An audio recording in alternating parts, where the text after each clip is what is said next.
Good morning, everyone. Welcome. Thank you for joining us. Great to have you with us here in the room, of course, online and watching on playback as well. Great to be here. Great to be back in Hong Kong, physically in the room together. It's a treat.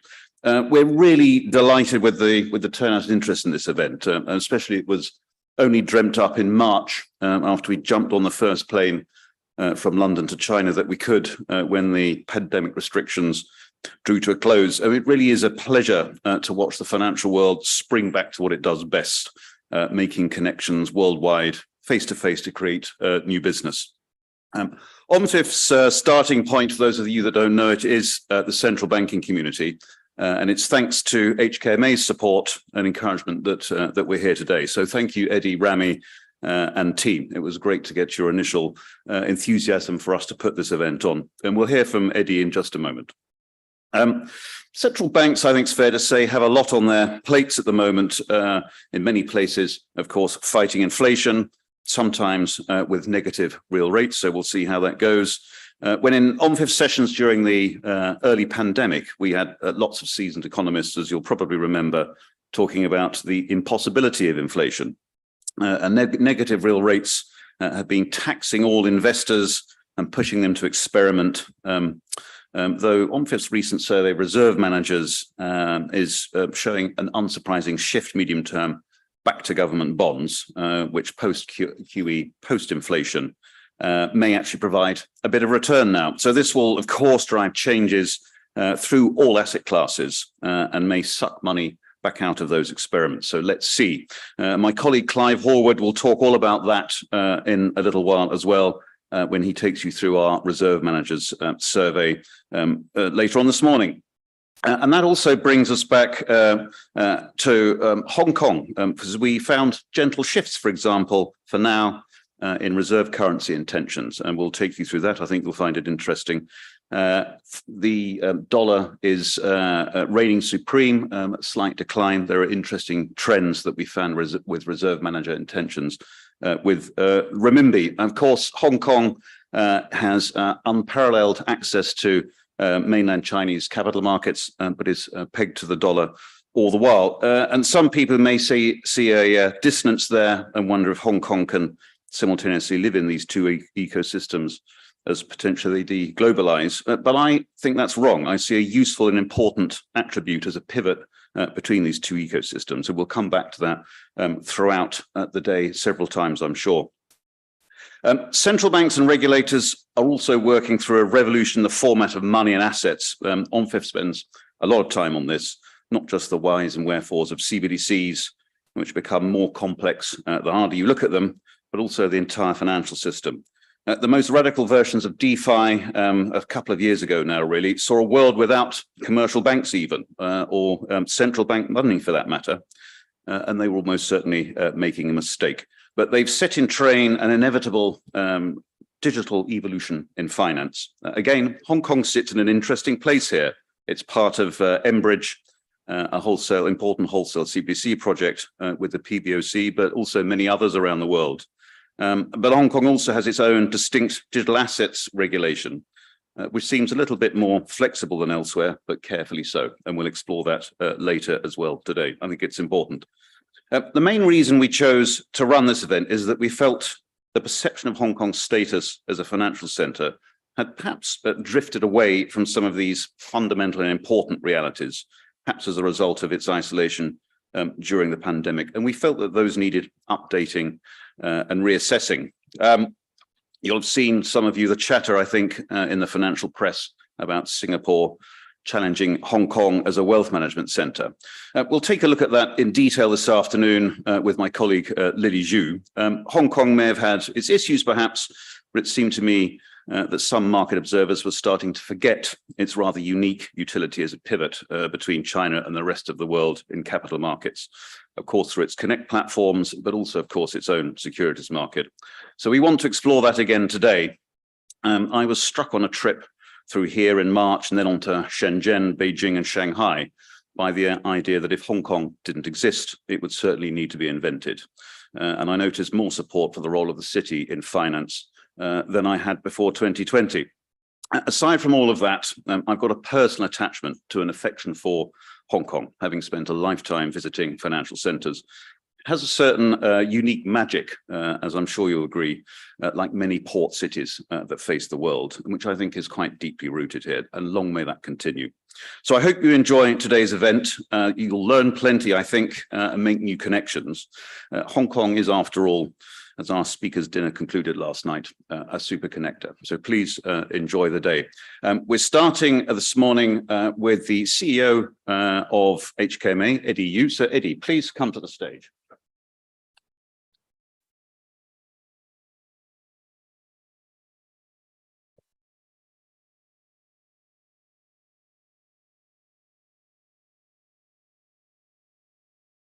Thank you for joining us, Eddie. It's great to have you with us.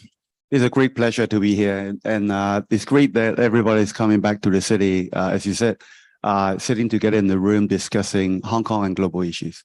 And congratulations on HKMA's 30th anniversary. Yes, it's been, time flies. It's been 30 years since we started actually in a very modest little office in the Admiralty Centre with only 60 people in the Office of the Exchange Fund. And now we're more than 1,000. Yeah, and doing, I think, a terrific job. We'll come back to that anniversary in a bit more detail in a moment. I want to start with the perhaps the most obvious question for a central banker is what you make of this global fight with inflation, both internationally and locally here in Hong Kong. Well, in Hong Kong, it's not really that much of an issue. We've only got very moderate inflation in the last few years. Two reasons. One is that because of the pandemic, we opened up a little later than the others, and domestic demand has not been strong until we reopened. So the inflationary pressure from domestic demand came a little later. But more importantly, in the CPI basket of Hong Kong, a good part of that, about 25%, is made up of rent. And housing and rent, as you know, has been quite soft in Hong Kong. So we've been hovering around 2%. And this year with the reopening, we thought that it might be around 2.5%, but it's still not very strong. But globally, of course, inflation, because of energy, because of supply chain, etc., it's been shooting up the roof. But now with central banks tightening at a very, very fast speed around the world, it's now coming back to like 4-5% in the US, and then also coming down in Europe. UK is a bit harder. But I would say that this last mile of getting from 4-5% to 2% could be challenging and could be a long one, because now we're not really talking about just energy. Energy and supply chains have gone back to more normal paths. We're talking more about service inflation. When you see wages being quite sticky and still going up, the labor market, surprisingly, despite the high interest rates and the slowing economy, the labor market remains very strong. So we'll see whether wage will come down gradually. That will lead to a lowering of inflation. In China, it's actually very soft. But I think it's transitory in China. Well, I should not use that word. No, that word. The Bank of England said that, and they made a mistake, I think. But you're right. There's certainly a debate between economists about whether the work is already done through monetary tightening internationally. People pointing to our star and a long-run trend for demographic reasons to an even lower average interest rate over time, and those who say we've now got embedded core inflation and second-round effects. Where might you sit in between those 2 points if you were to have a view? Well, I think in the short, medium term, the inflation, I think it will, as I said, it will take a long time maybe to get back to target, and I think it will be hard to say that, hey, whether our style is really trending down as much, or whether it's the various factors that we talk about, like demographics, like technology or globalization, that leads to a trending down of inflation in the medium longer run. Now we're seeing other structural inflationary pressure, like if supply chain becomes more fragmented in future, the green transition could be a slightly inflationary. and the structural changes in the labor market could be inflationary as well. So it's hard to tell, but what I would say is that it will take a while. Interest rate probably will stay higher for longer until we see wages really solidly coming down.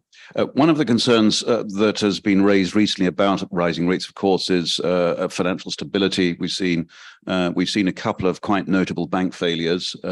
What's your thinking on the financial stability risks of monetary policy? It's a very annoying problem for central banks globally, and of course, bringing that back to this region.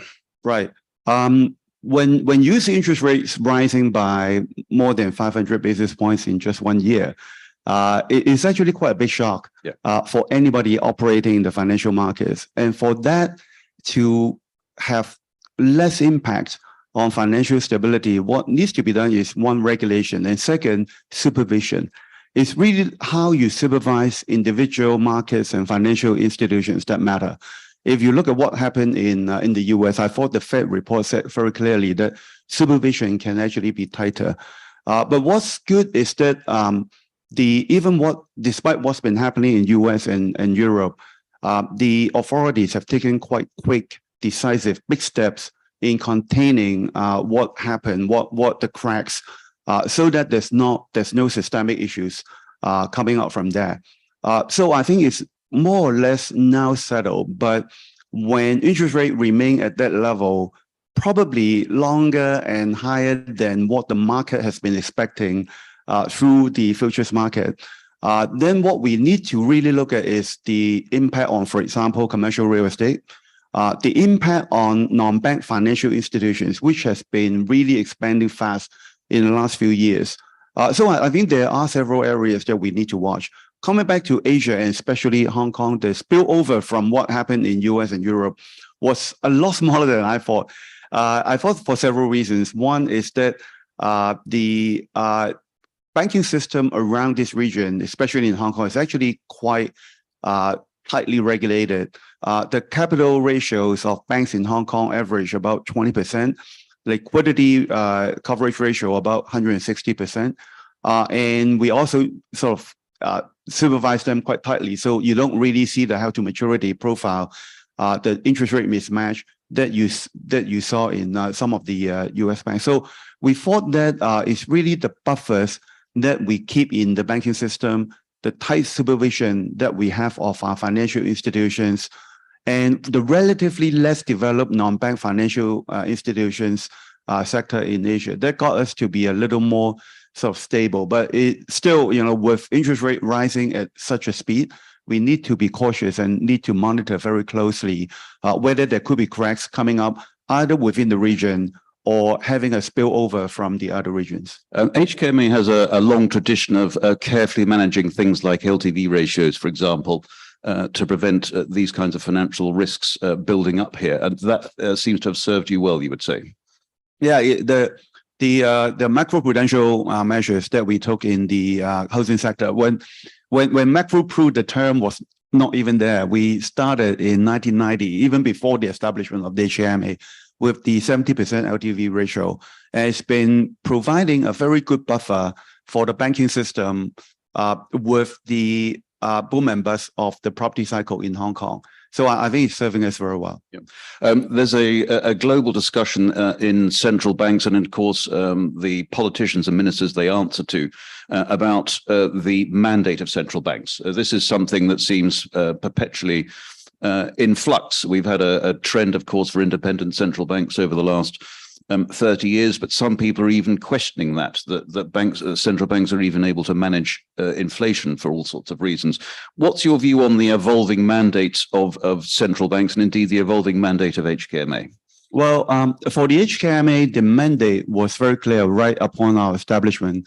It's actually carved in the Exchange Fund Ordinance, which says our primary objective has to be monetary stability, which is to keep the exchange rate stable. We target exchange rate and not price. So it's a slightly different regime from the other central banks.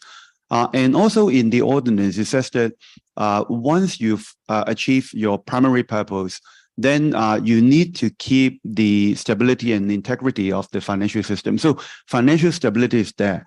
And I don't think there should be any trade-off. Both have to be taken care of, probably by different toolbox. You can't use one tool for everything, but you have to develop other toolbox like macroprudential measures, the other liquidity measures to manage financial stability. And what's in Hong Kong, I think in Singapore and increasingly being considered in some other major financial centers is also, we also have another secondary objective, which is to strengthen the status of Hong Kong as an international financial center. But there's a tail to it, which says with a view to maintaining the financial stability of Hong Kong.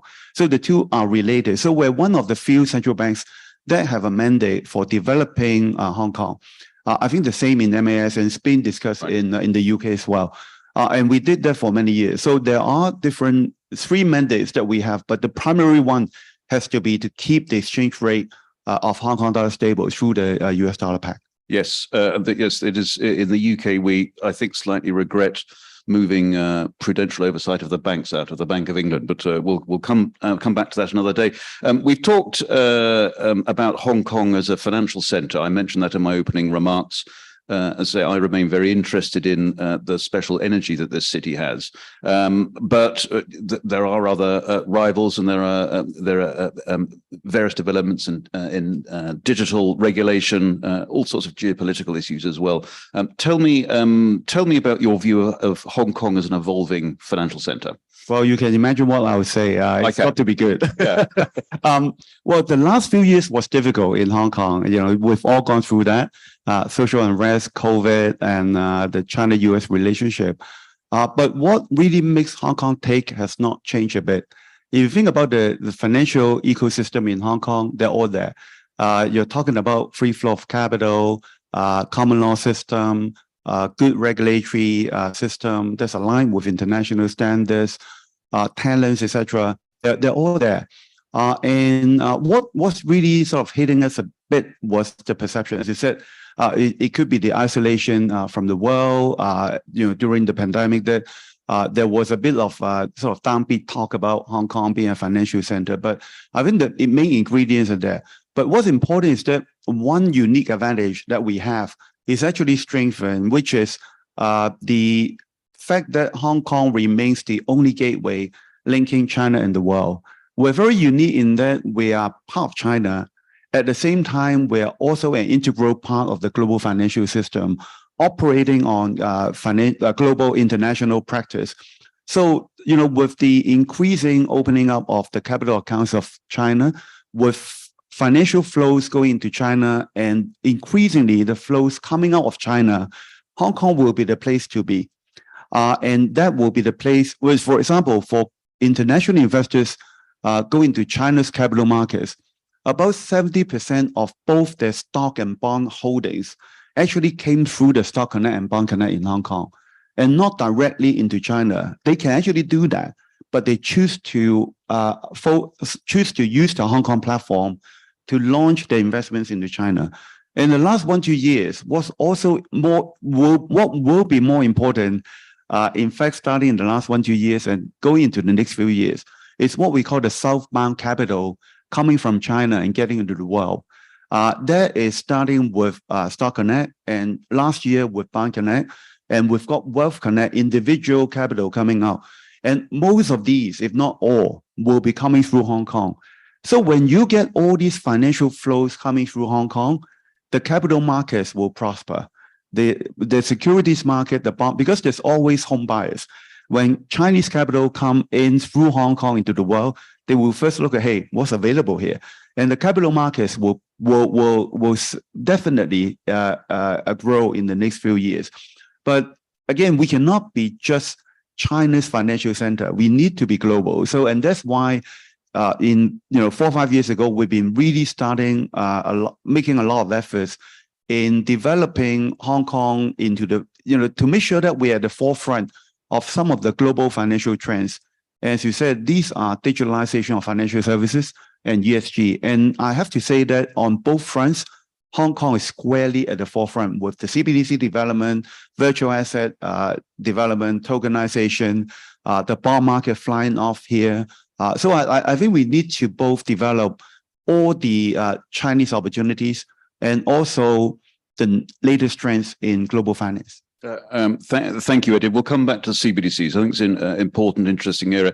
Mr. Yu is prepared to take a couple of questions from the audience, so I'll turn to you in a little while for questions. I've got a few more myself, but if you get ready to put your hands up if you'd like to ask Eddie a question.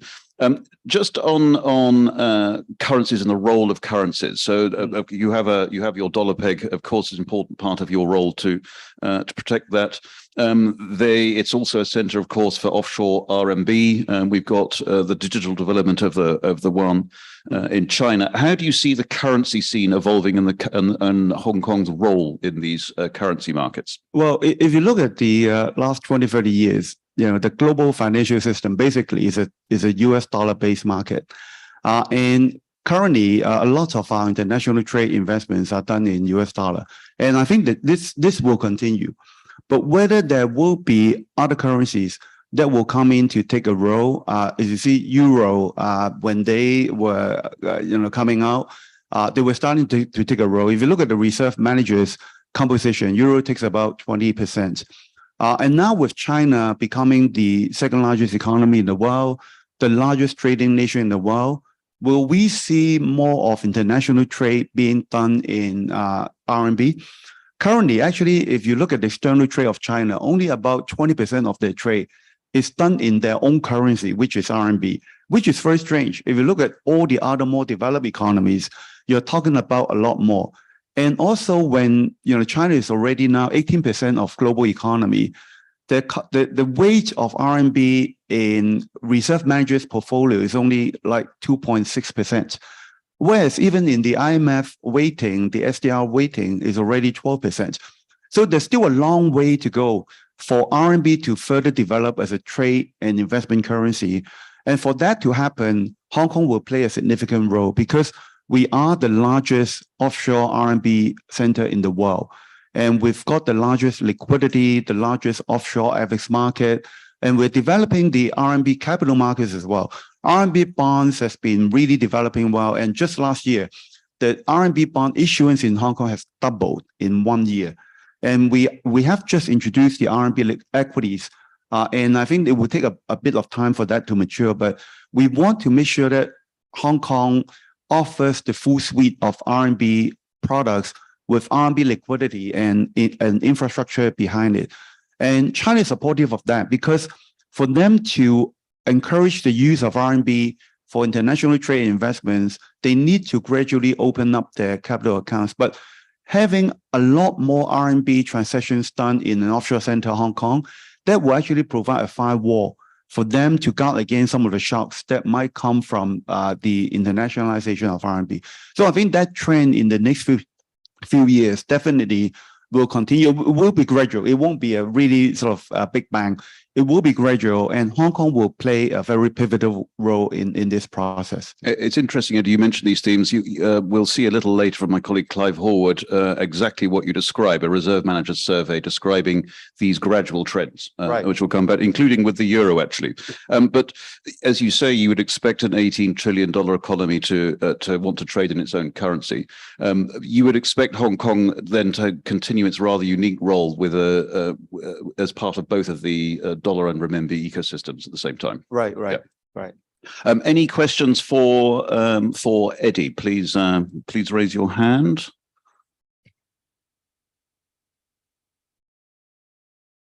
And please, if you could stand up and say where you're from, that would be great. Please, the lady here. Thank you. My name is Paul Chan from Singapore. Sorry, the man. Sorry, my apologies. And my question concerns any symbiosis between Hong Kong and Singapore rather than to view them as rivals. Is there any initiatives? I'm sure there are some. And is there anything more you would encourage? Thank you, Mr. Chan. That's a great question. Well, I see financial centers around the world serving different markets and having different developments. There's always a complementary role between the different financial centers. And for Hong Kong and Singapore, we're both very small, open economy, important financial center. And we're working actually on very similar issues. Like digitalization of financial services. We're both looking at central bank digital currencies for wholesale use. So there's actually quite a lot of discussions among us about our experience. ESG, we're both developing a very new area, and we both need to develop standards. We need to develop disclosure arrangements, and some of these arrangements have to be global in order for that to be effective. So we're both on the same side of the table when it comes to international discussions about these global trends. So there are many areas that even on virtual assets, we start from a different place. Singapore has been allowing crypto in for a while. We've been very strict. Now they're getting stricter, and we are actually getting looser. So we're about at the same level. But this balance between regulation and development is very difficult to grasp. So we've been also exchanging views on that. And again, some form of global coordination has to be there because traders and transactions can go anywhere. So I think there's a lot in common that we are looking at, that we're exploring together. And we're serving, as I said, we're serving different markets. Hong Kong is very much North Asia, with China almost in the pocket, because Hong Kong is almost the unique only gateway to China. But at the same time, Singapore is much nearer to Southeast Asia or India. So I think there are different markets that we could be serving. Capital markets may be stronger in Hong Kong, but commodities will be a lot stronger in Singapore. So I think there's definitely complementarities between not just these two centers, but among different financial centers. I just told John that I was in the Middle East a few weeks ago, and I was amazed at how Dubai was developing. So we've already been talking about linking up with Dubai, so that because we serve different markets, but linking up will mean that the mutual access to our respective markets by our investors will be that much easier if there should be linkage between markets and infrastructure between centers. Thank you. I think it's a very sensible and excellent answer. Mark Burgess Hester, I think you had a question, please. A microphone for Mark. Here in the front row. Net to you, sir. Thanks very much. I'm very tempted to ask you about the performance of financial markets, which have been surprisingly robust, but it'd be unfair to put you on the spot in terms of direction of markets. But one of the things that the markets do seem to be interpreting is that the financial system is robust, that in fact, I would argue that the 1998 Asian crisis, followed by the 2008 crisis, has set up a series of robust structures. You've already mentioned this, but could you just comment on that? And I know you're keeping a close eye on it, but what's your general interpretation of the robustness of the financial system, i.e. the accidents that could happen, the plumbing that could break, etc.? Yeah. Well, this is a difficult question because we've been looking at where the cracks could come from in the last year, because when you see QE and very easy monetary conditions for more than a decade, when people's behavior have got so used to a very easy monetary condition, even the money market that's in banks, you don't have to worry about liquidity for your clients or liquidity for the markets for almost a decade. So they actually don't have experience in dealing with tight liquidity. So when you see interest rates rising by, at that speed, you have to worry about cracks. And I have to say that I wasn't thinking about cracks first coming from the banking system, because banks are so tightly regulated after 2008-9. But again, as I said, it's not really a matter of regulation. It's more a matter of supervision. But it came from there. But what I was actually looking at a lot more is the non-bank area, because that's the area when you look at March 2020, that was an area where cracks were seen in money market funds, in the corporate bond sector, and then subsequently in Archegos, in LDI, in commodities market. These are the initial cracks that we see. So I thought cracks will come from there. And we have an FSB steering committee on non-bank financial institutions. I'm a member of that. And we're constantly looking at where leverage can be hidden in some of these non-bank areas, whether it's hedge funds, private credit, or places where we don't see very obviously, like family offices or even pension funds, insurance companies.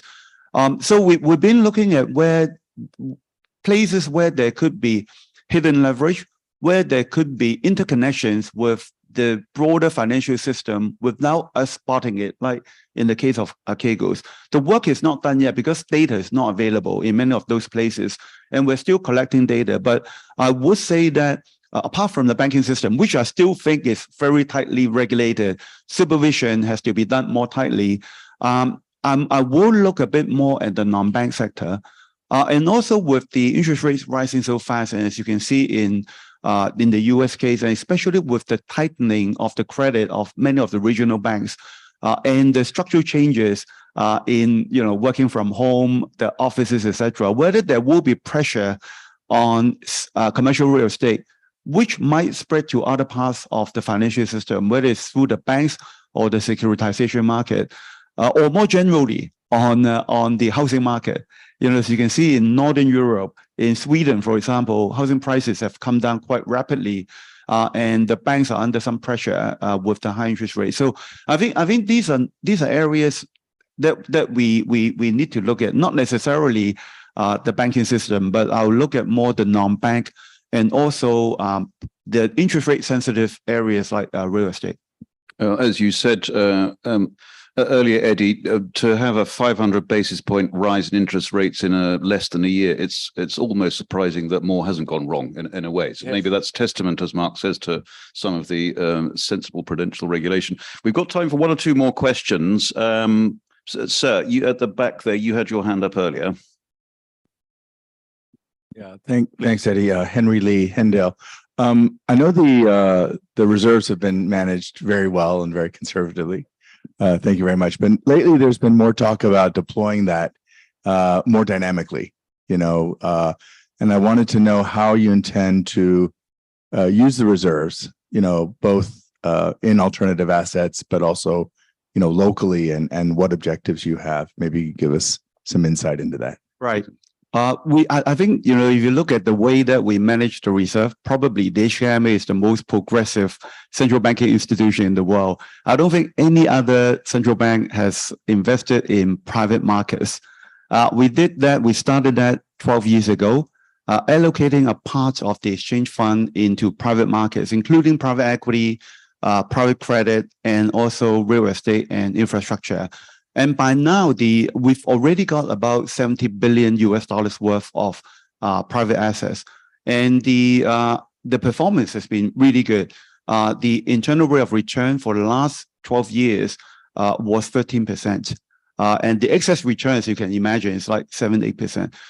So we've been doing that, and it's important not just for return purposes, but also for diversification, reduction of risk purposes, because through the tough year, for example, last year, real estate infrastructure has outperformed public markets. But in the good years in public markets, they might underperform. So it's also for diversification purpose as well. Hedge funds, we've been using them, but mainly for diversification purpose. We use hedge funds that has very little correlation with public market performance, so that we can again achieve the risk diversification purpose. As for investments in local markets, it's a bit difficult because we are foreign reserve managers, so we are supposed to invest overseas. Plus, because of the many roles that we have, there's always a conflict of interest. And also, just think about it. Reserve is for the purpose of meeting your contingencies. And if we invest a lot in Hong Kong dollar assets or Hong Kong assets, in case of market shocks, we'll have to sell our assets to get liquidity. And that will mean selling Hong Kong assets, and that will actually be adding salt to wound. So we can't really invest in local assets, just like other reserve managers as such. But we have actually helped the government create another pocket called the Hong Kong Investment Corporation, which has got a slice of the future fund, and they can now invest in local. In fact, they primarily will invest in assets or in investments that will not only bring returns, but also has a Hong Kong nexus, whether it's a Hong Kong company or foreign company having a base in Hong Kong or having a listing in Hong Kong. So the government will have a separate pocket for that. We're separating the roles of the two. Thank you. My colleague Clive Hord will talk about central bank reserves in a little while. And of course, there are some balance sheet horror stories going on elsewhere. But we'll talk about last that year it was a bloodbath. Yeah, exactly. So one more question for Eddie, please. Hi, thank you very much. I'm a lawyer from Shanghai. Eddie, I think actually HKMA has done a very good job in working with PBOC to roll out a series of initiatives to enhance the two-way connect between China and Hong Kong and the rest of the world. For example, earlier this year, we have seen the Swap Connect rolled out, which is good news, for the bond investors internationally.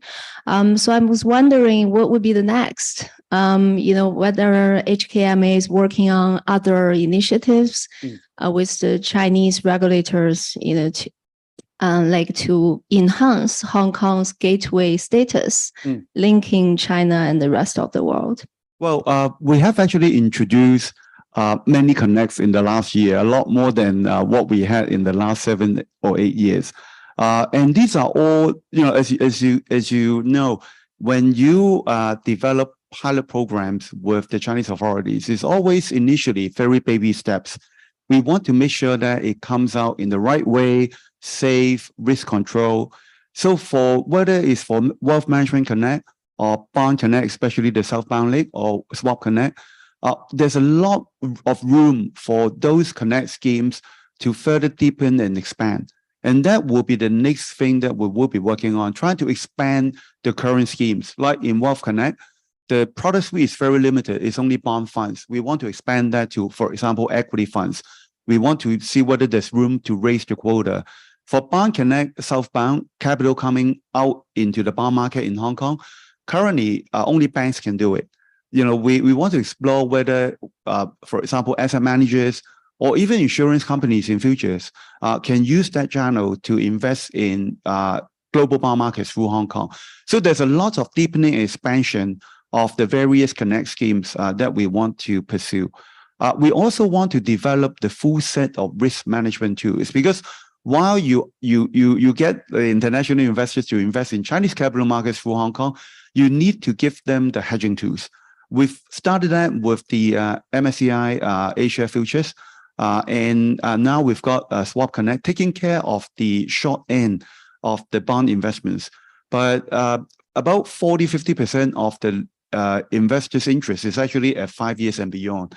And we need more hedging instruments for that. And we're now talking to the mainland authorities on the possibility of rolling out Treasury futures, which will be another, because we want Hong Kong to be the risk management center as well for any Chinese investment. So there are a lot more areas that we're working on, a lot more to come in the next few years.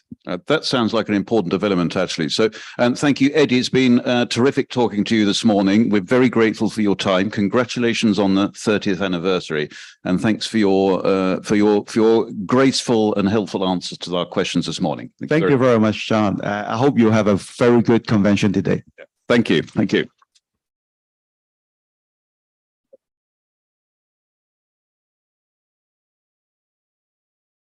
Now, Jess, hopefully you can beam in Mark Sobel. We've got 3 or 4 minutes now, which I think you'll find rather interesting, with the former Deputy Secretary to the Treasury in the US, who's going to talk to us very briefly about Janet Yellen's trip to China. Mark used to work with Janet, knows her well, and has just written an article for OMFIF about the trip to China. So thank you, Mark, for joining us. Sorry we're starting a little late, and great to have you with us.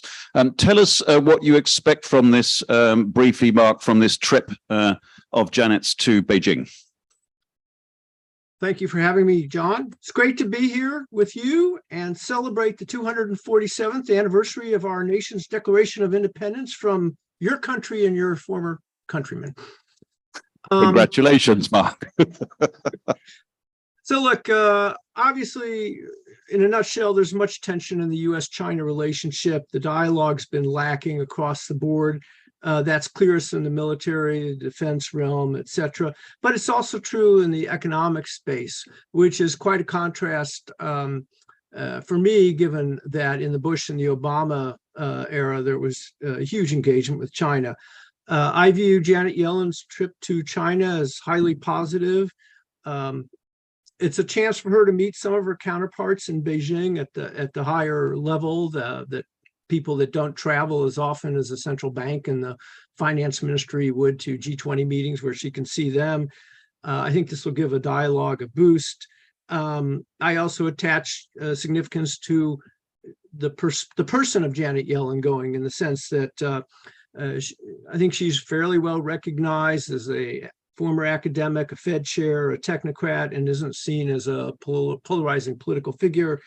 But let's not be naive. The relationship is difficult. There are many difficult issues on the docket. A trip is not going to solve these problems. I don't expect breakthroughs or significant deliverables, but at least the fact that they're talking will hopefully turn down the temperature. You think then, Mark, there's a slight warming of the relationship after perhaps a tricky period, not helped, I suppose, by the isolation we talked about earlier as a result of the COVID time, for example? I think there's a slight warming, or maybe they often refer to it as trying to put a floor on the relationship. But again, I think it's a very fraught relationship. I think the Chinese perceive that the U.S. is trying to contain China and is resentful about China's rise. I think they perceive the economic relationship that on our side as being characterized by harsh rhetoric, unfair competition from China, which has some truth. They're going to be worried about proliferating sanctions, semiconductor chip actions, entities list, CFIUS role, friendshoring, meaning diversifying supply chains out of China, de-risking really being a euphemism for decoupling. And again, they know from our media that the U.S. is working on outbound investment restrictions, and surely the blocking of Russian assets got their attention. We've got beefs with their side, even apart from national security issues about excessive statism, subsidies, and the like, IPR theft, forced tech transfers, rule of law. So I don't think Yellen is going to change any minds in Beijing about the overall relationship, or vice versa. But again, at least they're talking, and hopefully that will increase understanding a bit on both sides. You worked, Mark, previously on a working group level with your counterparts at PBOC and elsewhere in China, and seem to have a good and productive relationship. Are those relationships still ongoing despite the recent difficulties, to your knowledge? So my sense is that the depth of the relationships is not there. I used to be able to email people in China, same for others in Treasury. We had the strategic economic dialogue, followed by the strategic and economic dialogue. And we had very intense, robust discussions, a lot of meetings in G20 forum. So I don't think that's going on, but I would emphasize that the PBOC people I met over time were extremely talented, many of them educated in the United States, understood America. The engagement was at the technical level. We took a technical approach to issues. So I think that there's still some of that sentiment there among the financial teams. To what extent would you regard the approach to China in the US as bipartisan at a time when practically nothing is bipartisan in the States? To what extent is it party political, the relationship with China, would you say? I think the political rhetoric is pretty harsh across the spectrum, and definitely tough. I would say this is one area where the political class in the United States is fairly well aligned. It's an $800 billion relationship between the two countries, and I don't think, even if there were a decoupling, it's something that could happen quickly. But to what extent do you think that that Janet agrees with this idea of friendshoring and the types of, I suppose, protectionism that you just referred to? So I think that the pandemic showed that we had built supply chains for just-in-time perfection. I think that the pandemic showed that more resilience in supply chains was needed. I think you're absolutely right. There's still plenty of business to be done between China and Europe and the US. So I don't see the threats to globalization that others see. And again, if something moves out of China, moves to Vietnam, is that really a loss for globalization? But I think there's definite national security concerns in the US, and national concerns are always going to triumph over economics. So I don't think we can dismiss the seriousness with which the US and the Secretary have talked about friendshoring. In terms of Janet's personality and her approach to the talks, what do you think her style will be, and which of the issues you mentioned will be the ones that are at the top of her mind, do you think? Well, I'm sure she will take her intelligent, technical focus. She'll bring the issues, some of the issues that the administration wants her to raise, such as human rights, which are not necessarily a typical thing for the Treasury. But again, I think, first of all, the overall relationship, which I just described, I think macroeconomics are going to be key. The US and China are 40% of the world economy. US economy is holding up. It's slowing, but there's some resilience due to labor market. And we've got the Fed tightening. You see in China, the upswing isn't as big as expected. So you see the PBOC trying to pursue somewhat more accommodative policies. You see a divergence in the monetary stances developing, which is causing the RMB to decline. I think that's going to raise issues in the US about what does this mean for global growth, and will China be absorbing more demand from abroad in support of its external sector, and could that lead to discord? We've got the recent debt deals. As you know, China is now frequently a dominant creditor. And there's been some progress in Zambia, but what Zambia means for the future is one thing. I think the Chinese often perceive that the US takes a debt trap diplomacy perspective on China's lending abroad. I hope Yellen will be able to persuade them that our interest is in helping low-income countries. It's not about stigmatizing China. I imagine global governance issues will also arise, issues about should China have a higher role in the IMF, where to go on MDB reform and the push to expand the balance sheet leverage to support climate objectives, and will there be support for general capital increases in the institutions? So far, there hasn't been an interest. So I think they actually have a lot of substantive issues to talk about. But the overall relationship, I think, will be the key force shaping the rest of the conversation. Thank you, Mark. At least sounds like there's a constructive conversation in prospect. You've written about this trip for OMFIF as US chair, and indeed about these debt issues more broadly. So perhaps anyone would like to check that out online with us at OMFIF, do check out Mark's article. Mark, thank you very much, and enjoy celebrating separation from the British Crown for the rest of this evening. That's a long time preoccupation of mine, but I wish you all a successful conference as well. Yep. Thank you very much. Thank you, Mark. Thank you for tuning in.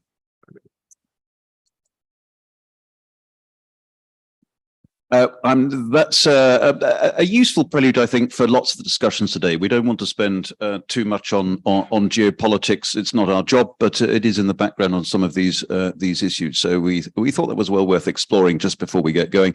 I'm now handing over to my colleague Clive Horwood, who's going to take you through the world of reserves management, asset ownership, and so forth, and indeed some of these interesting statistics about changes in attitudes to currency and currency allocation. So, Clive, please come to the stage with your panel. Thank you.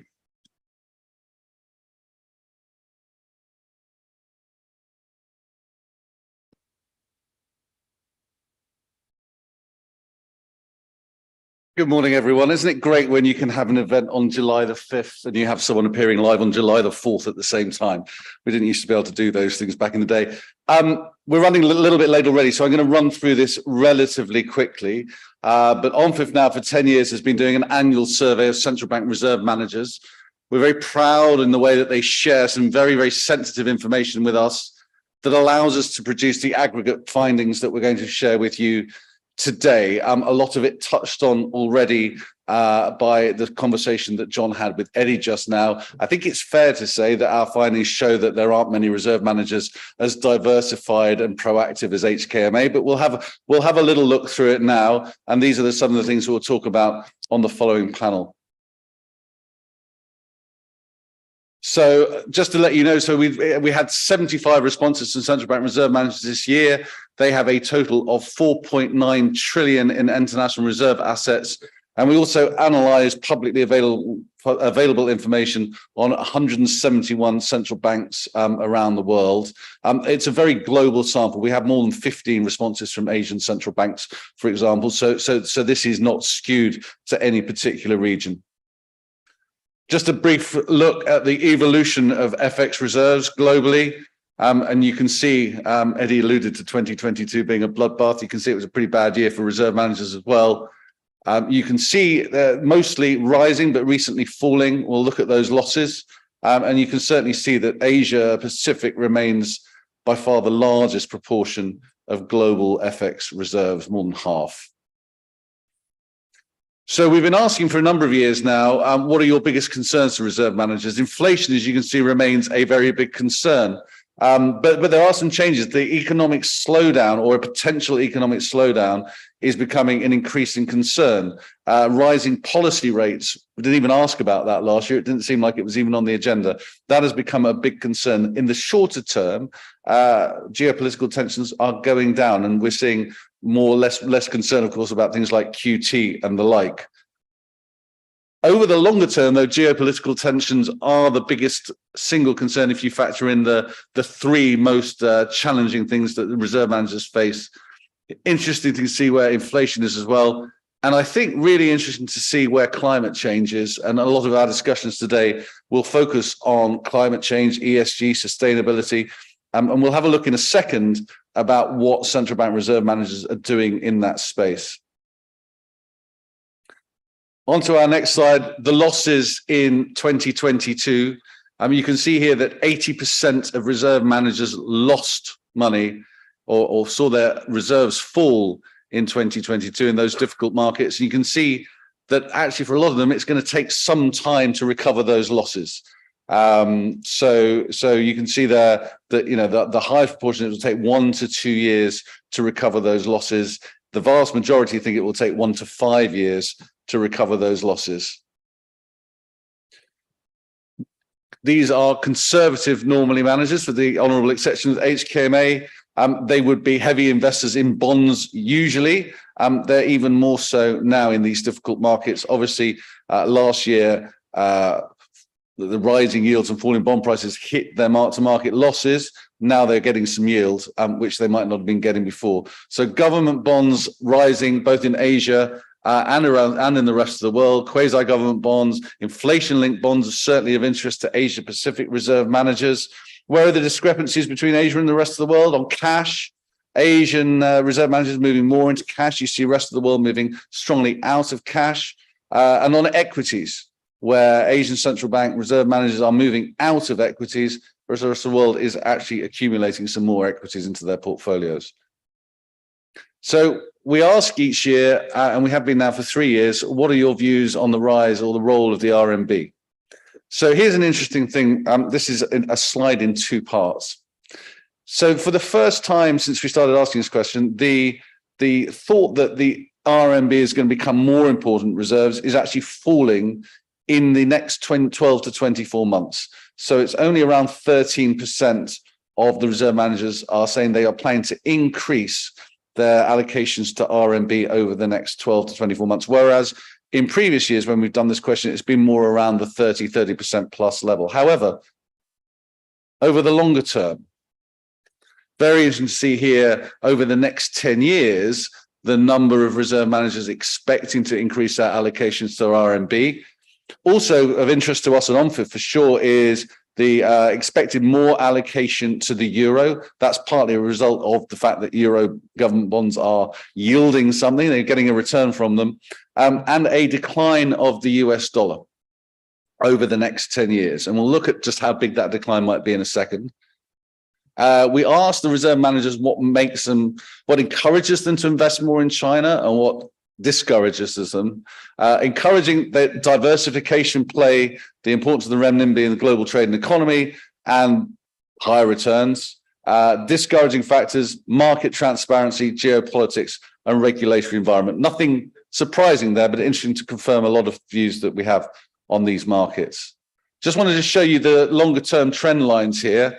Big gap between US dollars and RMB, but there's no doubt there's a trend there. RMB is rising. We think it's going to get to the 5 to 6% range in global reserves in the mid 2030s or in the early 2030s, and the dollar is declining. It's still going to be around the 53, 54% level, but you know, a 5% shift in what is $15 trillion of reserve assets globally is quite a big shift for the market.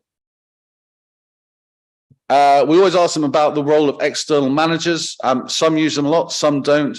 And what you can certainly see here is it's to learn, external managers to learn, to have knowledge transfer, to access complex asset classes, and also in terms of diversification as well. But that's an important role that external managers play.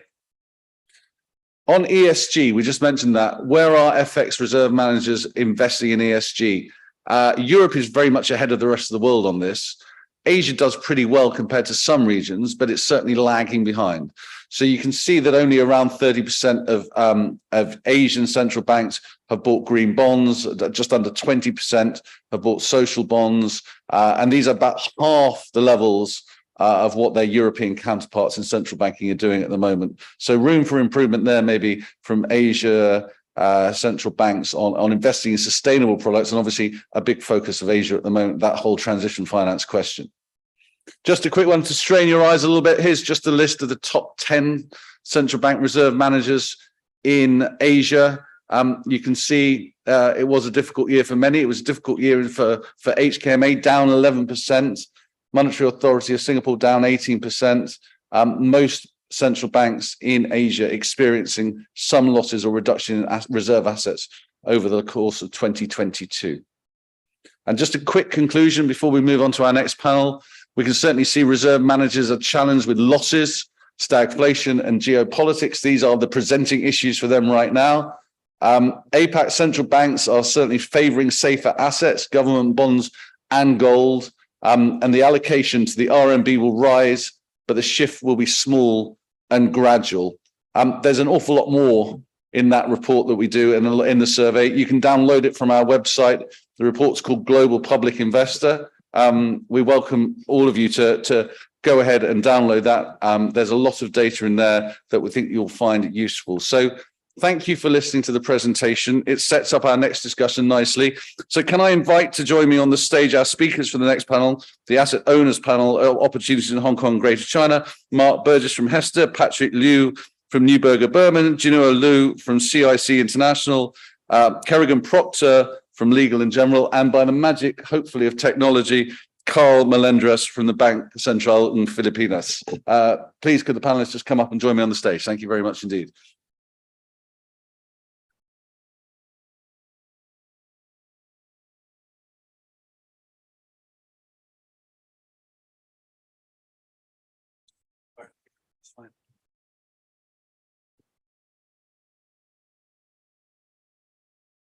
Thank you, everyone, for joining. I'm going to start with Carl, because Carl, unfortunately, couldn't be with us in person today, but we want you to feel very much part of the discussion that we're going to have. I hope you were able to listen into the presentation that we just made. Do your views as a reserve manager at the Central Bank of the Philippines sort of tally with the results of the survey that we just presented? And what are the main challenges that you're facing at the moment? Hi, Clive. Can I just check if you can hear me? Loud and clear. Thank you very much. All right. Thank you so much. So actually, with what you presented, what I can say from at least what I observed from where I sit is that we generally share the results of your survey. So in terms of challenges, you noted quite a bit of them, but at least for us, what we see as a challenge for the RMB market, or maybe one of the barriers to investment for conservative institutions, is maybe perhaps the liquidity, or maybe the need to further enhance liquidity. So this may be an issue for investors like us who would like to manage bond portfolios against a benchmark. And we have observed that it has been easy to sell bonds, but maybe the other side is not as easy. We do note that there have been efforts in the amelioration of this liquidity issue by according the use of direct trading platforms such as Market Access or TradeWeb and Bloomberg. And in the offshore market, there have also been efforts on electronic trading, but liquidity still remains a bit challenging. Another challenge maybe that I would like to highlight is the onshore RMB market has a different trade life cycle compared to other markets. So I guess for most of us here, we're very much used to US or European markets, and the degree of flexibility that is accorded to investors in those markets. So that's something that is still not, I guess, in the same footing in China.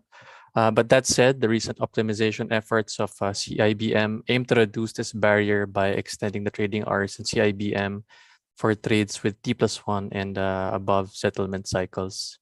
And mainly one final challenge that I see, at least from where I am in the world and being a conservative institution that the BSP is the current state of affairs. So there was a discussion briefly on where we are in economics and politics, and these are always in the background. And in terms of where we are now, the divergence in monetary policies between other major central banks and that of the People's Bank of China is starting to become apparent. Of course, there's a diversification angle that one can think about, but I guess those are the main challenges that I would see from purely an investment standpoint. Thank you, Colin. Just to quickly follow up, and hopefully not asking you to reveal more than you can reveal, but what you said was interesting about the onshore RMB market. So how are you accessing the RMB markets at the moment? Yeah. Okay. So for the onshore RMB market, we are in the CIBM space. So the BSP has started initially offshore as early as 2013. So we initially looked at going into China through the QFII avenue, but regulations kept on evolving, and so we started with the offshore CNH market back in 2013. And then we moved on. So that was currency and bonds. And then we moved to onshore CIBM, I think it was sometime in 2018. And we have, I guess, increased the size of our investments. And I guess in a way, we are a bit familiar with the market from that respect. And that's actually where our comments, or my comments on liquidity stems from. So yeah, so that's how we do it, through the onshore CIBM. And what role do Hong Kong's markets and access that you can get via Hong Kong play for you? In terms of Hong Kong, the way we would manage the portfolio is that, for one, we are only in the fixed income side. Our charter would prohibit us from going into equity. So since we do have access to the onshore CIBM, what we do is that as a central bank, we have the flexibility to look at rates onshore and offshore, CNH and CNY, China government bonds, and we have access to the issuances of Supras and the like. So for us, it's more looking at where we can best find value, whether onshore or offshore, and just trying to make the most of our investments. And I guess what's important for us is to be nimble, because as you may be, I guess as some of us are familiar with, the yield levels off and on tend to move around quite a bit depending on the situation in the market. So yeah, generally that's how we would navigate between offshore and onshore. And Carl, just a final question to you for now. How did you, as an investor and asset allocator, navigate last year's difficult markets? As you say, no equities in your portfolio, very much fixed income focused. Yeah. So for us, as it was mentioned earlier, pretty much a bloodbath. But going back to what I mentioned about diversification, I guess for investors who were in China, we saw less steep losses. Dollar returns from a dollar returns perspective. So yeah, I guess most of the portfolios have been underwater, but some more than others. And the exposure to China definitely helped, I guess, cut the bleeding a bit, so to speak. Hopefully 2023 is treating you better. I'd like to come to Jinwo now, because we're delighted to have CIC here. Obviously not an investor in China, China's investment overseas arm, but we certainly count you from OMFIF's point of view. We have the group of what we call global public investors, which includes reserve managers, public pension funds and sovereign funds. So it'd be just very interesting to hear your take on the challenges as a very large, very influential, diversified international investing sovereign wealth fund, how CIC has been adapting to recent market trends. So actually, I think that your survey is also our consensus internally by CIC Hong Kong. So I think in the first half of this year, for the investor, it is not so difficult because of the macro environments, because the disinflationary trend continued, and also that we can see that development countries have robust economy, much better than the expectation at the end of last year. But I think maybe in the second half of this year, we will face maybe more challenges for the macro environments. Especially if you look at the core inflation of US and also the Europe, it's remained very sticky. And also, I think maybe in the second half of this year, this inflationary trend would maybe slow down. And also by the growth, that's maybe we will face more challenges because of the cumulative lagged effects of the monetary tightening. I think also the geopolitics is also very significant for the sovereign investors. Internally, we also have to continue to follow up these trends. We don't have insight, but we have to continuously follow up these trends.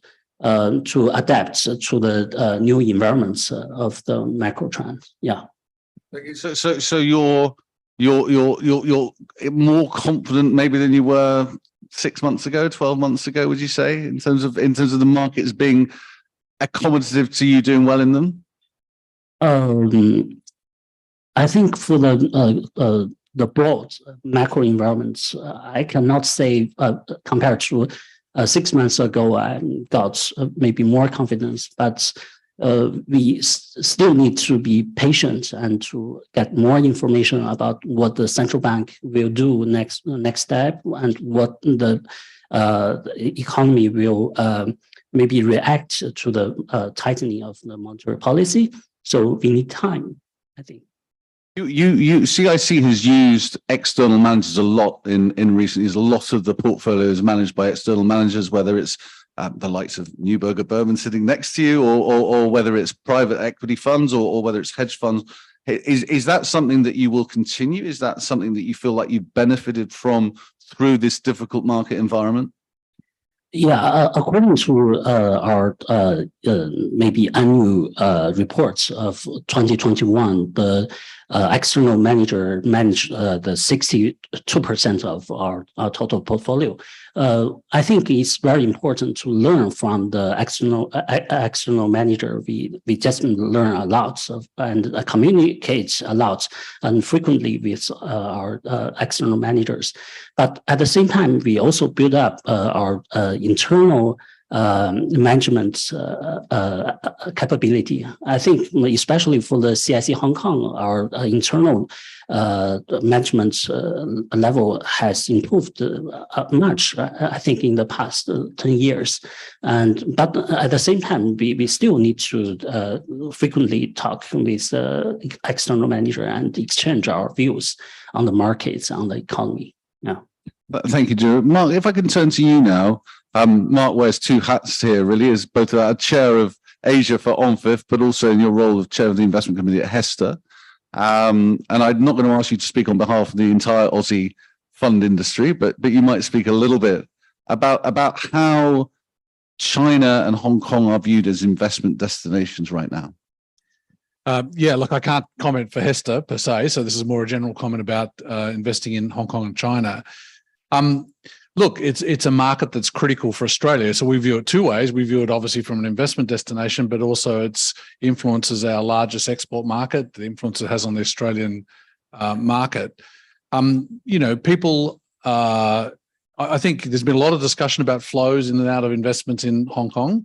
And there's no doubt that the controls that were put on in relation to Ukraine and Russia did frighten people temporarily. But we need to also consider what investors were thinking about the cycle of China. It's been talked about today, and I think this is really worth emphasizing, is that it's a diversifying asset, and it's proving to be a diversifying asset. The flip side of that is that China is going through a restructuring process. It's fixing some balance sheet issues in relation to real estate, I think very wisely for the long term. Interest rate spreads have narrowed, so Chinese bonds are less attractive. And so we've seen more recently some flow in the last 12 or 18 months of people playing the cycle, reducing their weighting to a market that is going through a cyclical adjustment. And that is just normal asset allocation. We saw this in the US when it went through cyclical adjustments in the 1990s. It underperformed for a period. People de-weighted away. But I think Australian investors have a long-term approach. We're certainly would like to see continued growth and development of the financial system in China, development of unlisted assets and other areas which Australian institutions have large exposure to. So, we're positive. People have leaned into it a bit recently because it's been going through the cyclical adjustment. But as a diversifying asset, it's proving to be an interesting place on which to develop the portfolio. And to what extent is Hong Kong still a great gateway to that market? I mean, you talked about, and we heard Carl talking about going onshore. So there's obviously a big desire to go onshore where possible. And yet the chances remain limited. So Hong Kong still plays an important role. Hong Kong plays a vital role. And I was up here a couple of weeks ago with the Hong Kong Stock Exchange, hearing what they're developing, the creativity that they're coming to the table. Eddie talked about it this morning in relation to filling out some gaps in the product range that Hong Kong will develop for international investors. I think Hong Kong, the most important thing is we're back together seeing each other. And I think that's taken a little bit of time, but, Hong Kong is clearly a vital gateway and investors are viewing that way. And I think on the other side, Hong Kong is being very creative, but considered in the way that the connects are developing, products are developing, the way the exchange, for example, is developing. And then, of course, the HKMA's kind of policy approach is, I think, creating a kind of a stronger franchise, which was already existing. And so people are viewing it that way. I think there's something interesting here. I wonder what your thoughts on this are, where I think most overseas funds will still see China as an emerging markets play of a sort. Yet Hong Kong is not an emerging market by any sense of the word. It's very much a developed market, and yet is a gateway to China. So how do you sort of like square off that emerging markets versus developed markets side? Well, I think, with due respect to China, China is a massive country with a massive series of characteristics. It is no emerging market when you visit many Hong Kong cities. They are sophisticated, super developed, fabulous entrepreneurial environments. But generally, and this is the bull story of China, it is an emerging market. But policy development, it's in particular in relation to financial, the kind of welcoming of financial foreign institutions, for example, some of these things are very kind of steadying influences. But as you said, Hong Kong and its kind of track record acts as a gateway to that. And I think we heard this today from Eddie, that's a comforting aspect that gives people gives people that degree of access. And I would strongly encourage Hong Kong policy to keep that going, because I think it's very helpful for the development and the diversification of the Chinese financial system to have those gateways. Thanks, Mark. Kerrigan, if I can come to you now. Legal & General, a very well-known name in many parts of the world, with, I think, some ambitious plans in Hong Kong and China, and also some interesting insights into how things like the pension fund industry might develop in China as well. So just to start off with, what's Legal & General's investment approach towards Hong Kong and China? Yeah, perhaps just a little bit of context on Legal & General to help me answer my question. We're a pensions investment and insurance company, so we have the benefit of roughly 100 billion US balance sheet, our own money, and then a further 1.4 trillion US that we manage on behalf of third-party investors. And so I'll give my answer in the context of what we do on our own balance sheet usually signifies what we'd like to take as products, services, or co-investment to our third-party investors.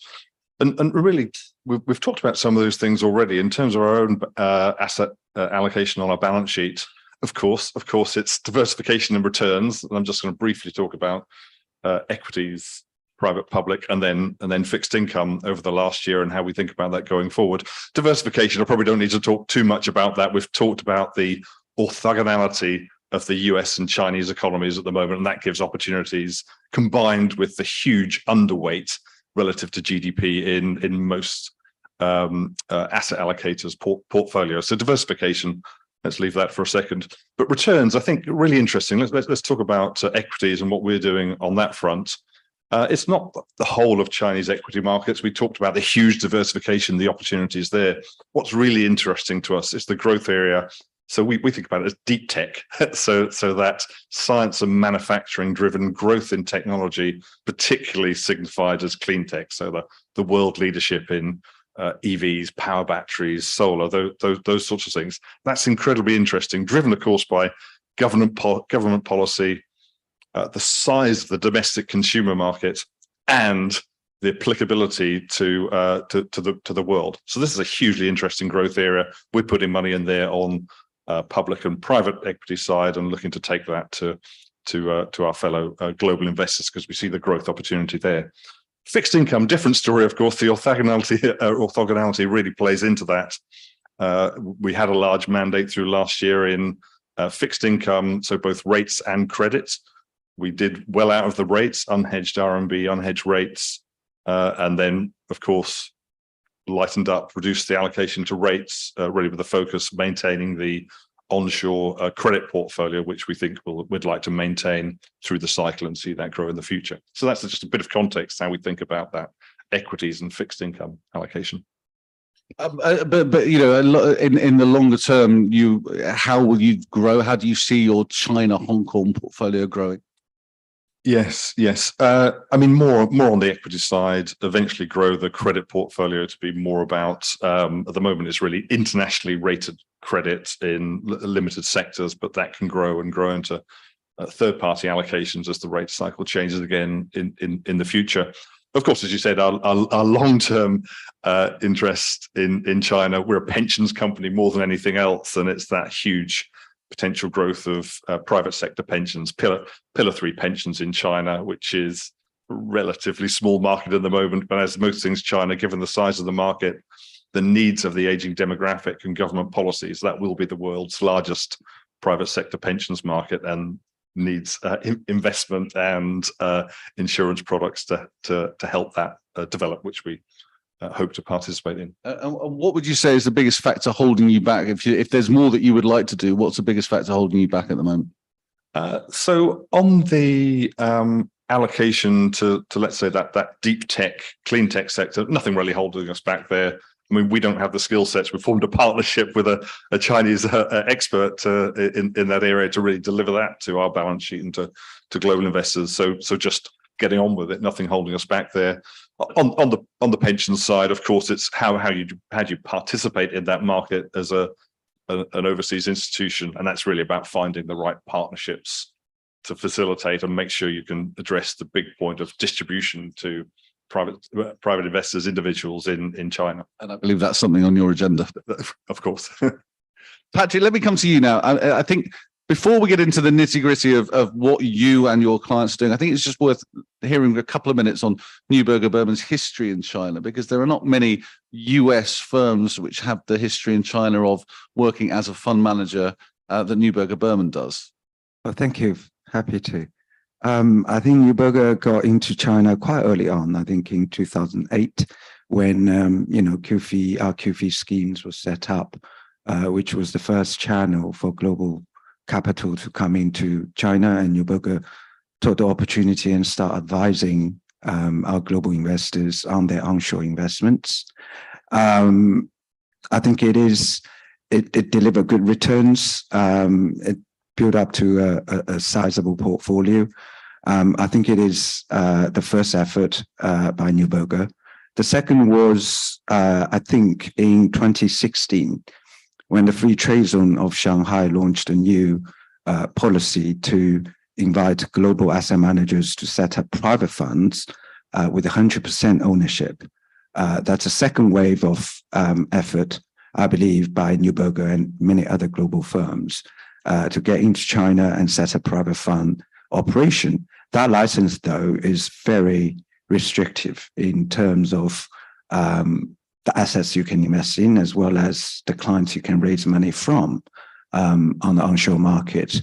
But it is to the new announcement, I think, not quite new now, but new announcement 3-4 years ago in 2020, that all the global managers can set up fully licensed mutual fund company in China. That's the third wave of effort by global firms. And we, alongside a couple of other global firms, launched our application on the 1st of April 2020 for the FMC license. And for us, it's been a really very interesting experience of 3 years. So it wasn't until 25th of November 2022 we finally secured the license for a mutual fund. And since then, we have started launching fully licensed local mutual funds in both fixed income and equity. That license really provides the full access to the Chinese core market.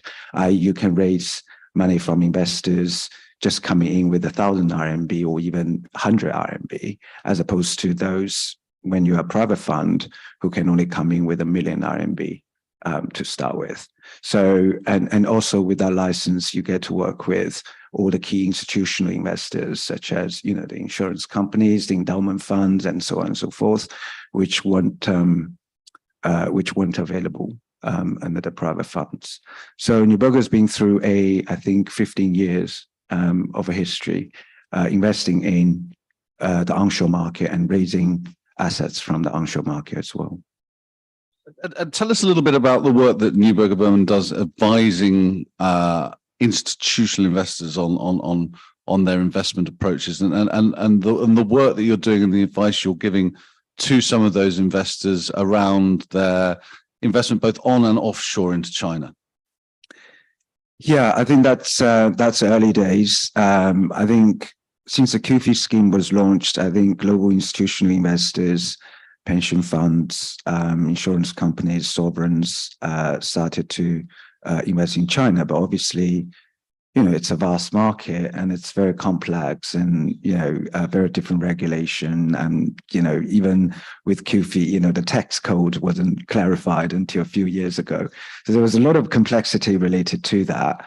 And you do need a team on the ground that can really look at the market, search the companies you want to invest in, and manage, all the bells and whistles, all the infrastructure around your portfolio. You do need very specific local expertise and knowledge to really make that investment work. And I think that's, what we provide is very much around the investment side of things. But there are other, service providers, the accountants, the lawyers and all that, working all towards that scheme. So what we do is we have research team on the ground, sizable research teams. We speak to the companies, we're doing due diligence trips, we decide on positions. In some instances, we provide such advisors to our clients. In many more instances, we just manage discretionary portfolios on their behalf. So we've done sort of different vehicles with different legal structure around them. And it's been a valuable experience, I think, for the organization to pick up that learning curve about China, the investment culture, the people you deal with, the regulation, the tax office, and so on and so forth. And what about the role of Hong Kong for Neuberger Berman and its clients? It is very important. I think we talked a lot about different pipes, right, into China. QFII, RQFI, Stock Connect, Bond Connect, CIBM, Direct Connect by central banks, mutual fund recognition. Very recently, the dual counter of Hong Kong dollar RMB trading launched by Hong Kong Exchange. These are great infrastructure to get into China, and these are all built in Hong Kong. And the significance of Hong Kong, strategically, one of the reasons I would argue for China to open its capital markets is, the driver for the internationalization, can't speak today, of RMB, because if you want people to keep RMB as a reserve currency, to your point early on, you need to offer investment avenues for these assets. And if you look around the world, apart from onshore Chinese market, where you can find really RMB investment products, that is only in Hong Kong right now. And I think the significance of Hong Kong is also very much related to the legal framework, the regulatory framework. And I think asset safety increasingly is an area of concern by many investors. And with Hong Kong's legal framework launching these products, although go into China ultimately, but the setup of the vehicle and all that being in Hong Kong, I think somehow provide comforts against that concern. Any of the other panelists have views on the Connect programs and their effectiveness so far? Kerrigan, do you look at that? Yeah, well, yes, that's how we run our fixed income mandates, through Bond Connect. So that's certainly being in Hong Kong here as a super connector. It's our main office connecting to our offices and businesses in Beijing, Tokyo, and Singapore. So great connecting from that point of view, but also the pipes that we talked about, Bond Connect and Stock Connect via Hong Kong. The pace of progress is what you would want it to be, or you'd like it to move faster if it could? I don't really have any complaints about the pace. It's working effectively for us. So no further comments on that. Really. Okay, thank you, Carl. I just wanted to come back to you quickly. We talked about obviously Patrick Neuberger Berman as someone who is there to assist people with navigating their way through Chinese markets. Do you use external managers on your Chinese investments, and if so, how? For us, we are in the Asian Bond Fund too. So I think that was started a long time ago. And then the rest of our investments in China are strategically done internally by the Banco Central. That you imagine would stay the same for the foreseeable future, at least. Yes, given that, as mentioned, we are conservative and we are happy at the moment with CGBs and PBBs and what they have to offer for us. If I'm going to come to each of the panelists in turn and say, if there was one thing that you would like to see that would help to open up your ability to invest more in either RMB or China, what would it be? Carl, I'm going to ask you first. Sure. And then give more time to our other panelists to think about their answer. But what would that be? Yeah. I guess your survey earlier pretty much encapsulated our general sentiment. But I guess an opportunity to attract more flows into China, maybe perhaps for China to capitalize on the mega trend on ESG. So like for the case of Asia, I believe GSS issuances in Asia, China accounts for maybe about 30%, and on the green space close to 40%. But I guess investors would still find merit into getting into China if there were a bit more transparency. Not to say that there is a little transparency. And of course, with the GSS space and transparency becoming a major concern for everyone, it is, I think, a space for Chinese authorities to capitalize on. And yeah, I think there's an opportunity there. I will come to the topic of ESG, I think, in a second, and obviously it's something we're going to talk about today. But just in terms of those, the one step that you would think would make your life easier or better. So, as we think about developing out our fixed income mandates, particularly on the credit side, at the moment, to really satisfy our international investors, we're really relying on international ratings. So it's that further maturing of the internal ratings and credit analysis that we need to access. I mean, it's there in parts across China, but we need to bring that into a standard and a format that will be more acceptable for our international investors looking at investing in Chinese credit. Okay, thank you, Kerry. Mark. I think it's two ways to look at this question, actually. One is what us as foreign investors would like. But I think I've been asked to speak a couple of times with OMFIF in China over the last 5 or 6 years on this issue. One of the issues for China, and who am I to tell China what the issues are, but I've been asked to speak on it, so just continuing that theme. China is a savings nation, and it has a large savings pool. It's one of its biggest risks is the lack of diversification in where you can put your savings. And they're now adjusting the real estate sector because there has been a bit of over-egging there, quite clearly. So what we would like as foreign investors, I think, is also good for China, which is the development of diversification, more sophisticated asset classes, better regulation, good credit ratings. So it's not just good for us as investors, but I think it'll help the stability of the Chinese savings system and give local Chinese investors the opportunity to be more diversified, which in the long run is good for the savings and the confidence of Chinese consumers, for example. So I think we're all looking for the same thing, and hopefully that trend will develop. And other examples to date, Mark, of asset classes that have evolved that show some encouraging progress forward?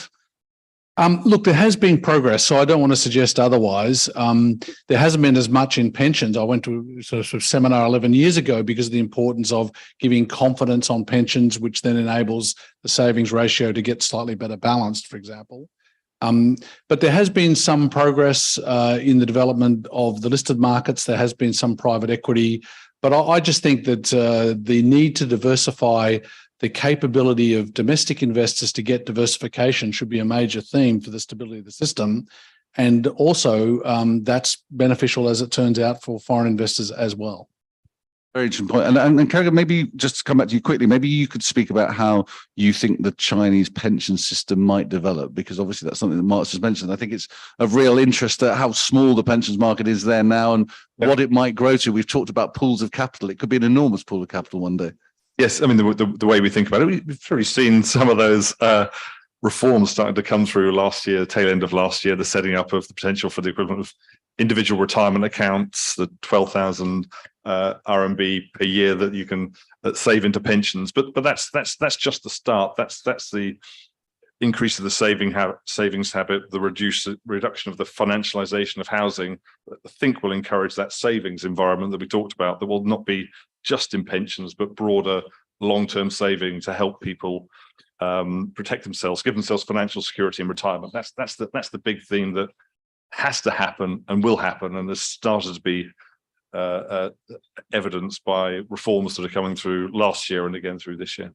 And what type of pension system do you think is like to develop a defined contribution, or? Well, so what we're primarily talking about here is Pillar 1, let's say state broadly, Pillar 2, a really limited corporate sector, but the real support and flow is in private sector. So defined contribution, 401k like savings pots that can be applied when people get to retirement. Thank you. Just to come to you on measures that could be taken to accelerate or ameliorate Hong Kong and China's part of the global financial network, I guess. Yes. Actually, I think in the past, every people knows that Hong Kong is a very important linkage between China and the global economy.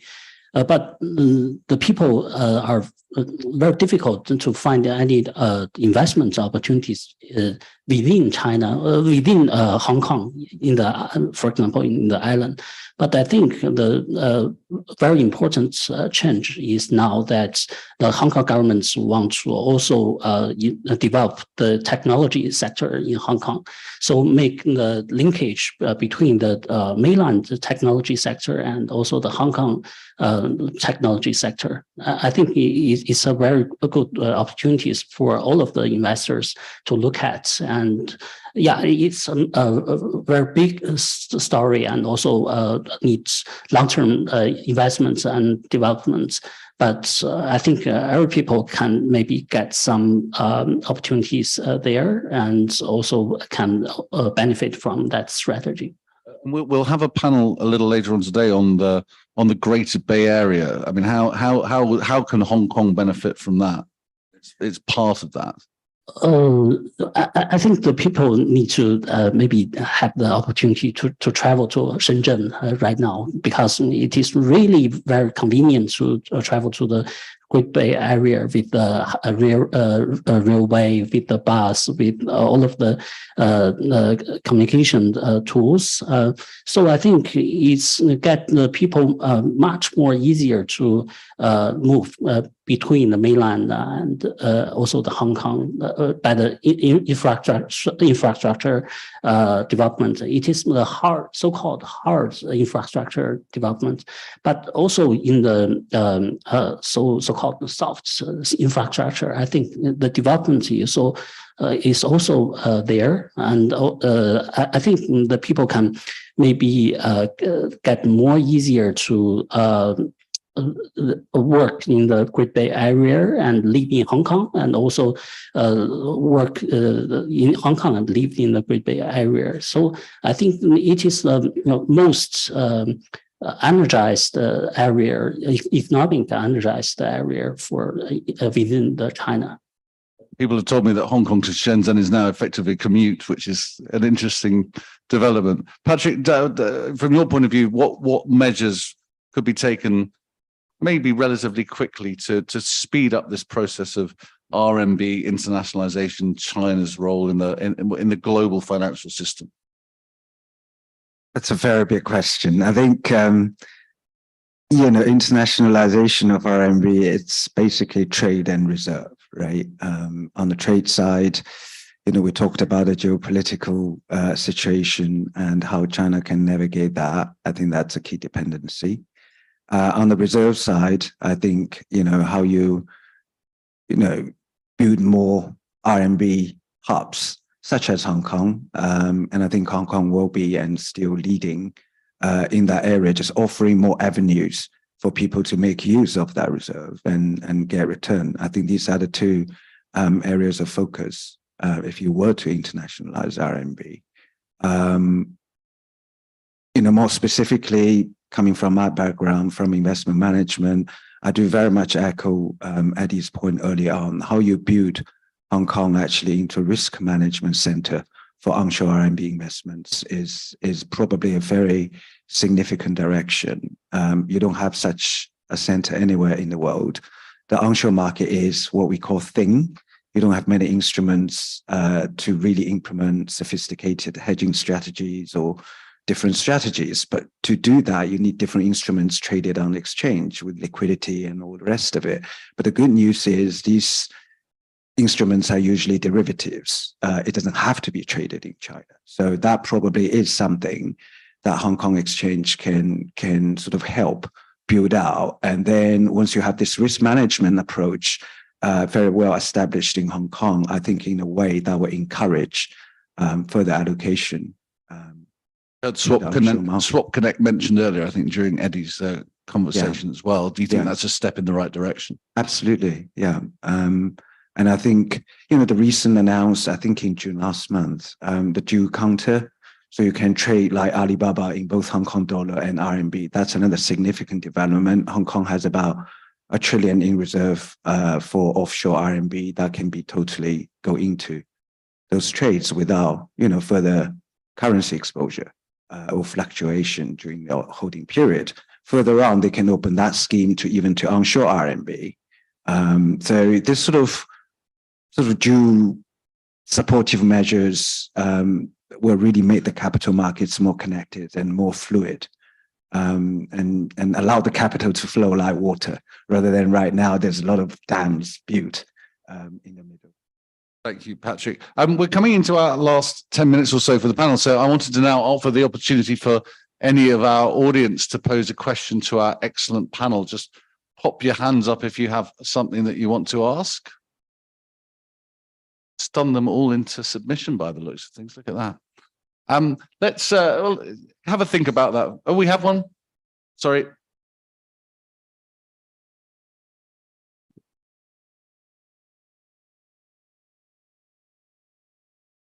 I'm Leon from Intercontinental Exchange. I got a question maybe for Patrick. Yeah, I know for China investment, as we mentioned, the ESG is part of the buzzword there. So what do you see as the blockage or hinder when doing ESG investment in China? Thank you.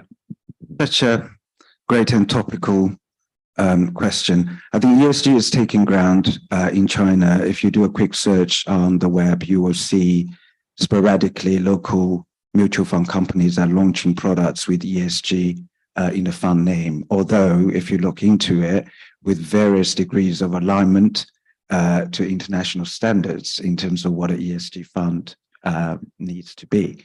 But that phenomena is telling you, this theme is taking ground.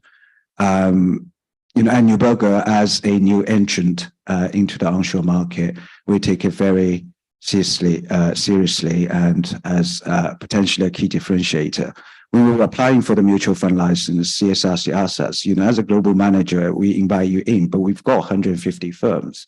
Why do we want you in? We want you in because we need you to have some influence in some areas that we probably don't know well enough. And for us, we picked ESG as our pillar for our differentiation, because that is something President Xi somehow committed to, the 2060 net zero commitment, which will lead to a lot of ESG related initiatives. And within these initiatives, we see opportunities for investment.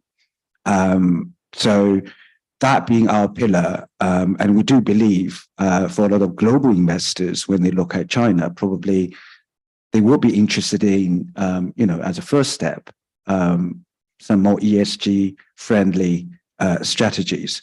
But the ESG landscape in China can be vastly different. The standard can be vastly different. Even the jargons can be vastly different to the West. It doesn't have such a fully developed scheme like you see in Europe, how you classify ESG fund and all the rest of it. So we want to make a serious effort in that. We relocated our MD on ESG investment from New York to China. On the back of that, we adopted a group approach to integrate all the material ESG factors related to China into our basic stock research process. So every stock we can invest in will have a research report, of which there will be a section on ESG, which is a description of what that firm does in that area with a rating. With that sort of base research done, we can launch different levels of ESG product that's really aligned with the international standard. So that's what we're building out. Secondly, also on the back of the relocation of the MD from New York, we have filed, which is public information, our first green bond fund with CSRC, which should be launched within this year. So we really feel this is an area that really needs global experience. They will come up with something that's quite different because China has its own interpretation of ESG, but they need framework, they need support in terms of experiences around ESG investing. So I think it's not just Neuberger Berman. We're a new entrant. We pick it as a key differentiation factor for us. But I think the broad market, with a lot of local FMCs, are also, setting up ESG committees, launching ESG funds, although their knowledge about, the standards about ESG is still limited. But I guess that's where we can make a difference. Just to put it into context, Patrick, I think the estimates of the amount of money that will be needed to achieve that transition to net zero globally is about $66 trillion. In China, it's $15 trillion. $15 trillion is the current exact amount that global banks hold in FX reserves at the moment. So that just gives you a scale of the challenge that's being faced right now. Any of the other panelists want to just come in on the ESG question? Kerrigan. If I can, I mean, what we believe is that we need full international cooperation to make the best use of finance and technology to mitigate climate change. That's the starting point. And of course, you can't ignore China on any of those features. You mentioned the 66 trillion feature. There's many figures knocking around because I'm very simple with figures. I remember the 100 trillion globally over the next 40 years to address climate change. 25 trillion of which is needed in China alone. I mean, a huge, huge investment that will have to come from the private sector as well as the public sector. We know China, 30% of world manufacturing, 27% of carbon emissions, but it's also the world's green giant, of course. It's roughly 90% of the entire solar supply chain, over 50% of electric vehicles, around 2/3 of battery production. So in those key themes of mitigating climate change, of electrification, storage, and solar, which is the main drive to get to a large part of addressing climate change, China's the leader. So what we need to do as fund managers, the main thing we need to do is to connect global investors to that investment opportunity. So that's the flow that needs to happen. And out of that, you automatically get ESG related funds, probably with an emphasis on the E part of that. So we'll be launching a fund later this year, which will be available to global investors investing in those technologies, going through the effort to make that an SFDR Article 8 fund, because you have to go through those steps to connect those global investors with this incredible and important investment opportunity. Thanks, Kerrigan. Thank you. Any other questions from the floor? Yes, one in the front here, please. So quick question for Kerrigan and Patrick, because as a lawyer, I also advise many global asset managers and investors.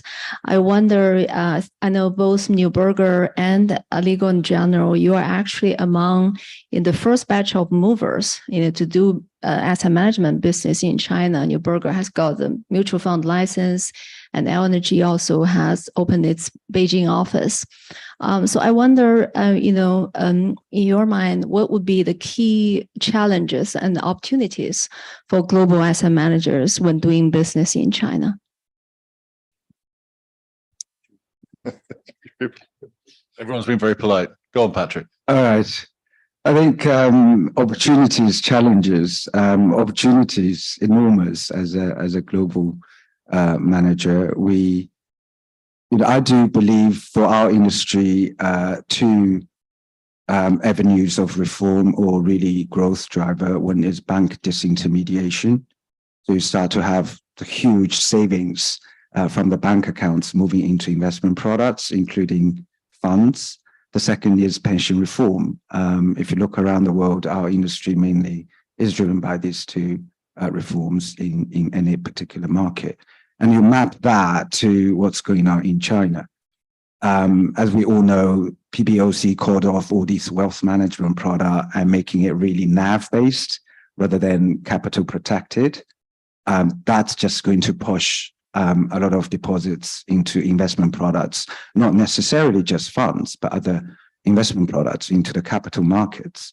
Pension reform, LNG talked a lot about, and we are having our eyes on that pie as well. I had the privilege to work through a few mutual funds who have had experience managing enterprise annuity, which is an institutional scheme in China for pension, not mandatory, but they try to model it after MPF in Hong Kong. Unfortunately, it's not mandatory, so it has a limit to how much it can grow.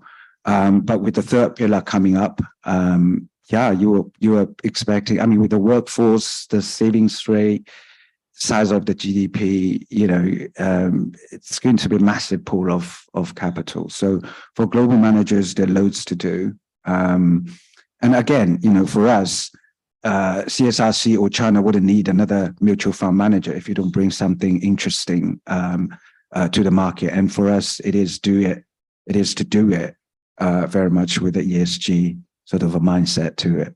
Thanks, Kerrigan. Kerrigan, just quickly, please, because I've got the red light flashing. I've got one more question, but please just start from your point of view. Just answer that. Well, that maturing of the market, the greater balance between institutional and retail leads to that potential for more mature products, such as more multi-asset, target date funds, those kind of products. The challenge is making sure the Chinese public are moving along with the intent and the desire to invest in those sorts of possibly more appropriate products.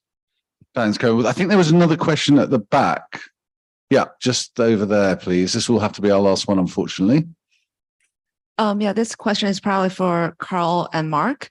We talked about equity, we talked about like CIB and bonds, but can you comment a little bit about like Chinese credit market in the global asset allocation? And then what are the things that you think can improve global access to the credit market, or potentially comment on Hong Kong's role in this? Thank you.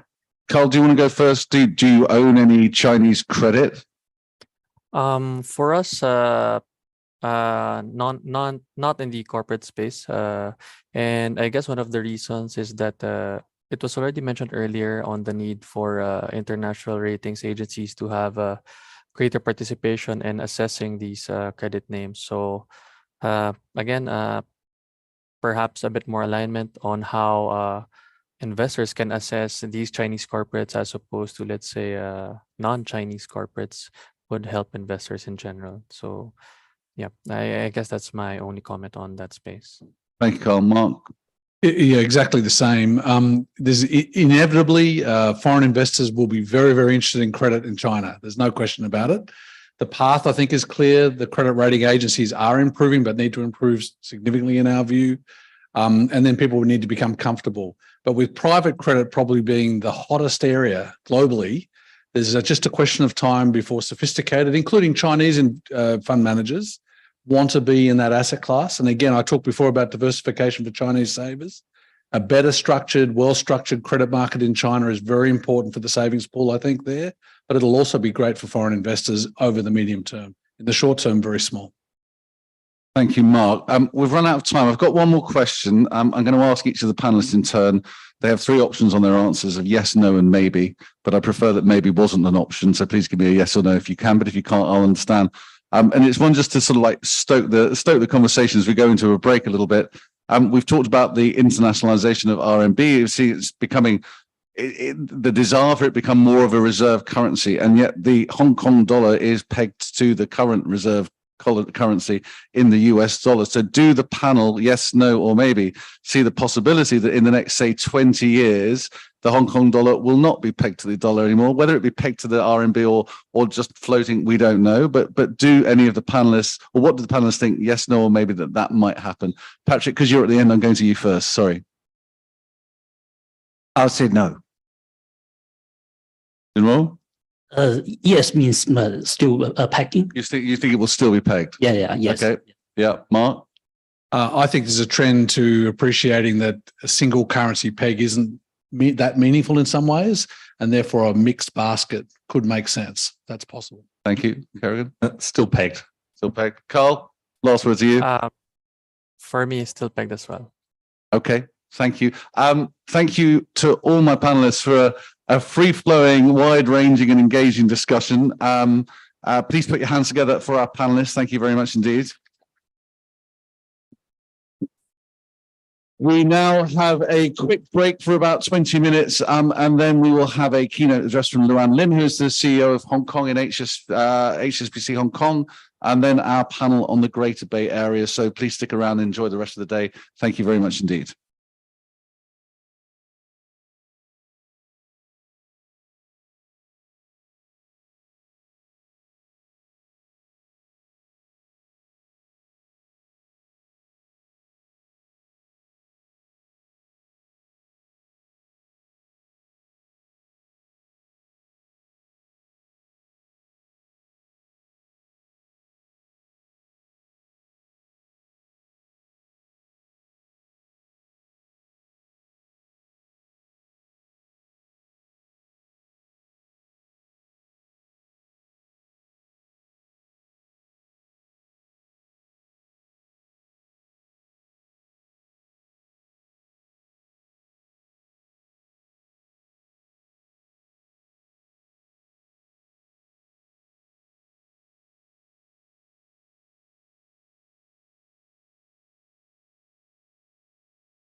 Welcome back from the break, everyone. Plenty more to talk about still today, focusing in many ways on Hong Kong as a financial centre. As I started saying, we'll talk about a whole range of global themes, but Hong Kong as a financial centre is something that that we think deserves a bit of renewed attention. So we're going to hear about it from the perspective of being a commercial bank here. And indeed, one with one of the only ones, universal banks left with a global footprint. So we're great. We're lucky, I think, to hear from Luan Lim, who is CEO of Hong Kong HSBC. Luan, please come to the stage.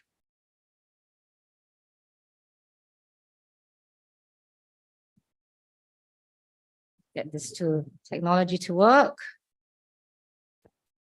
All right, so thank you for that very kind introduction, and it is indeed an honor to speak to you here today. So, ladies and gentlemen, I was asked to speak on the importance of Hong Kong for a leading global bank. At HSBC, we operate in 62 countries and territories. We have 39 million customers who entrust us with about $3 trillion worth of assets. And that's a long way of saying we're the world's last truly global full-service bank. And it's no accident that the beating heart of that world's last truly global bank is here in Hong Kong. Personally, I always like to think that Hong Kong will not be Hong Kong without HSBC. Now, that may or may not be true, but it's certainly true that HSBC would not be HSBC without Hong Kong. Our success, our reach, our DNA as a bank, all these are a direct result of the unique environment that is Hong Kong. There is nowhere else on earth that offers Hong Kong's combination of connectivity and openness, the rule of law, the entrepreneurial spirit, the concentration of talent, and its position at the heart of the most dynamic part of the global economy. And there are very few places that can match the depth and liquidity of our bond markets, the $33 trillion equities markets, or the ability to hedge risks in our derivatives markets as well. So no leading bank, no leading global bank can afford not to be in Hong Kong. And we're truly fortunate that this is our home market.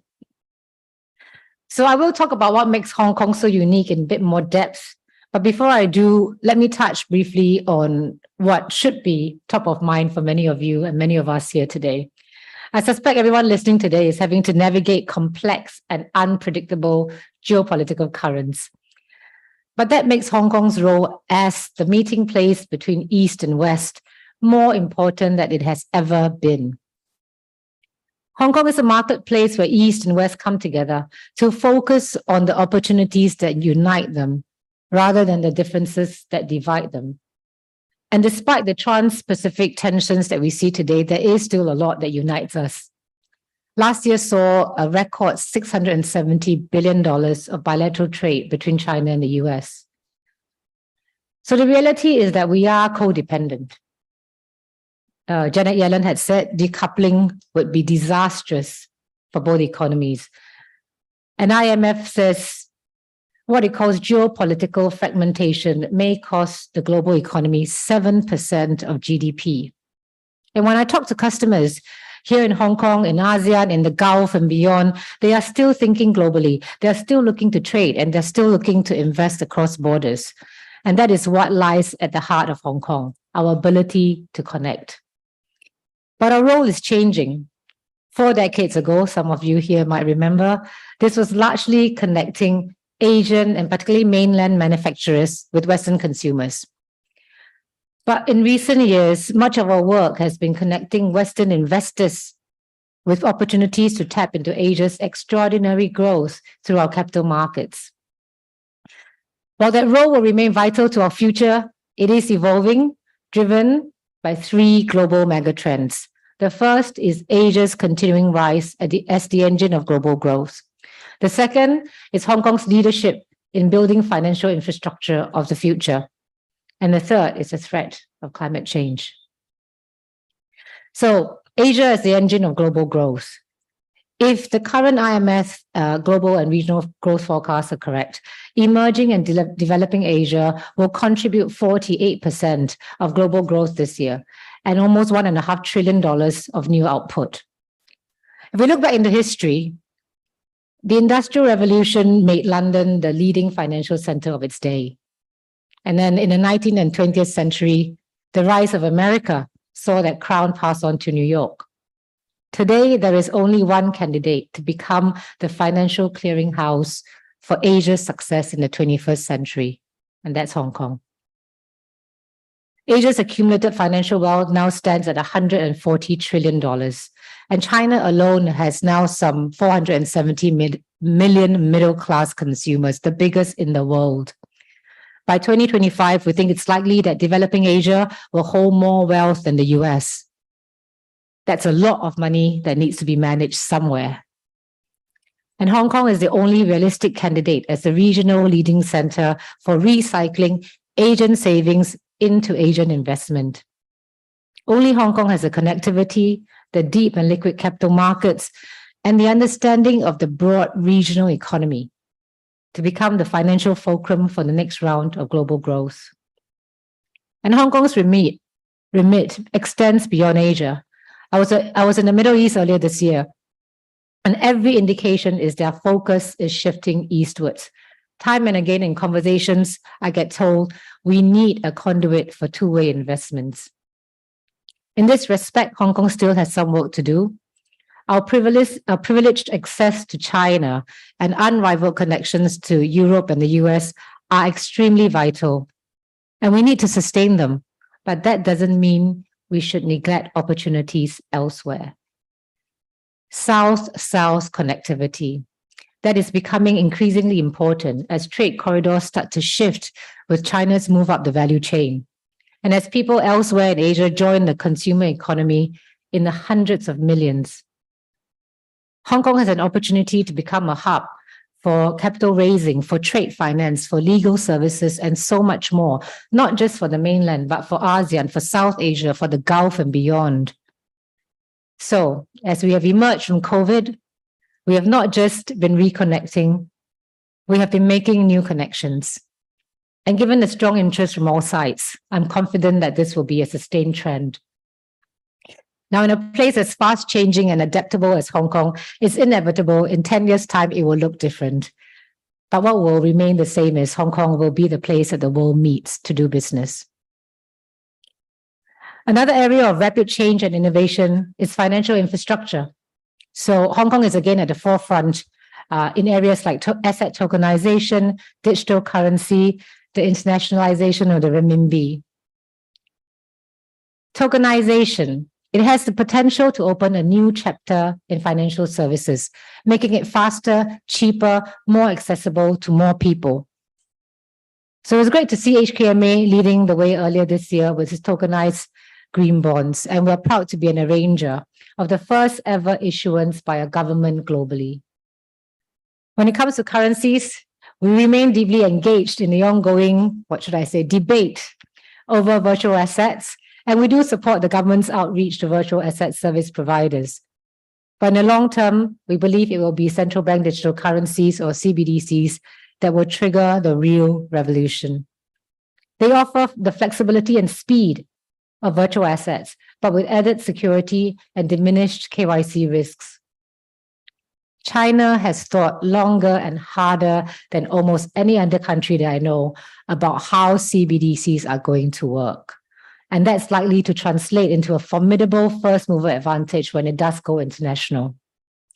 Now, thanks to the hard work of Eddie and the HKMA, Hong Kong is already at the cutting edge of CBDC internationalization. At HSBC, we're proud to have been taken part in a pilot last year by the Bank for International Settlements involving the HKMA, the PBOC, the central banks of Thailand and the UAE. So I think this is an area that we really need to watch closely and will bring significant change to how our financial sectors work. And lastly, the internationalization of renminbi. It will take time. The use of renminbi in global trade finance remains low, but it has shown steady increases. In March this year, the renminbi was the most widely used currency for cross-border transactions in China for the first time ever. So for those of you who think that the world would benefit from a greater choice when it comes to settlement and reserve currencies, if you want to be on the ground floor, you need to be in Hong Kong. Around 75% of all offshore renminbi payments are processed here. This city is the focus of the PBOC's drive to use digital renminbi to make cross-border trade more efficient.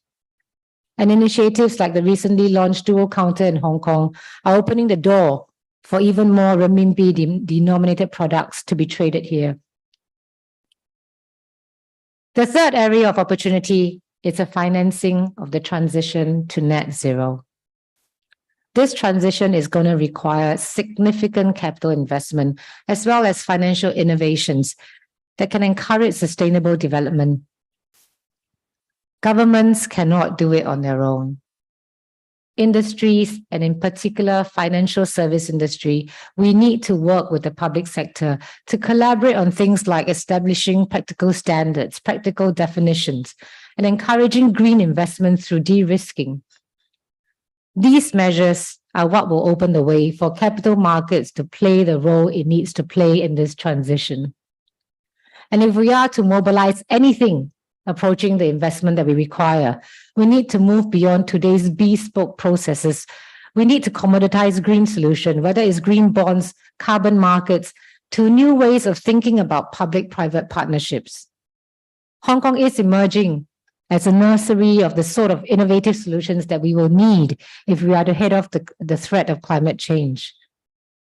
And the world needs a clearinghouse for green finance, a place where we have expertise, established norms, and where borrowers and investors can come together and to create and trade green products.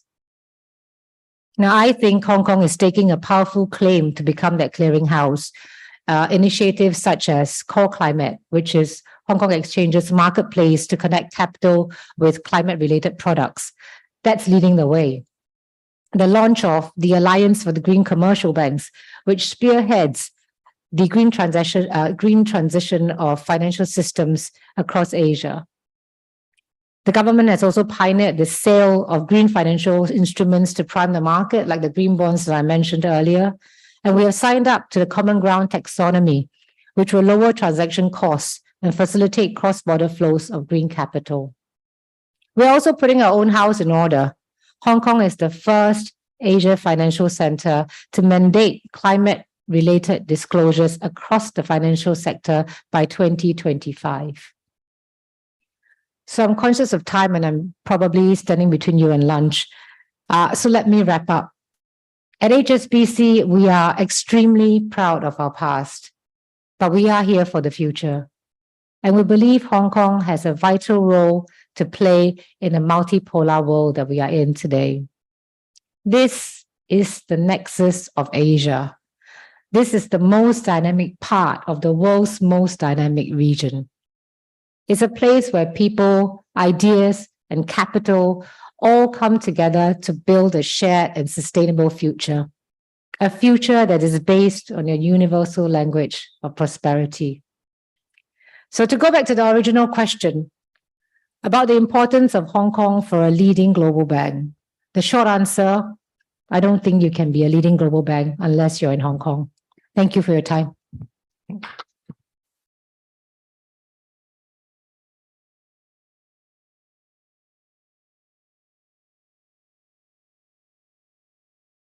Thank you for that excellent speech, Luan.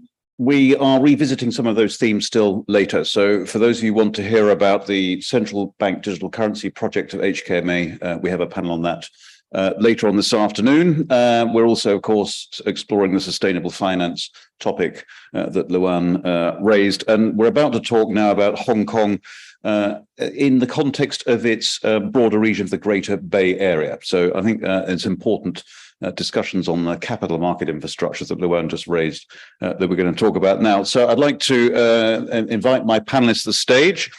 Peter Burnett, Managing Director of Standard Chartered, Daniel Chan, EVP of HSBC. Online, we have Manjian Chen, Managing Director, Bank of China International, and we also have He Jie, who's Director General of the Shenzhen Municipal Financial Regulatory Bureau. Please join me on the stage.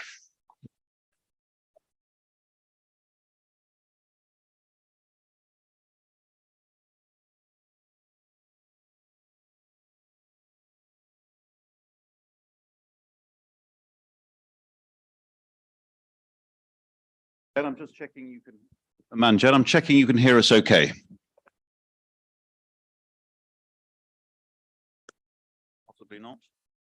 Manjan, do you hear us okay? Jess, I'm not sure if our virtual speaker can hear us, so just want to check on that. Mr. He will also speak in Mandarin. So if you are an English speaker who can't speak Mandarin, which includes me, then you'll need your simultaneous translation. Thank you very much for joining me. I want to ask some very basic questions, first of all, about the Greater Bay Area. Very simply, perhaps starting with you, Daniel, on this, what is it? What is the Greater Bay Area? How would you define it? Thanks for passing me the first question, because probably my title got GBA on it, so I get the first question. I think we all along been understand very closely about like Guangdong or Pearl River Delta. I think Greater Bay Area actually include 9 cities in the Pearl River Delta, as well as Hong Kong and Macau. We use Bay Area. Actually, the world have 3 other Bay Areas. We have New York Bay Area, we have Tokyo Bay Area, and of course Silicon Valley, San Francisco Bay Area.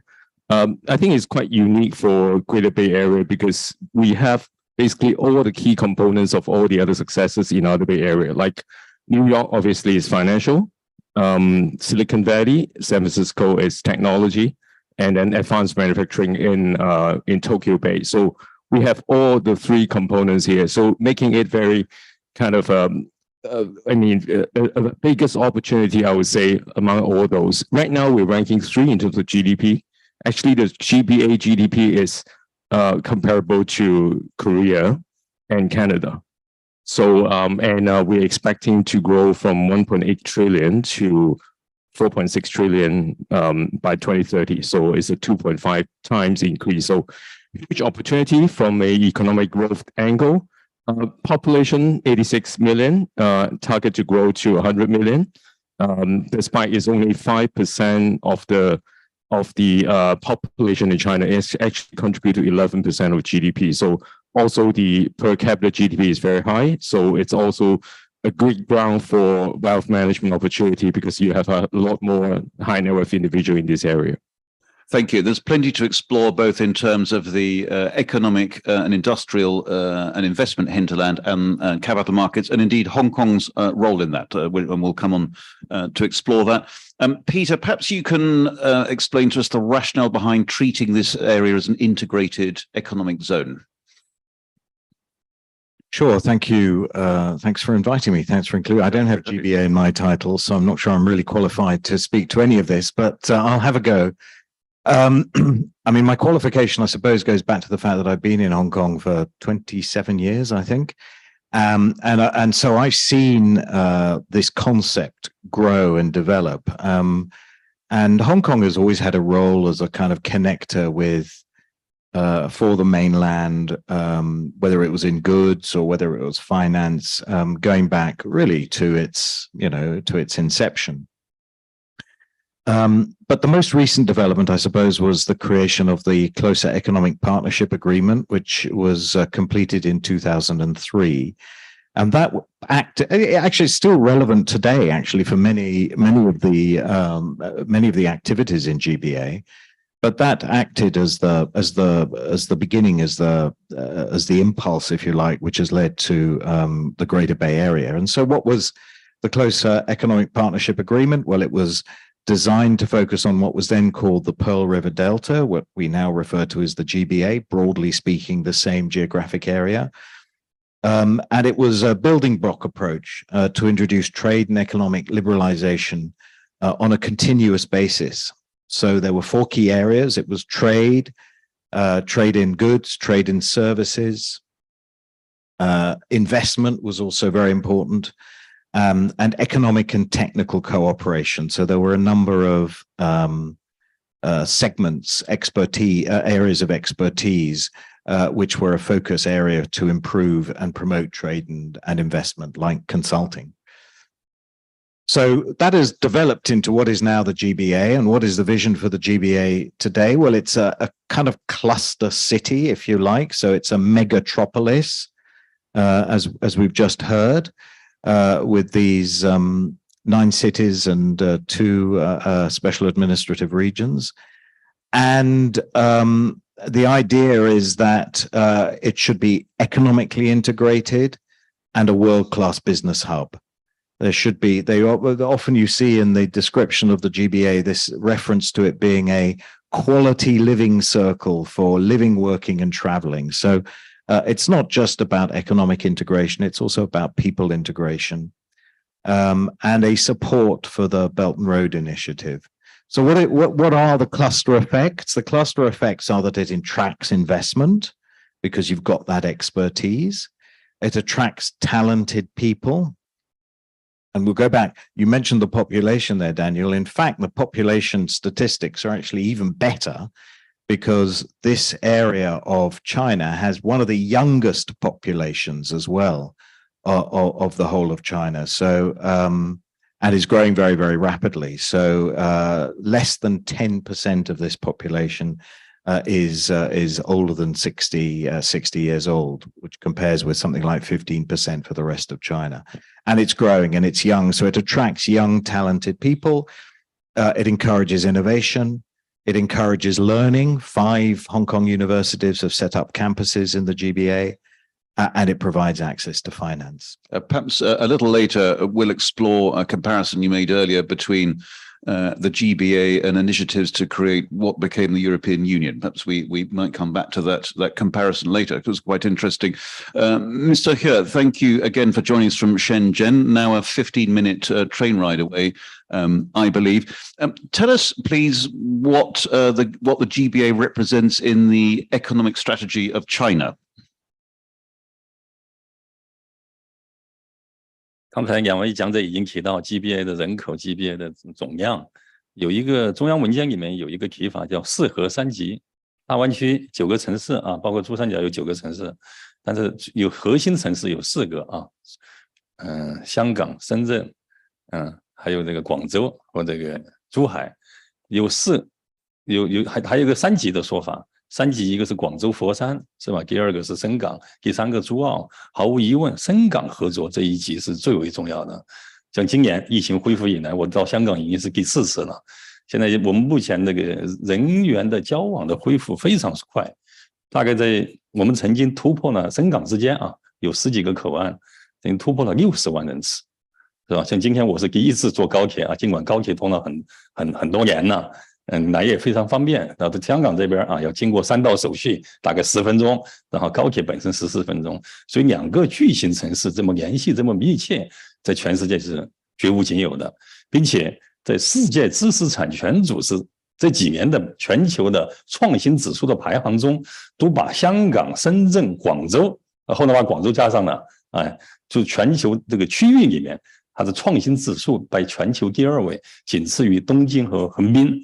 所以这一块是非常有活力的啊，本身地理上联系也是非常密切的。当然，我们有一个最好的一个点就是前海，是吧？中央是吧？几部委大概在2个月前专门发布了前海，前海的全称就是深港现代服务业合作区，是吧？有30条，这里面有很多内容都可以下一步有很多机会啊，有很多工作可以做。 Thank you, Mr. He. Could tell us which economic sectors in particular the GBA focuses on?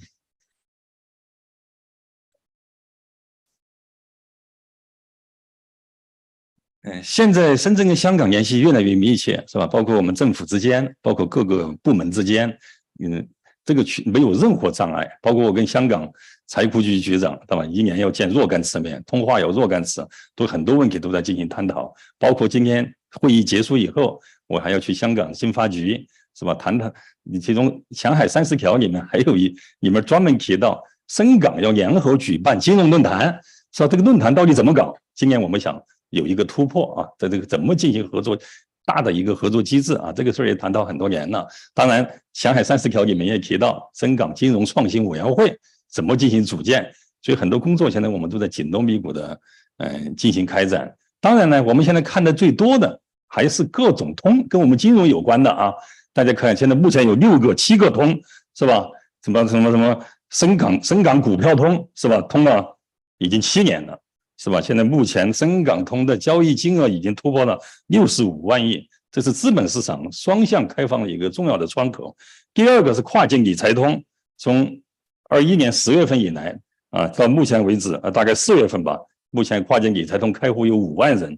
是吧？金额大概突破了34亿，但是目前还不是很理想，所以在制度上下一步还要进行进一步的完善，是吧？第3个是债券通，债券通现在目前已经服务了36个国家和地区，超过3500个国际投资机构加入了债券通。我们还有私募通，是吧？刚才我也碰到那个陆登迈啊，那个在上海设的公募基金的咱们的刘宋总裁，是吧？他也在上海也开那个科 FLP。像我们深圳现在科 FLP 已经有186家，是吧？还有 QDIE 各种管道，这个有关私募还有OMFIF啊，做一级市场和一级半市场的这种管道也是非常多的。当然还有 ETF 通，目前纳入沪深港通的交易机制里面 ，ETF 已经达到了102只，当然香港方面就大概有5只，相对少了一点，是吧？还有保险通，就咱们经常驾车啊，到内地去，是吧？可以发现，在这个深港澳，是吧？3地车险1地投保，现在目前有10家财险公司啊，开展了跨境车险业务，还有6款跨境医疗产品和58款大湾区的专属重大疾病的保险，这些都已经推出来。当然，今年大家也看到，还有2个重大突破，是吧？港交所那个双币啊，人民币港币双柜台交易。这种模式已经出来了，当然还有一个利率互换通也在开展，所以这种金融的互联互通啊，这个进展非常迅速。当然，我们可能下一步还要开展，大家很关注都是专业人才的互认，在某些方面有一些突破，在某些方面咱们看能不能通过推动监管机构以一个简易的方式来进行开展跨境的职业啊。Thank you very much, Mr. He. Manjian, hopefully you can hear me. I wanted to ask you, Mr. He has just touched on it. I wanted you to talk to us about the development of the capital markets ecosystem in the Greater Bay Area, incorporating Shenzhen, Hong Kong, and other cities. How will that look in capital markets terms? Which facilities will reside where? Hi, can you hear me? Yes, yeah, we can.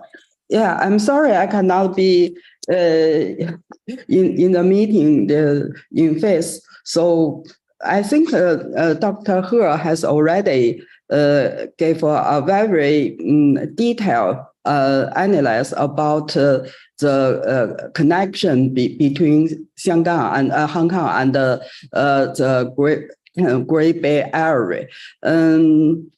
Actually, I want to give one argument is that, like what Dr. He said, the financial market integration is a major target during the development of a Great Bay Area. So by deepening the cooperation between Hong Kong and other cities, particularly in Shenzhen and Guangzhou, the financial markets can enhance cross-border cooperation in investment, talents, and technology. So in the system, in the unique system, we usually set by one country, two system, and 3 currencies. The financial market integration in Great Bay Area could also deepen the connection between domestic and international markets, as well as promote the reform of all-round opening up of China, we believe. If you look at the history of past several years, we can see the Chinese decision maker continue to initiate and I think give a strong support to the opening up and reform in the Great Bay Area as the pilot area for the whole China's continuing opening up. The Chinese decision maker have issued some specific policy for the two-free zone. That is, Dr. He has already mentioned Qianhai in Shenzhen and Hengqin in Zhuhai, which have further deepening the regional reform financial cooperation. Particularly, we noticed that the Qianhai, the Hengqin reform proposal actually gave a very big, I think, autonomy for the regional governments to make the reform. Even I think regarding some reform for the capital market, capital account opening up in these specific regions. So I would like to make some summarize our observation for the achievements of this integration in the Great Bay Area. First, the Great Bay Area has been promoting the orderly mutual interconnection of capital market through a series of connector program. Of course, the famous connector program is the stock connector program. There is a lot of numbers. I think everybody here are very familiar about this stock connection program. I just gave a very simple numbers. By our statistics, domestic investors now can invest in more than 560 stocks in Hong Kong exchange, which about 25% of the total Hong Kong listed companies. In the first half of 2023, the average daily turnover of Hong Kong Stock Connect through both Shanghai and Shenzhen, of course, was Hong Kong $34 billion. 34 billion Hong Kong dollar, which is about 50% of total Hong Kong exchange turnover. So the number is very big.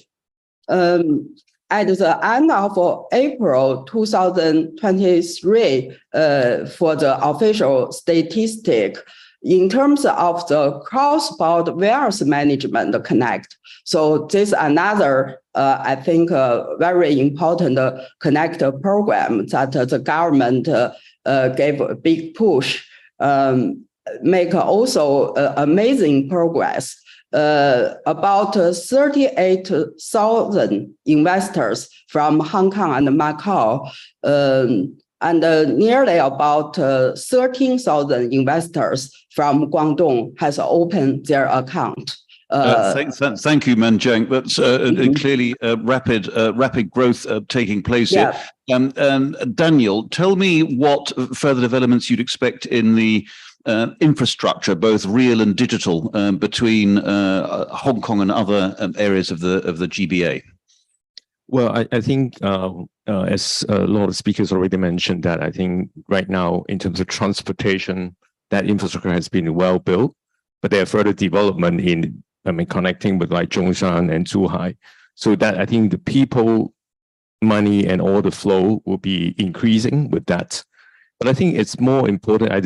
We didn't talk too much about the challenges as compared with the other Bay Area. Is that we are in the Greater Bay Area. Actually, we have 3 jurisdictions. We have 3 currencies, and more than one. How does that work? This is so I think the challenge right now is more of the soft kind of network. I mean, how do we actually overcome some of those challenges?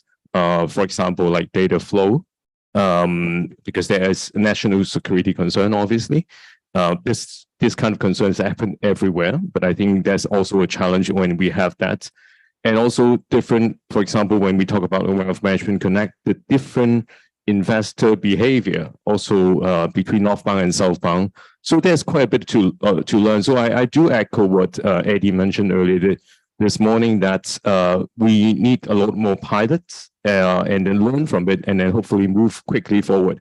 And I think one very unique opportunity for GBA is designated to do quite a bit of those pilot.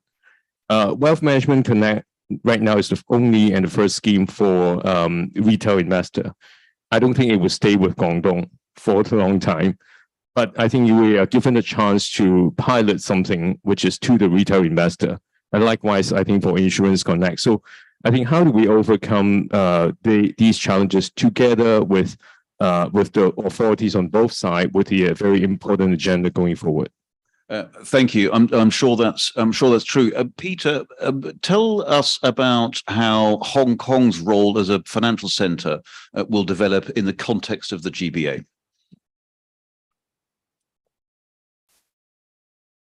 Sure, that's the agenda for this whole conference, isn't it? Essentially, yes. Yeah. Okay, let me have a go. Look, I think that Hong Kong's function as a financial centre for the GBA has actually developed very significantly over the last few years. And, you know, Hong Kong has really established itself now as the preeminent offshore financing hub for China, and also as the link between the rest of the world and China. So just give you a couple of statistics. If you look at investment, I'm told that 84% of all inward investment into China comes through Hong Kong. 75% of all inward investment into China. So the first statistic was GBA. Into China is 75%. And the reverse is about 54%. So China going out to the rest of the world routes its investment through Hong Kong. And that gives Hong Kong a very special role. And it's there because of the systems, because of the institutions, because we have a free capital account, because we've got, you know, great financial services, because we have the rule of law, because we have accountants and consultants. This is a built out sector, which is very difficult to copy anywhere else in the world, frankly, and it serves the mainland and it serves the rest of the world. And Hong Kong has always been a great aggregator and allocator of capital. So it attracts capital in and it knows how to deploy that capital. It's a great risk management center, if you like, and it will continue to do that.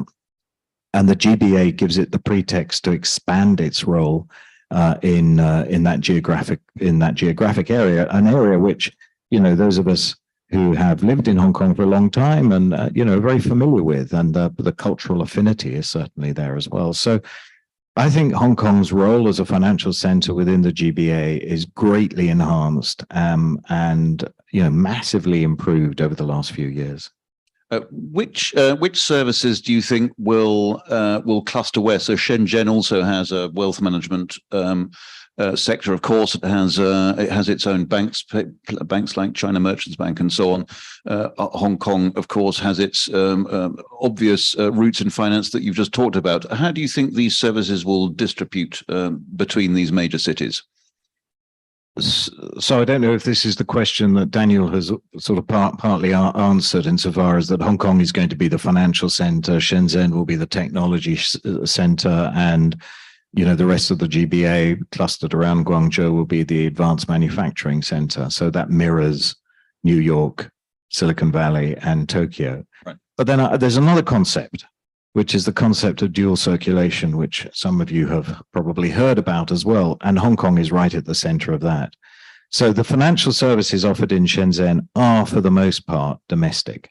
They are, for the most part, serving the community and the businesses and the corporates in Shenzhen and in GBA, and maybe a little bit further afield.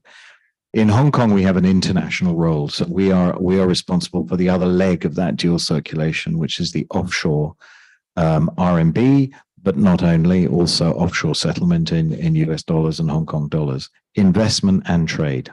And that's, we heard about it, and you've got a panel later. That's where Enbridge comes into its own. Yeah. In other words, so Hong Kong will remain the conduit for capital to move in and on and offshore, whereas Shenzhen, you think, will focus as an onshore focused center, I think we'll say. Good.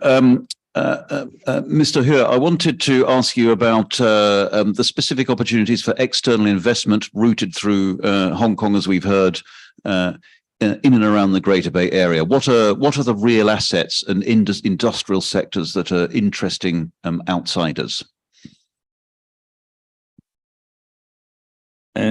深圳跟香港现在都在打造财富管理中心，大概我们也计算了一下，去年给中国内地大概理财规模，然后不包括房地产，不包括自己投资委托第三方资管机构进行投资的规模大概是125万亿，而深圳的资管机构呢，大概管了26.5亿，占了全中国的大概1/5强。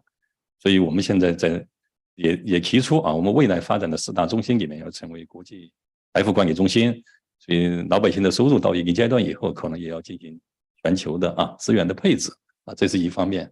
第二方面呢，大家可以看到这些年来，我们提出大概12年了，战略性新兴产业的发展，7大战新产业，真正是经济增长的新旧动力在快速切换之中。目前7大战新产业占深圳 GDP 的比重，去年是多少？41%，在中国各城市里面是最高的。所以我们看到深圳很多产业非常起来了，都起来了。包括3月底我去到中东的主权基金对中国对深圳都特别感兴趣。大家可以看到，我们深圳的新能源汽车以比亚迪为代表的这一个产业链已经非常成熟了。比亚迪前年的收入2100亿，去年是4200亿，对吧？卖了187万辆，不卖燃油车了。今年会增长一个什么速度？那目前像6个月数据基本上出来了，大家也可以看到发展速度非常快。包括第二个相关的产业，电化学储能，这对绿色发展、对可持续发展，全球都很关注。储能产业在深圳已经崛起了。当然，深圳传统在7大战新产业里面发展最快的、在全球最引以自豪的叫 ICT 电子信息，那是深圳的强项。大概所以这个什么以华强北为代表的，大家可以看到，所以这些新兴产业崛起以后所以就诞生了很多机会，所以也吸引了国际资本，是吧？我们也欢迎国际资本在深圳来进行方方面面的进行一个投资。深圳现在把7大战新产业细化为20+8，7大产业细化为20个产业，再加上8个未来产业。未来产业包括量子信息，是吧？包括深海、深空，是吧？包括这个合成生物这些产业。所以我们深圳每一个产业都要求有一个母基金来进行扶持这些产业的壮大。所以现在也有一些学者在研究我们土地房地产大概这个土地财政怎么去转化为股权财政。地方政府所谓股权财政，靠地方政府拿一部分钱跟社会资本一起来融合，然后来培育一些新兴产业，产生一个新的经济增长点，对吧？这里面也欢迎社会资本、欢迎外资一起来。比如说我们深圳的电化学储能基金，大概计划规模就是200亿，也需要外资也欢迎外资的介入，因为深圳投资机会非常非常多谢谢。Thank you. Man Jiang, you started to talk a little earlier about the Connect programs that allow outsiders to access Chinese capital markets. Could you go into a little more detail about those and about programs like QFI that allow international investors to gain access to assets in the Greater Bay Area that are onshore? Sure. Actually, I think the Great Bay Area continued to encourage these foreign investors, to be registered in the Great Bay Area. Based on our statistic, we noticed that during past several years, the financial corporation has been encouraged to continue to set up their branches in the Great Bay areas. For example, I can give you some numbers.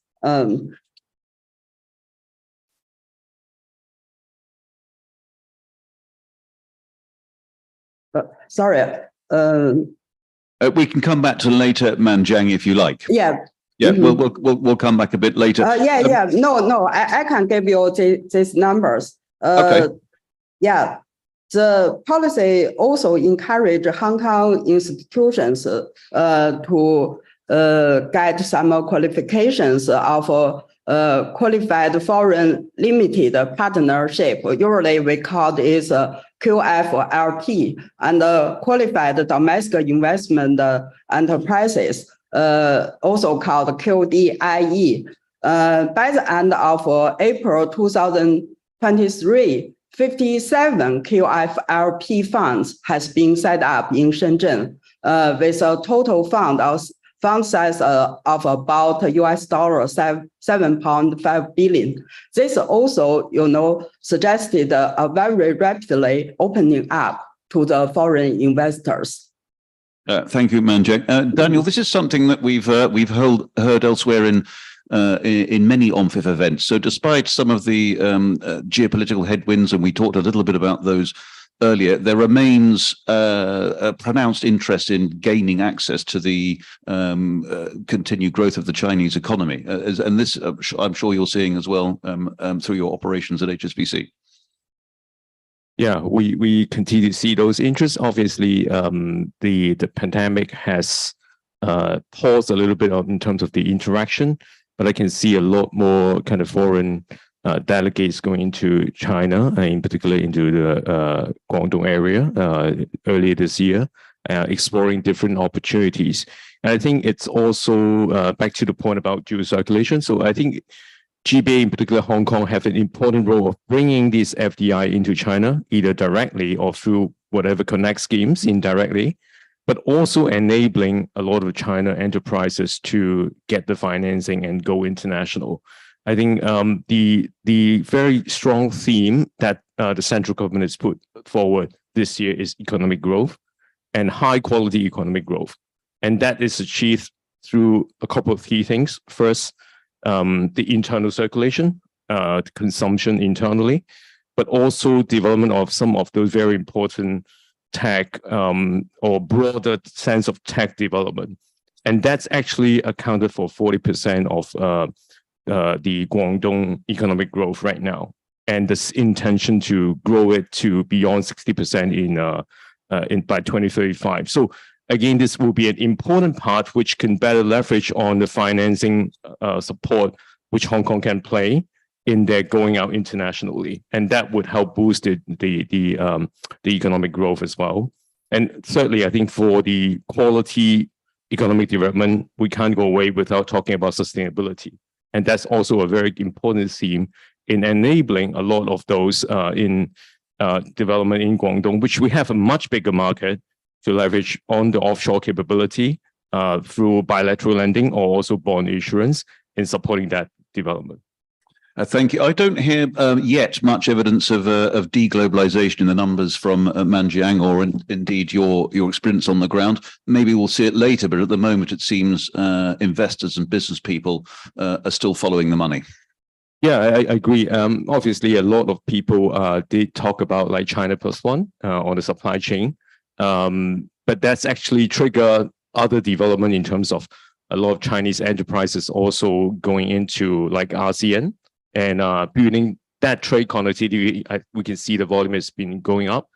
We host a seminar for the Chinese enterprises, bring our 6 market CEO from the ASEAN to Shenzhen last month. It was very well received. They see the opportunity, they see the trend coming, and that's what foster more trade. I think the more open we have, the more international trade we have, we will see prosperity on both sides. Thank you. Mr. He, we talked just now from Daniel, we just touched on sustainable finance, and I know that that's an area of focus for Shenzhen. Tell us how the sustainable finance scene is developing in Shenzhen.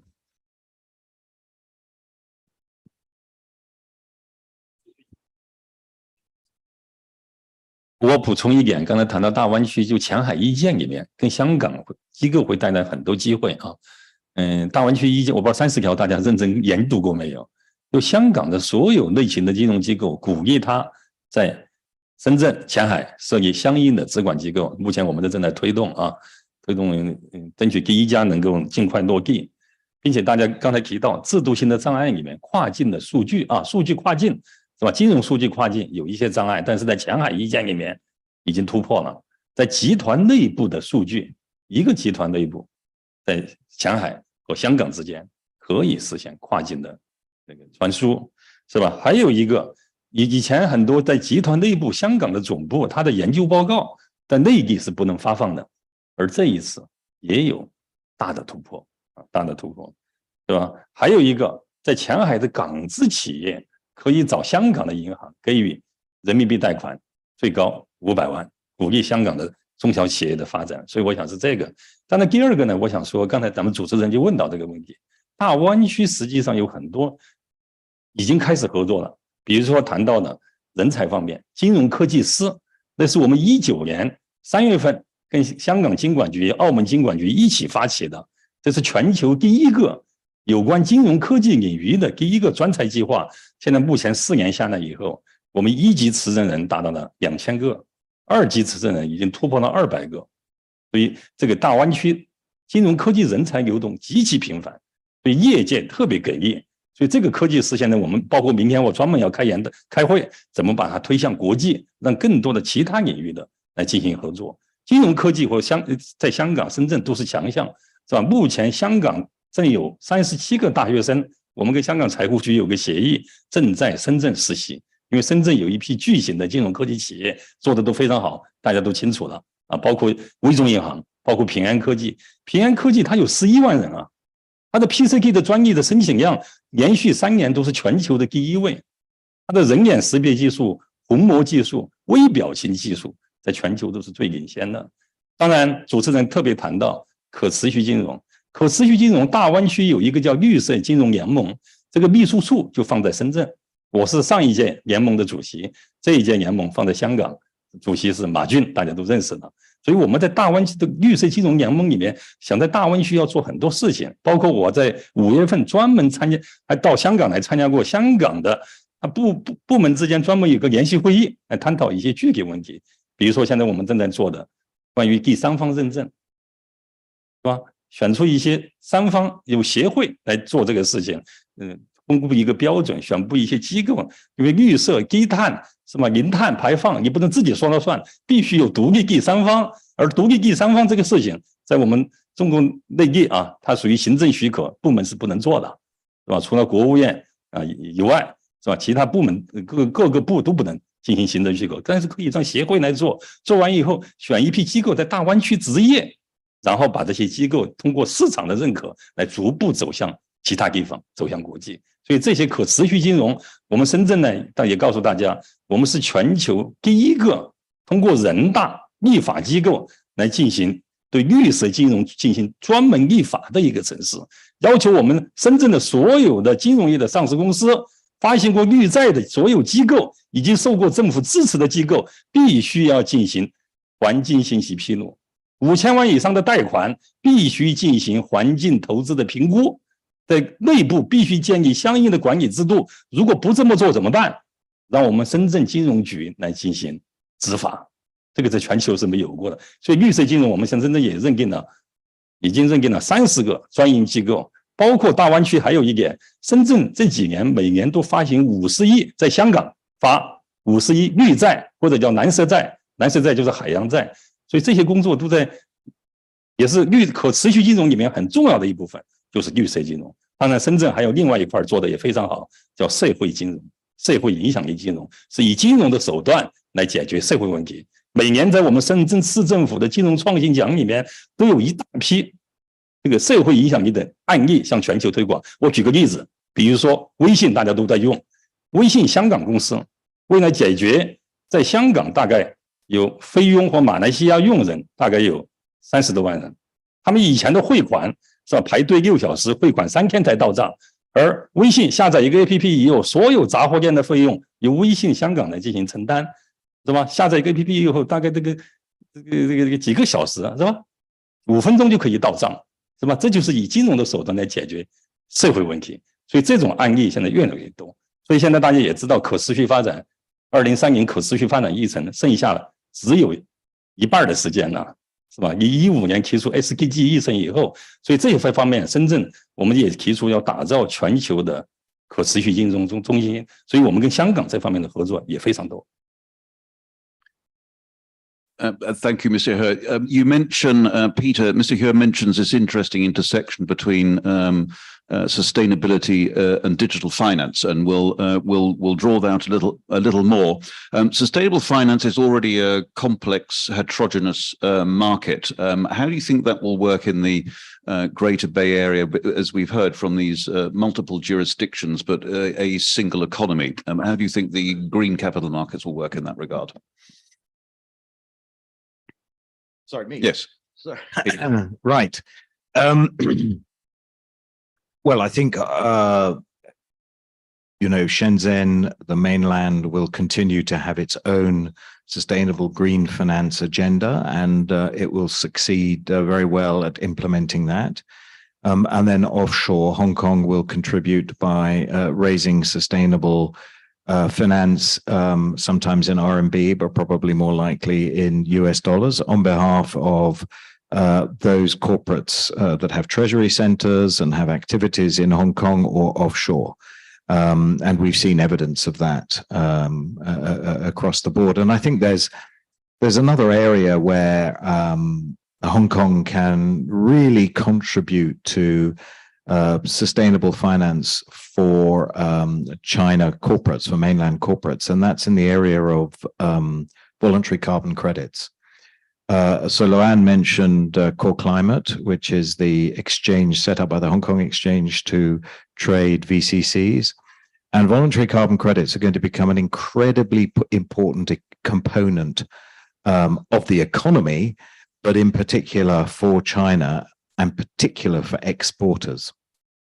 They are going to need access to internationally recognized voluntary carbon credits to be able to offset their emissions in order that they can continue to export into markets like the EU, certain states in the US, the UK, Britain, and Australia and New Zealand.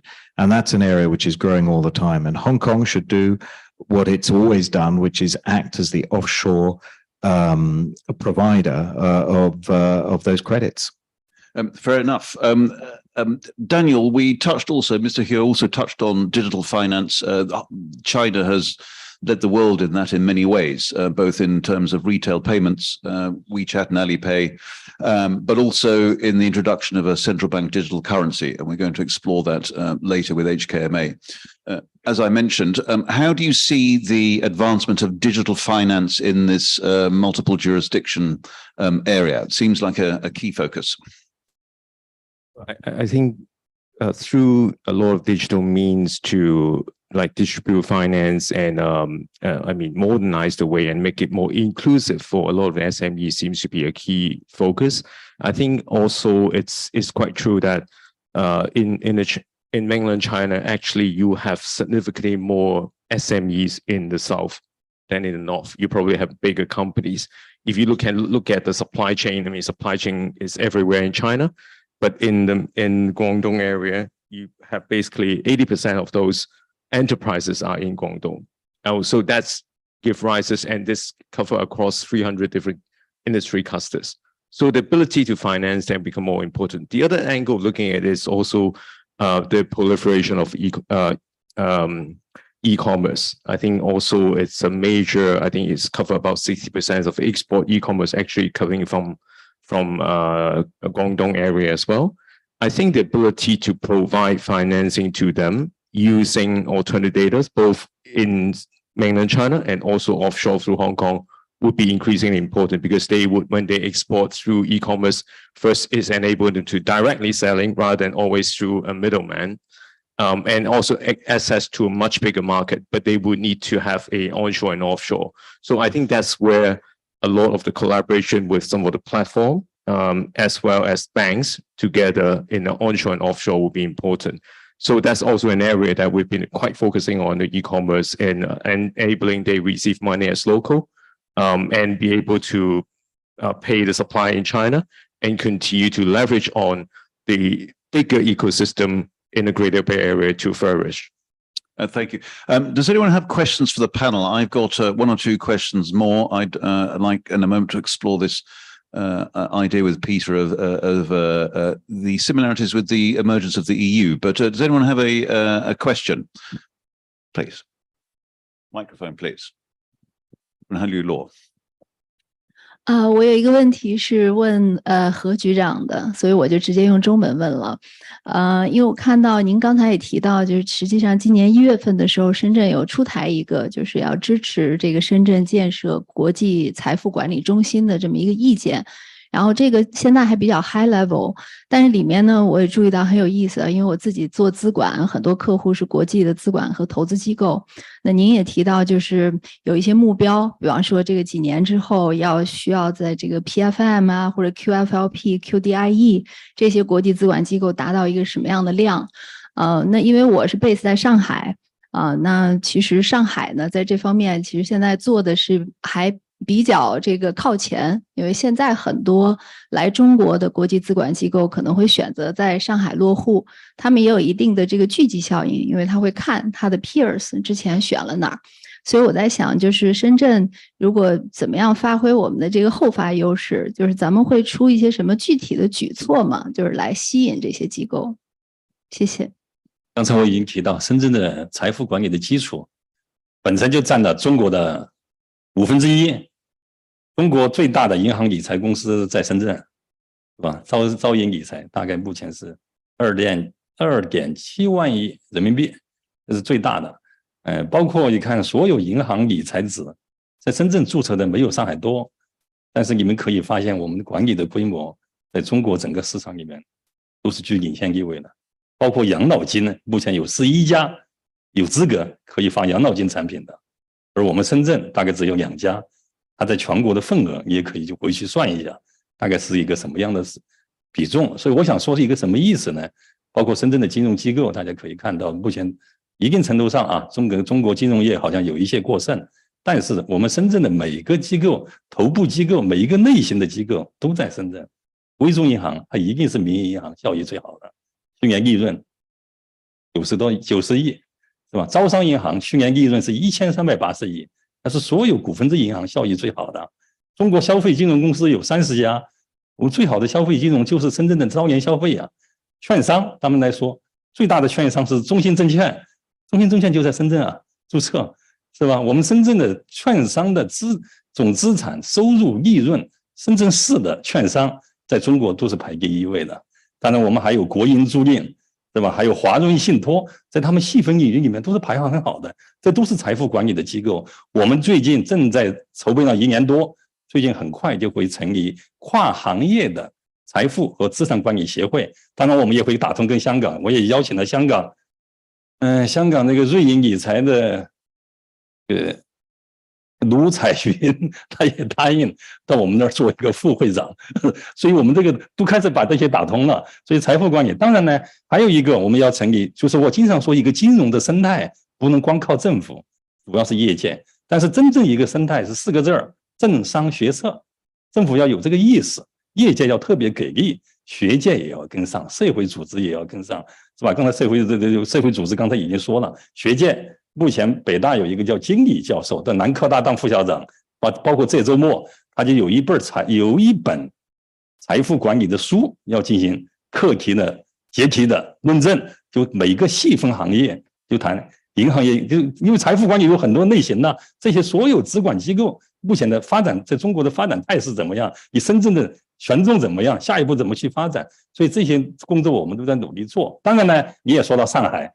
上海就如同是纽约，深圳好像又如同是旧金山，好像是任何外资机构如果不到纽约、到美国去布局如果第一个不布局在纽约，好像有点说不过去。但是纽约布局完以后，你下面还考虑到因为国家这么大，是吧？这个整个业态千变万化，所以我想说，深圳的市场化的力量是全国最强的，民营经济的比重是最高的，包括我们上市公司里面，我们深圳市 A 股上市公司里面跟上海不相上下。但是我们民营的比重达到了81%，包括世界500强，中国500强非常非常多，我们在全中国各城市里头也是最多的，有7家之多，所以这是推动我们经济增长一个很好的一个动力这个优势要继续发扬。Thank you. Mr. Hu, I think, is saying there's enough business to go around between Shanghai and Shenzhen, I think, with China growing as it is. Any other questions from the audience? You, sir. Yeah, hi, Simon Clark from Citibank. A couple of years ago, there was a big announcement about Wealth Connect in the GBA area and how it allowed mainland Chinese clients to invest in international markets. I must admit, I've heard nothing since. How's it going? Who would like to take that? Daniel, Peter. Okay, so the scheme, as I think Eddie said, this is started with baby step, but it's a major breakthrough because that's first time you have retail investor. Right now, the utilization of the quota is relatively small. It's about 0.5% of the entire quota. It's involved quite a bit of complex issue, which I briefly mentioned. For example, the qualification of customers that can participate from a southbound angle. And also the products is also set at the kind of a low and medium risk. But actually a lot of the retail investor actually looking at higher return. So there's a bit of a mismatch. And also the quota is only set at 1 million RMB. So it seems to be targeted more as a mass affluent, but I think right now probably for those that have more experience investing in the internationally are actually from the high net worth, which they might see 1 million too small. So I think there are things which are under active discussion between banks and also the authorities on both sides. And I think HMA also came out and say that there will be certain relaxation coming forward very soon. So we'll look forward to those kind of relaxation. Small steps in the right direction, it sounds like. I agree with that. It was a relative conservative scheme when it was launched, and probably deliberately so, because it was the first time that there was a chink in the capital account for individuals. And don't forget, Wealth Management Connect is for individuals only. It's closed loop. So of course, if you invest in Hong Kong product, when you sell it, you have to remit back to China, back to the mainland. And I think you're right. I think the issue with it is that it was pretty low risk, pretty unimaginative product. And what people are looking for is something which is slightly higher risk, slightly more volume, and perhaps less conservative. But my understanding, and you're probably closer to this, Daniel, than I am, is that the authorities are working on a sort of launch of Connect 2.0, which should be forthcoming to give this a little bit of extra boost. Yeah. I think that should be coming pretty soon. I think apart from product expansion, I think the other thing would be more on like some of those consumer or investor education and how they are able to access the information on the other side. So if for southbound they want to know more about the Hong Kong products, right now there's restriction on cross-border marketing. So we can't market it from Hong Kong. But in China, we don't have a license for the Hong Kong banks to tell us. So I think they all recognize that. It's not easy for such an innovative scheme to begin with. So probably it's time to go beyond the baby step to have a further expansion. Are you expecting a very gentle opening of the capital account? I do not hear anything on that direction. Probably it will be still a particular kind of purpose to support all these. And I think there are various kind of discussion or feedback about if you have more Hong Kong people going back to live in mainland cities in GBA, then I mean, if they want to buy property and when they sell, can they take the money out? All these are, I think, under a lot of interest. That's the kind of soft regulatory alignment that we need. Just like now we have breakthrough in driving a Hong Kong car into China. That's need to overcome apart from the regulation. Also like the insurance liability and all that. So let's take a bit of a deliberation, but I think it will be gradually movement and in the right direction. Okay. Final question from the audience. If anyone's got a question. 我再补充一句话。 Okay. 今年全国3月份政协大会期间，我作为政协委员专门写了个提言，优化跨境通理财机制，跨境理财通的有关机制。刚才说了很多原因，很多问题，是吧？不能跨境投资顾问是吧？包括一定要见面才能开户是吧？这个门槛相对比较高等等是吧？还有一个目前只能银行做，下一步怎么办是吧？这个材料都是公开的，可以再看一下啊。我们都在继续推动这个事情优化啊。Final question from the audience from anyone? You, sir. Thank you, Stuart James, Goldman Sachs. There was an announcement yesterday on an MOU on data to underpin cross-border service provision in the GBA. And this, of course, is in the context of quite a new rules on data and what can be stored and exchanged by firms on the mainland going externally. So I wondered if any of the panel would like to talk about how important that is, what they know about how it's going to work. Peter, this is where the rubber really hits the road, this kind of thing. What do you expect on harmonization of data flows and standards in multiple jurisdictions in the GBA? Well, first of all, I should declare an interest. I'm indebted to Stuart, who I met in the corridor just earlier, and we discussed this. So I'm not sure if this is a planted question or not, but in any case, let me have a go of it. So look, I mean, I'm going to wrap that into your question, which I think is coming about the EU. Why don't we do that? Exactly. Because the two are connected. So I'm aware of the extreme irony of me, a British citizen, talking about the great achievements of the EU. But I remain, to be just a little bit political for a moment, a staunch supporter of the EU and wish that the United Kingdom was still a member. Setting that aside, when the single market was created in the EU, there was talk about what was called the four freedoms, the four freedom of movements. So it was the freedom of movement of goods, freedom of movement of people, the freedom of movement of services, and the freedom of movement of capital. And when the outline development plan for GBA was first launched, my understanding is there were meetings with the EU between authorities in the GBA on the mainland and Hong Kong to really understand how these four freedoms work. And ultimately, that has to be the objective of the GBA, to get those four freedoms so that people, services, goods, and capital can move freely between them. And if we got to that outcome, then we would have a great result. But let's look at those. So if you start with the freedom of movement of goods, we're sort of pretty well there. I mean, goods can move in and out of the mainland from Hong Kong, being able to do that under SEPA for some time. So we're sort of pretty well there. It's happening with little or no friction. Freedom of movement of people, there's a little bit of friction. Someone like myself needs a visa or an APAC card. I know that if you're a Hong Kong citizen, then you don't. And there's even been talk about creating a sort of GBA card, which would allow people to come in and out without a passport. But, people can move in and out and around the region relatively easily. It's possible now for Hong Kong citizens to get jobs relatively easily in the mainland, and indeed in some places to continue to pay Hong Kong tax, which is not an unimportant consideration. But visas are, broadly speaking, still required. It's a little bit more complicated than goods. Services. So this is where we hit the data question. So services really require a transfer of data. So you need to be able to analyze data. If you're working in Hong Kong in a consultancy capacity, on a consultancy in China, you need access to that data, and you do need to be able to analyze it, and you need to represent it.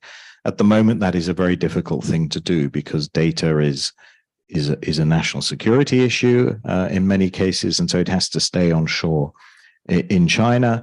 Equally, in Hong Kong, it's a separate legal and economic system, so the data in Hong Kong should be ring-fenced. So it's very difficult to move that data back and forth. I'm not saying it doesn't happen, but it's very difficult to do that. Now, this MOU that Stuart has referred to is, I think, a step forward because it refers to the ability to now move to a situation where data can be more freely shared. The question is, how do you preserve? So there's still, I think, a lot of flesh to be put on the bones. The question is, how do you preserve the integrity of the two systems? Make sure that you don't have leaks of what is deemed to be national security issues or the integrity of the Hong Kong system where data can be easily and readily accessed from the mainland. So still, I think, a fair bit of work to do because you've got two different economic and legal systems operating there. But I think this is a step in the right direction. And the fourth freedom, just to finish off, is the freedom of movement of capital. And that is very difficult at the moment because we have a closed capital account in China. And until that is eased, which would mean that capital could flow easily around the world, which I think is extremely unlikely in the short or medium term, I don't think you're going to have free capital account. The response has been the Connect schemes. So the Connect schemes have been a way of providing lacunae in that system to allow capital to come into Hong Kong and of course Hong Kong capital go into China in a relatively frictionless way. Thank you. And the EU instance shows that this stuff is very difficult. There's still no capital markets union really in the EU, though they try, and certainly not a banking union, even though there's a monetary union already. So these things are difficult. We're out of time, and I'd love you to get on to networking over lunch. So I wanted to thank the panel for this very interesting tour around an extremely intriguing economic concept, which I'm sure is going to grow and grow. So thank you very much to my panelists, and come back this afternoon to hear about more on capital markets and indeed on crypto assets, tokenization and CBDC, which we'll look into later. So join us after lunch. Thank you.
Just if you don't mind, I'll sit on one of the end ones, and then wherever you like elsewhere is absolutely fine.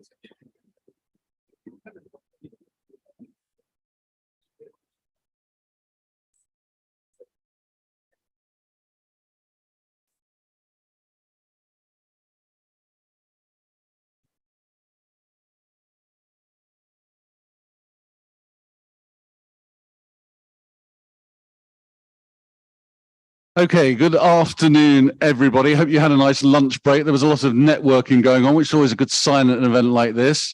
And we know there are a few people just returning from lunch at the moment, but we're going to get cracking because we have a packed afternoon session. Our next discussion is on debt capital markets with the subheading of building a thriving debt capital market in Hong Kong and beyond. And I'm delighted to be joined by a really nice mix of different parts of the market to discuss these issues. We have Nika Chike Obi, who is the head of APAC ESG ratings and research at Sustainable Fitch. Welcome. We have Yingge, who is the partner of Han Kun Law Offices. Welcome. We have Eugene Ng, who is managing director global banking debt capital markets at HSBC. And we have Gordon Sui, who is managing director, head of fixed income, Ping An of China Asset Management Hong Kong. I hope I got all that in there, Gordon. Is that correct? Thank you very much indeed. Let's just start by taking the pulse of the market and the level of activity in Hong Kong and China-related debt capital markets at the moment. Usually, maybe you can kick off on that. What are you seeing as probably the most active lead manager in this space? Thank you, Clive, and good afternoon, everyone. So I think a lot of audience I've met recently, so very happy to see you guys again. Just I guess in terms of state of the market, I think it is agreeable that last year we have a very challenging 2022, especially given the pace of the rate hikes. It's not easy for everyone, especially the debt capital market and all the fixed income participants. When the pace of rate hikes increase at this pace, inevitably, especially in the US dollar space, there are a lot of pressure. From issuers, that means the funding cost goes up. And for investors, the ability to seek return, that it's higher than the benchmark that they are looking out after. So with that imbalance in place, I think that's why we see muted activity, especially last year's Q3, Q4. But I think stepping into 2023, it is fair to say we have seen strong revivals coming back of the market, with Hong Kong and China's opening up early this year. In January, the very first business day, we have seen a very successful issuance from the Hong Kong government itself, a very successful green bond, shortly followed after by quite a number of SSA as well as corporate issues. So that is the return of the US dollar market after Hong Kong's reopening. And then I think Hong Kong as a capital markets, I think we have seen revivals coming back. Let's set aside the US dollar bond issuance. US dollar G3 market has been down, issuance volume has been down around 35-36% this year. But on the other hand, we have seen a surge in terms of local currencies market. So what I'm talking about is the issuance volume in Hong Kong dollars, in CNH have compensated this loss. So these two currencies have increased their issuance volume by 40% and around 25% respectively. So I think you can see that Hong Kong market has up and downs, but Hong Kong as a venue for different market participants has increased. And it is at these juncture where Hong Kong can efficiently give options to give different market participants like yourself. So I think this is where I see in terms of the state of the market. Markets have up and downs, right? So, but I think Hong Kong has been very strong. With the reopening, we have seen more activities picking up.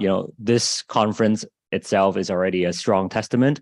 And most recently, HSBC also hosted a very successful conference that some of you I've seen and have met participated. So I think that alone, is a strong message. And we're just started at the second half of 2023.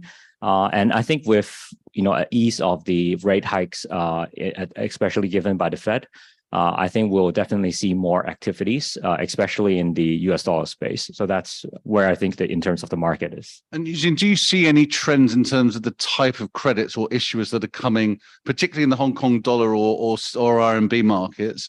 And have there been any changes that you've seen in the investor base at all? Sure. I think, when market has been shut for quite a very long time, we're talking about last 2 quarters, Q3 and Q4 in 2022, we have, we usually have stronger issues in terms of ratings. And usually we open the market by sovereigns related issues. As I mentioned, Hong Kong SAR is one of the issues that reopened the Asian market, not only Hong Kong, but the Asia. And then shortly after by Airport Authority in Hong Kong. So these are, what we call like SSA stronger type of issues. And in terms of the investor base, I think we've seen different mix. Yes, it's a US dollar bond, from the face of it. But if you look at the statistics that we've released, we've definitely seen more participation from different regions around the world, especially in China as well as the Middle East. There are more, these type of geographic investors picking up. And then to Clive's question on the Hong Kong dollar and CNH space, investors would take advantage of the rate differential between these different currencies.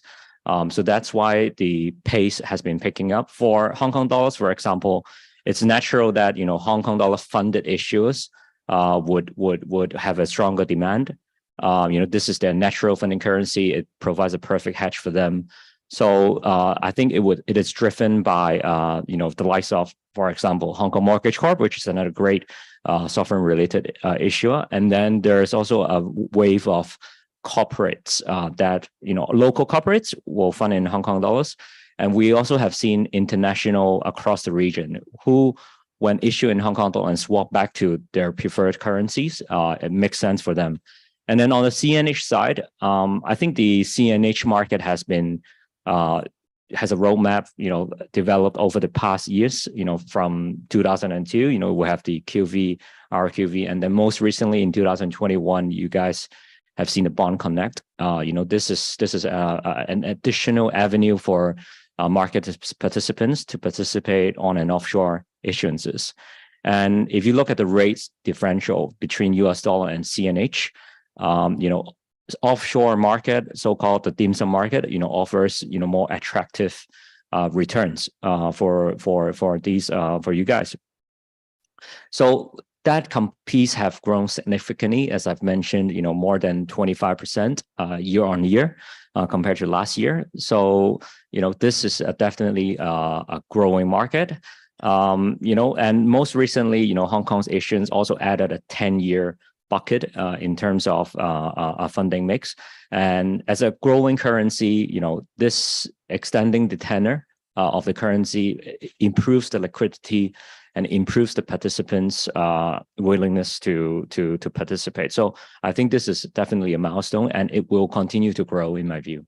Thank you, Eugene. Let's come to Gordon for an investor point of view. I think we have both the chief executive of the HKMA and the big reserve manager describe 2022 as a bloodbath earlier. And they are sort of like heavily invested in fixed income. You are a purely fixed income fund, which you might explain a little bit about how that fits within the Ping An structure. But maybe you could do that and just give us your investor viewpoint on the market trends that Eugene was just describing. Yeah, I totally share Eugene's view on, that Hong Kong has a big role to play in helping the renminbi bond market to develop here. Because we, as part of the insurance group, we actually, have a lot of renminbi to deploy for asset liability management. And in the onshore space, obviously, they have a very accommodative, interest rate environment. And issuers have the incentive to issue in renminbi instead of US dollar over the past few quarters. And in fact, the government or our country is very supportive for us to deploy renminbi even in the offshore market. And we have participated in some longer tenors callable bonds in the renminbi space. And in fact, it's a very good complement to this dim sum bond market, so-called, because I was perhaps one of the early players in this market. We ran the renminbi bond fund, back in more than 10 years ago. And at that time, all the tenors are really short, maybe 3 years. And if there are, market ups and downs, you just buy because of this, good track record of getting repaid fully. But of course, as market develops, you may have some ups and downs further. And also there may be some, issuers that can have credit events, but it is a very healthy development. Still, the tenors is the issue because in other currencies, just like in Hong Kong dollar, issuers can issue up to 30 years, but not in dim sum bond market. And for us, investors, we want tenor, we want long duration assets. And this has actually, come online over the past year or so, because issuers see the renminbi bond market as a big one. There are lots of, funds to be deployed. And also in this market, actually, I think even some other types of investors, they will be interested to buy, for example, some receiver swaption to hedge about a fall in interest rate environment in the onshore market as well. So for us, we are happy to buy, for example, some 10-year long call 3, which actually has a receiver swaption embedded. But for us, we are happy to sell this kind of option. Of course, we are not doing it directly. We are via, our good counterparts in the DCMs. But I think it is a very healthy development for us to all, help develop. Tell us a little bit about what your portfolio looks like now then, in terms of duration, in terms of currency mix, and in terms of credit mix as well.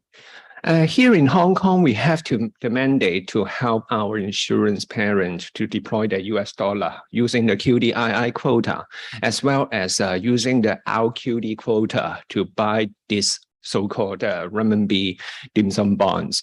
So in the dollar part, we are happy to, look at, for example, in the past, there are so many Chinese issuers, since 2015, maybe, there are lots of issuances. But the trend has changed that obviously, because even Bloomberg has a very timely article yesterday showing that in the second quarter, Chinese issuers just did only 7.8 billion. Down nearly 80% from the same period last year in the dollar issuances. But in the renminbi bond issuances, it's just up a lot, more than 4 trillion in the onshore market. For us, dim sum bond market, we can actually take part in some of these new issuances in renminbi. So for the currency mix, just because of our mandate on the dollar part, we are now looking at maybe some other, countries that can provide, new issues for us to buy. And obviously in that part, maybe Hong Kong can also further develop because now there are asset owners who need to deploy in, other currencies apart from renminbi to buy other currencies bonds. And on the dim sum bond part, actually, in fact, it is a very, healthy development for, in the past, I don't think Chinese insurance sector has this big mandate to deploy renminbi, just because the dim sum bond market does not have enough investment grade rated issue. We have to abide by CBIRC's investment grade, criteria. But now that there are private placements for us to buy, actually we went into those long TLAC, very technical term, issuances of financial institutions. And these are, big size market that we can deploy the funds in a very... And financial institutions from where? Mostly GSIBs, mostly all those big banks in other, major economies. Okay. Thank you for that. Yin, if I can just come to you to talk about the onshore market and the cross-border market more specifically, and what you see as some of the key trends and the developments. You mentioned, I think you asked Eddie earlier about Swap Connect, for example, which I think is very interesting. Sure. Thanks, Clive. So I'm actually a lawyer focused on investment management and financial services. So I advise a lot of global asset managers and institutional investors for their various China-related initiatives, of course, including allocation of their assets into the DCM market in China. Well, I think China's bond market does have its own features, which is quite unique. For example, we have two markets, right? One of it is the so-called exchange market, and the other one is the CIBM, the interbank bond market. The CIBM actually represents for the majority part of China's bond market. I think it's about 85% in terms of trading and custody volume. But the CIBM market constitutes most of the constitutional investors. And if you look at the size of Chinese bond market, I think since 2019, it has become the second largest bond market in the world, following the United States. But if you look at the foreign participation, it's still very limited. I think for both markets, the foreign participation is below 5%. And that percentage is far below, the percentage on the developed markets or even most of the emerging markets. So that's why I think the Chinese bond market regulator, primarily the PBOC and also CSRC for the exchanges market, they are taking continuous efforts to further open up the markets. Which of course include Bond Connect, CIBM Direct, which are different channels to allow foreign investors to access to the huge bond market. Actually, I read an article in Economist recently. There's a very interesting metaphor.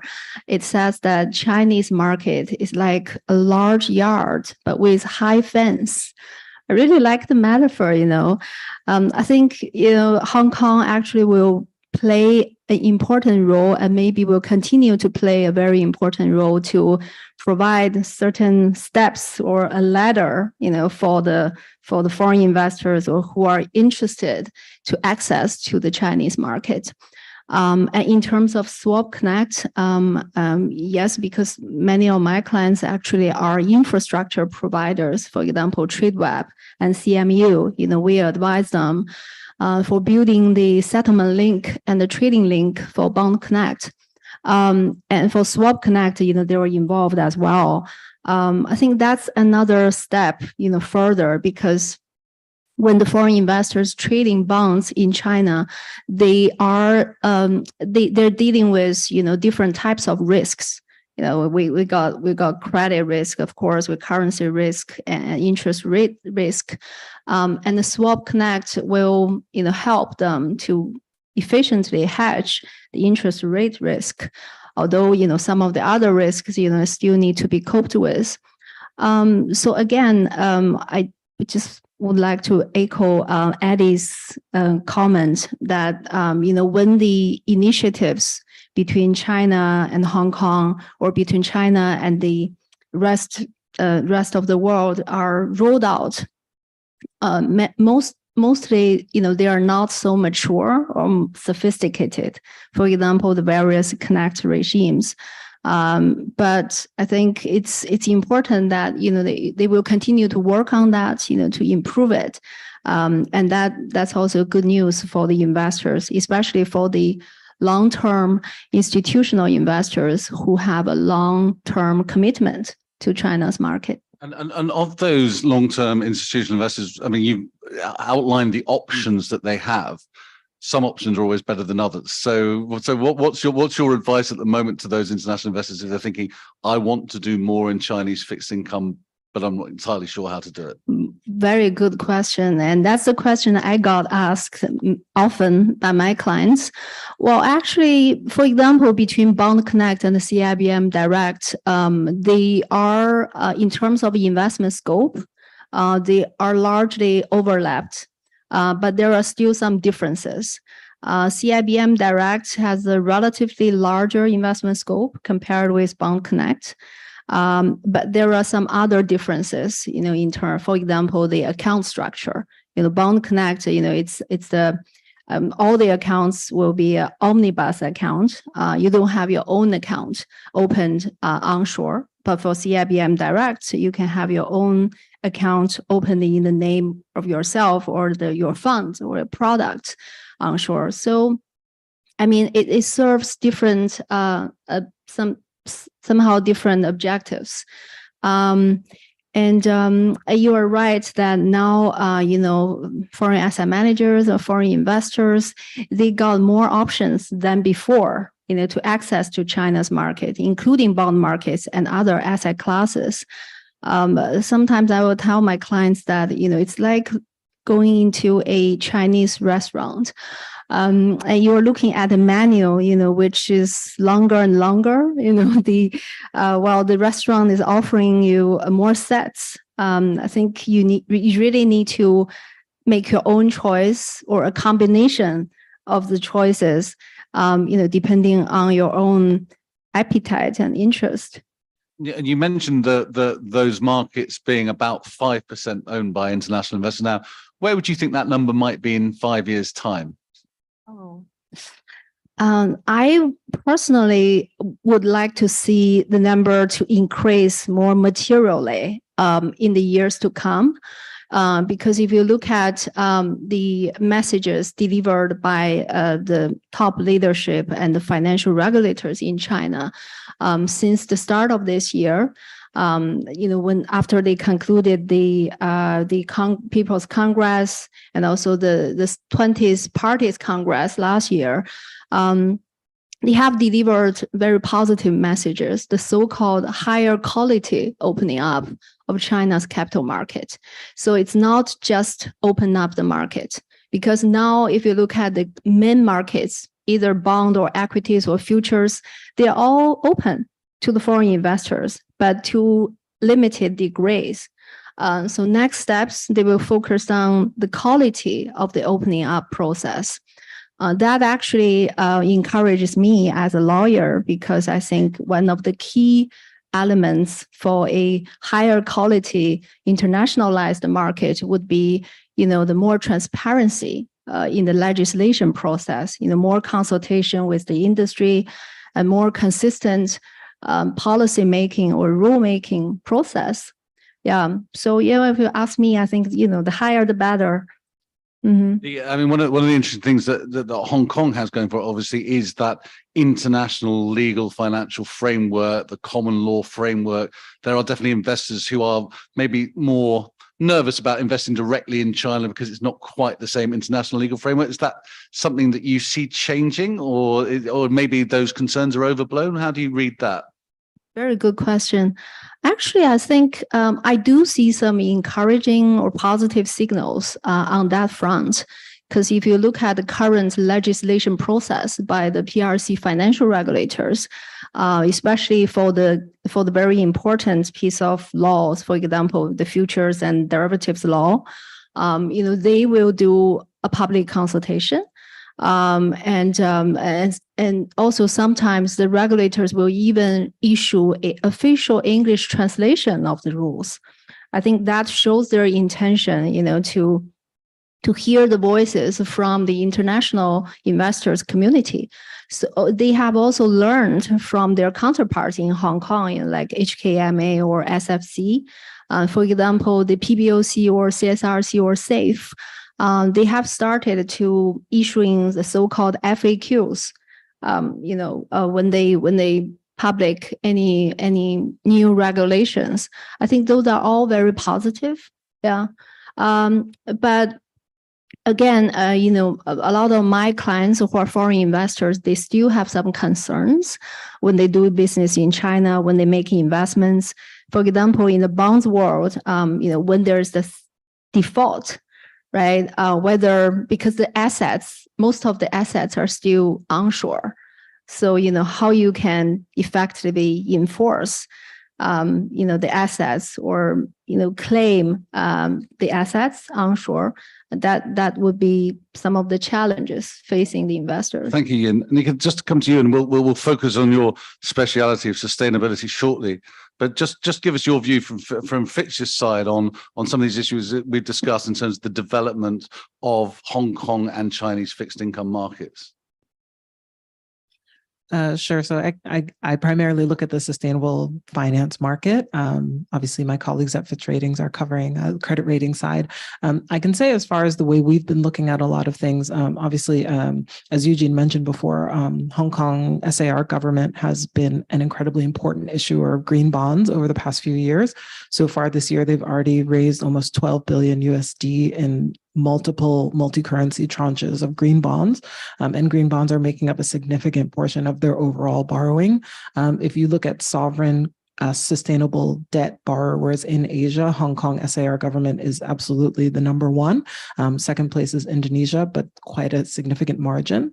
I think it's good that we have an insurance asset owner here, we have a banker, we have a lawyer here, because one of the biggest benefits of Hong Kong SAR government issuing so much green bond debt is that it has helped build up a really strong infrastructure to support the sustainable finance community here. So you have experienced lawyers, bankers, consultants, credit rating, ESG rating, who have seen a huge amount of transactions coming through this market over the past several years. And that gives Hong Kong a significant advantage as far as this market is concerned. There's always a lot of discussion around whether or not Hong Kong or Singapore is going to be the sustainable finance hub for Asia. If we look from the debt capital markets perspective, Hong Kong has a fairly clear advantage as far as the amount of issuance that's taking place in Hong Kong. In 2022, around 28 billion USD of sustainable debt was arranged in Hong Kong, which is about 10% of all of Asia. So that's fairly significant. If you compare that to the amount of sustainable debt that was issued from Hong Kong-based issuers, that was only $7 billion. So obviously the vast majority of what's happening here is not being undertaken by Hong Kong-based entities, but Hong Kong is serving as a facilitator. A lot of this is obviously coming from mainland China, and Hong Kong is a really important factor for that. And the size of the mainland Chinese market is a benefit from the sustainable finance perspective.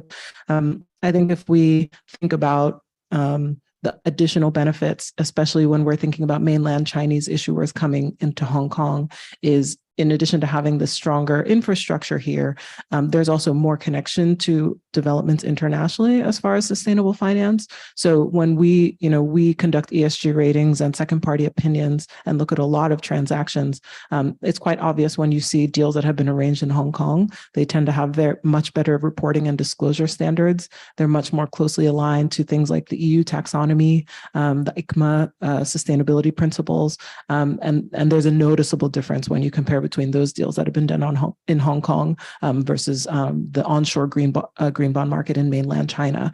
So that's something that I think Hong Kong significantly can contribute to the greater China region, is just raising the quality of standards and also bringing in the expertise from around the world to make sure that Hong Kong is keeping a pace with developments that are happening all around the world.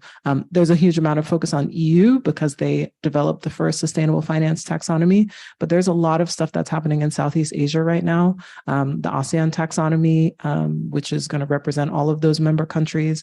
Singapore, Thailand have published taxonomies. There's a lot of things that we in the Hong Kong market are going to need to make sure we know what's going on, so that the people who are looking to raise sustainable capital are able to take advantage, and most importantly, make sure that the projects that they're aiming to finance are actually meeting the objectives of improving environmental and social sustainability, which is what increasingly investors are concerned about.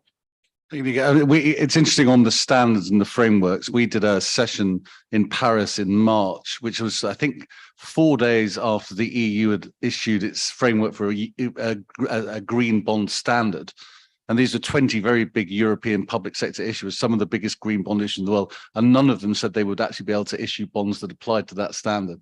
But I wonder whether you see any positive movement in terms of the creating better frameworks on the mainland for the mainland market. You've obviously said that Hong Kong is ahead, but do you see any developments to say that gap might close? Well, Hong Kong, the challenge for Hong Kong in some sense is that Hong Kong is a very small market and there's not a lot of industrial activity here. So at the moment, there is a proposal for a Hong Kong taxonomy, but it only covers 4 industries essentially, and that's property, energy generation, things like that. When you look at mainland China, obviously there's a huge amount of industrial activity that would be more comprehensive from the perspective of a taxonomy. China does have a green bond catalog and has also been undertaking the project with the EU called the Common Ground Taxonomy, which is essentially helping particularly Chinese issuers who are looking to raise international bonds to help indicate to the international community that their projects are aligned to the EU taxonomy, which is considered to be, the most science-based stringent taxonomy. So Hong Kong as a sort of international financial center is very important, but it is going to have limitations as far as being a leader for representing things in the entire Chinese economy, because there's simply not enough of the manufacturing, coal-fired power, shipping, aviation, all of these things that are going to need to be decarbonized rapidly in mainland China. And so most of the activity on that side is really coming from the regulators that are overseeing those sectors in China, and also things like the development of the Chinese carbon market that's at the moment limited only to industrial actors who are involved in energy generation, utilities, et cetera. So Hong Kong is going to facilitate as far as providing an opportunity for trading in carbon credits. But when we're looking at actually a compliance carbon market to help reduce emissions intensity, that's not something that Hong Kong itself can really direct. Okay, thank you for that. I just want to come back to something that Yin said about the Chinese onshore market.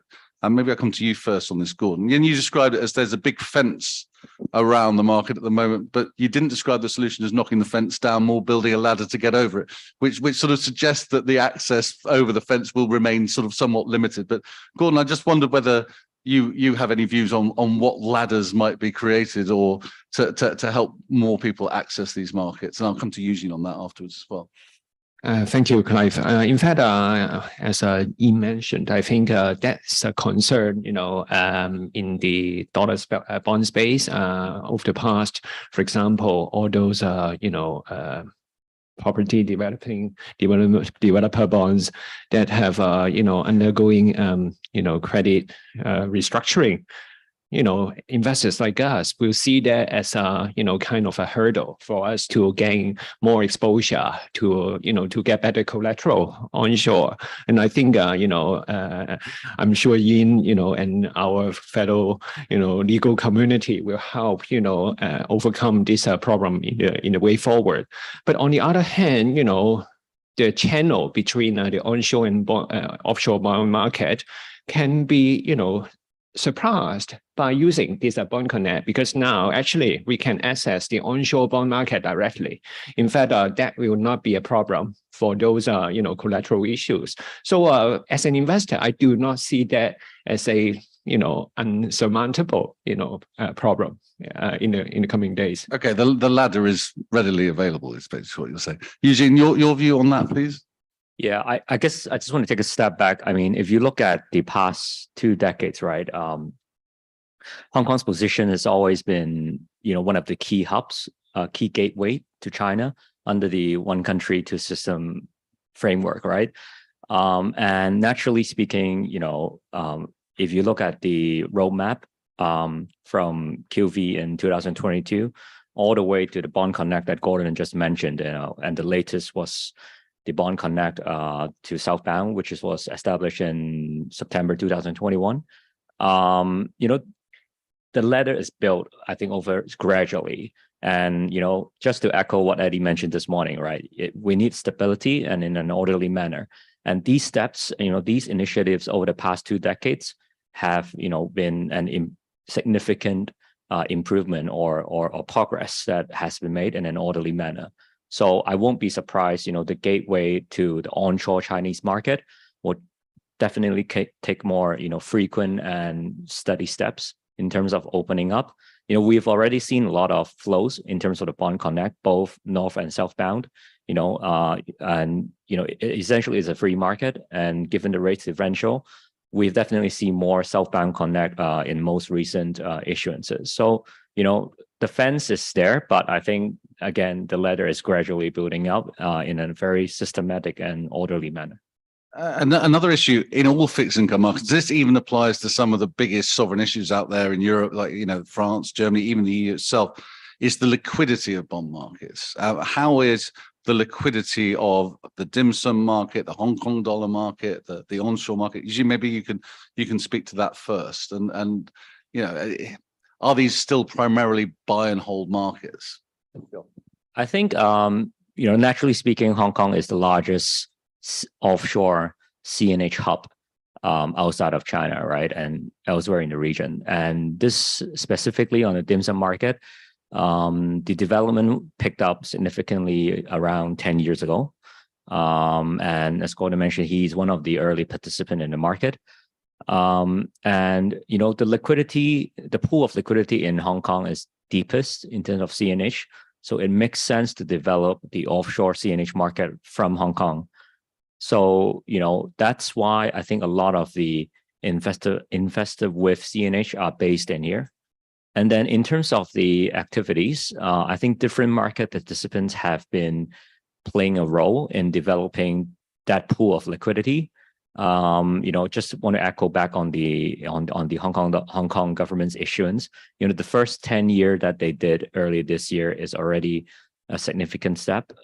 Gradually helping to build the curve offshore. The ability to have a complete curve in the offshore market would allow participants to really extend their duration in their portfolio. So I think these are significant steps. As mentioned 10 years ago, Gordon was only able to purchase in 2-3 years, but gradually we definitely see more activities picking up at the medium to the longer term of the curve.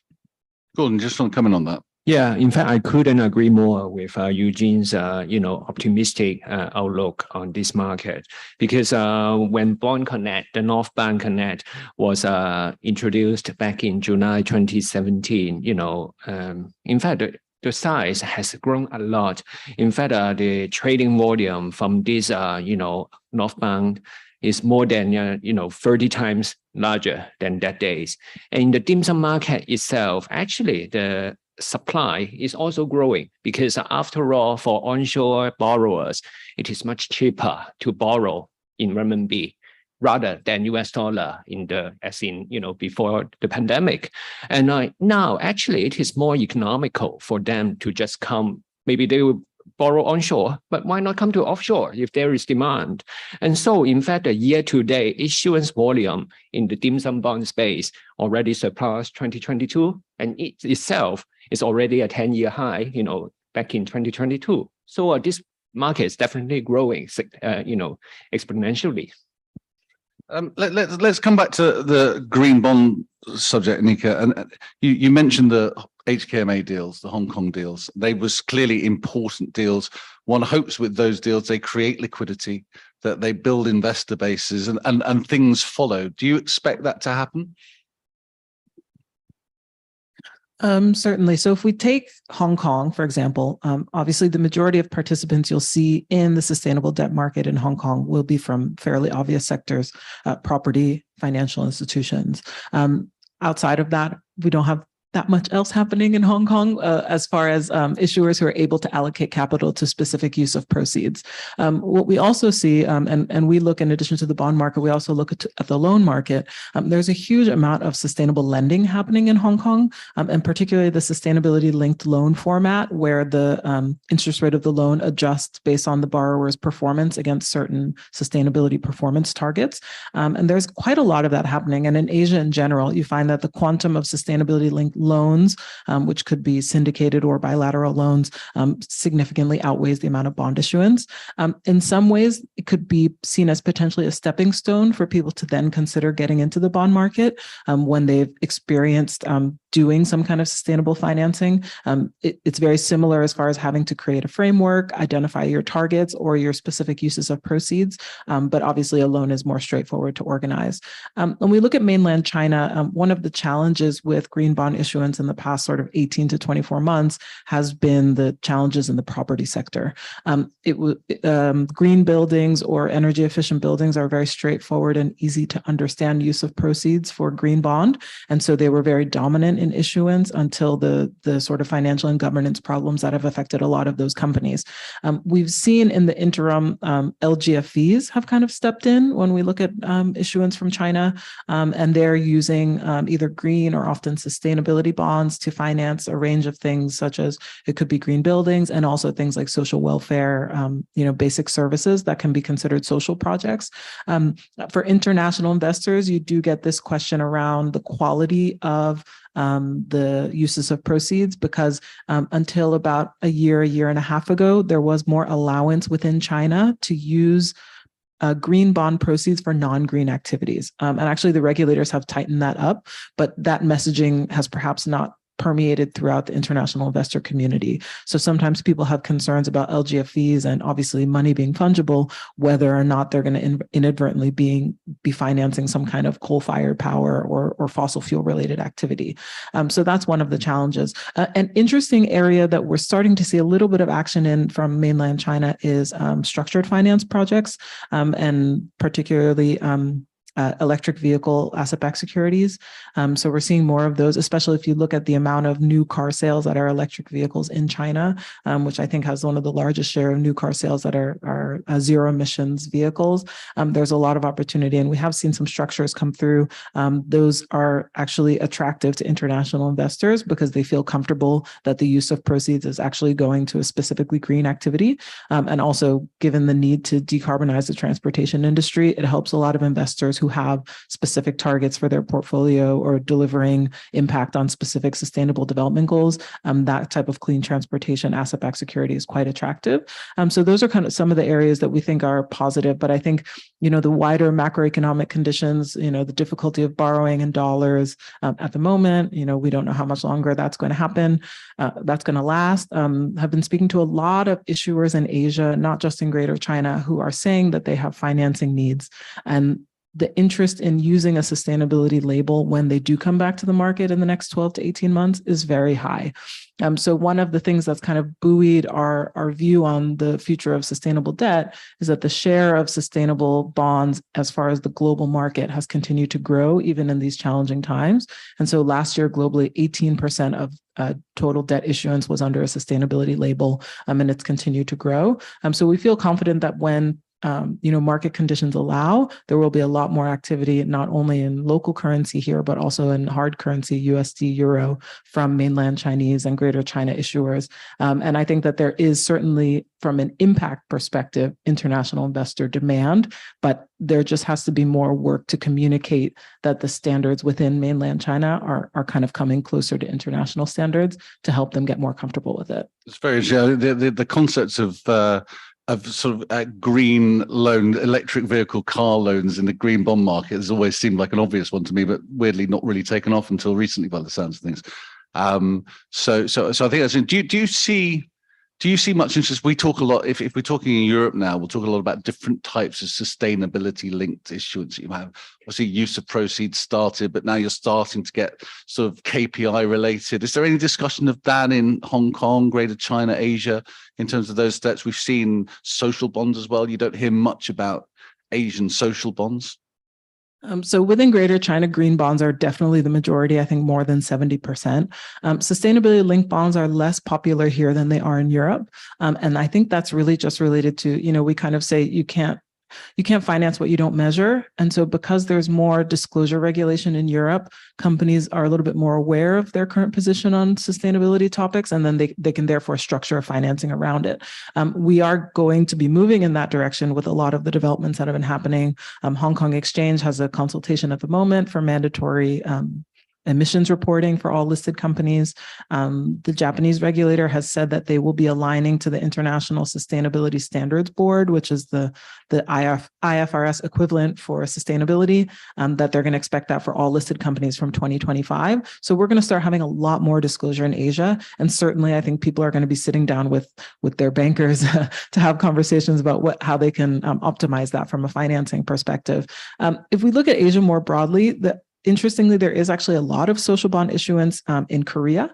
Korea is a really strong issuer of social bonds, primarily related to housing and consumer lending, things like student loans, housing loans, things like that. Japan is an interesting one where they kind of have a very domestic-oriented transition bond market, which is a use of proceeds bond to finance activities that can't be qualified as green, but reduce the carbon intensity of the issuer. So at the moment, that seems to be a very domestic product. Almost all of the transition bonds for the past 18 months have been from Japanese issuers. International investors have mixed feelings about these because sometimes they're financing technology that's not economically viable yet. And so it's hard to kind of know if you want to finance a bond that may not actually contribute to either better financial performance for the issuer or better sustainability performance, right? It's a bit of a risk. But I think sustainability linked bonds are going to take a little bit more time here until the disclosure regime is more mature. Okay, thank you for that. The clock is ticking down incredibly quickly, so I'm now going to offer our audience, if there are any questions from the floor. Mr. Burgess in the front here, if I may, and anybody else who might want to follow, please pop up their hand and I'll keep an eye on where you're coming from. Mark, over to you. This question for you, Yin. So the sustainability, ESG, I was going to ask about taxonomy because we'd love to see some consistent guidance, but this is a rare chance for me to ask a lawyer. As you're advising people about setting up funds, structuring, are you worried about some legal implications here about the uncertainty around some of this issue, or is it not something that's on your radar, if you see what I'm saying? So in other words, you've got a branded product, but there's a risk that some people aren't doing the right thing. How do you approach that as a lawyer when you're advising? ESG particular? Yeah, or sustainability, yep. Yeah, well, that's actually a very interesting question because in China now, I think I heard a comment from the earlier panels today that ESG is taking ground in China, especially in the financial sectors. So when, asset managers or issuers, they are issuing products or building up their strategies, they tend to, use the ESG label. But I think now it seems that we're coming to another trend. I think globally we have seen increasing debates about ESG, whether it's being overused or abused. I think I see a recent comment from one of my clients with BlackRock, their global CEO, Larry Fink. So he made a comment that, which is anti-ESG actually. So that's very interesting. And it seems like globally there's a trend that ESG is having more and more political, considerations. But in China, first of all, the financial regulators are still very pro-ESG because, as one of the speakers earlier today mentioned, I think in China, the real ESG development is still under developed compared with the other jurisdictions.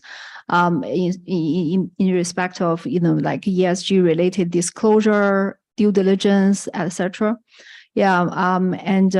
So yes, I think it's still a very, very interesting area to follow and monitor in China. But we are also aware of the other way that it is going. Thank you. Any other questions on the floor now? I just wondered whether, Gordon, you can give us the investor view on the framework taxonomy reporting thing. I mean, I sometimes feel a bit sorry for some investors when I see the amount of material they are supposed to have to read to make sure that their investments are doing what they said they were going to do. Are you suffering from that? Perhaps I just will give a comment from a layman, because I'm not as professional as Nida. But guess what? I just returned from London, and over there I got a catchphrase from my panel saying that, oh, now it is just illegal, criminal, not to talk about ESG in Europe. And I think that will apply here in Hong Kong, in Asia as well. And in fact, for us, we also have a green bond fund. It just got so popular back in Europe when I market this fund to our counterparts there. How much is the fund? In fact, basically here in Asia, in fact, there are more, maybe banks, they are issuing green bonds, but I will welcome more, industrial issuers coming as well, because obviously right now, it is mostly, from a very top down, the four big state-owned banks, they are issuing these issuances. And in fact, as an investor, we will welcome, more choices, so that when we, market it to our asset owners across the world, we can have more choices. Thanks, Gordon. Usually, is there a green dim sum market, or could there be a green dim sum market? Definitely. I mean, the green label technically can be applied to any usable green projects. With a robust framework, if there's a use of proceeds, then technically you can apply the green label. In fact, just to echo, the Hong Kong government did a green retail bond. They did a green digitalized bond as well. So, if there are right projects, right, cost of, project that aligns with what the international communities wants, technically it can be applicable to any currencies. Thank you. We are out of time. If you enjoyed the discussion about sustainability we're just having, we have a session later on today specifically on transition. I think you will enjoy. Coming up immediately after this is a session on fintech, and CBDCs are going to come up and different types of payment rails. And this is obviously a very hot topic in Hong Kong right now. So please stick around for that and for the rest of the day. We're still going till 6 o'clock, so please stick around. But for now, please will you join me in thanking our panelists very much indeed for their contributions. Thank you to all of you.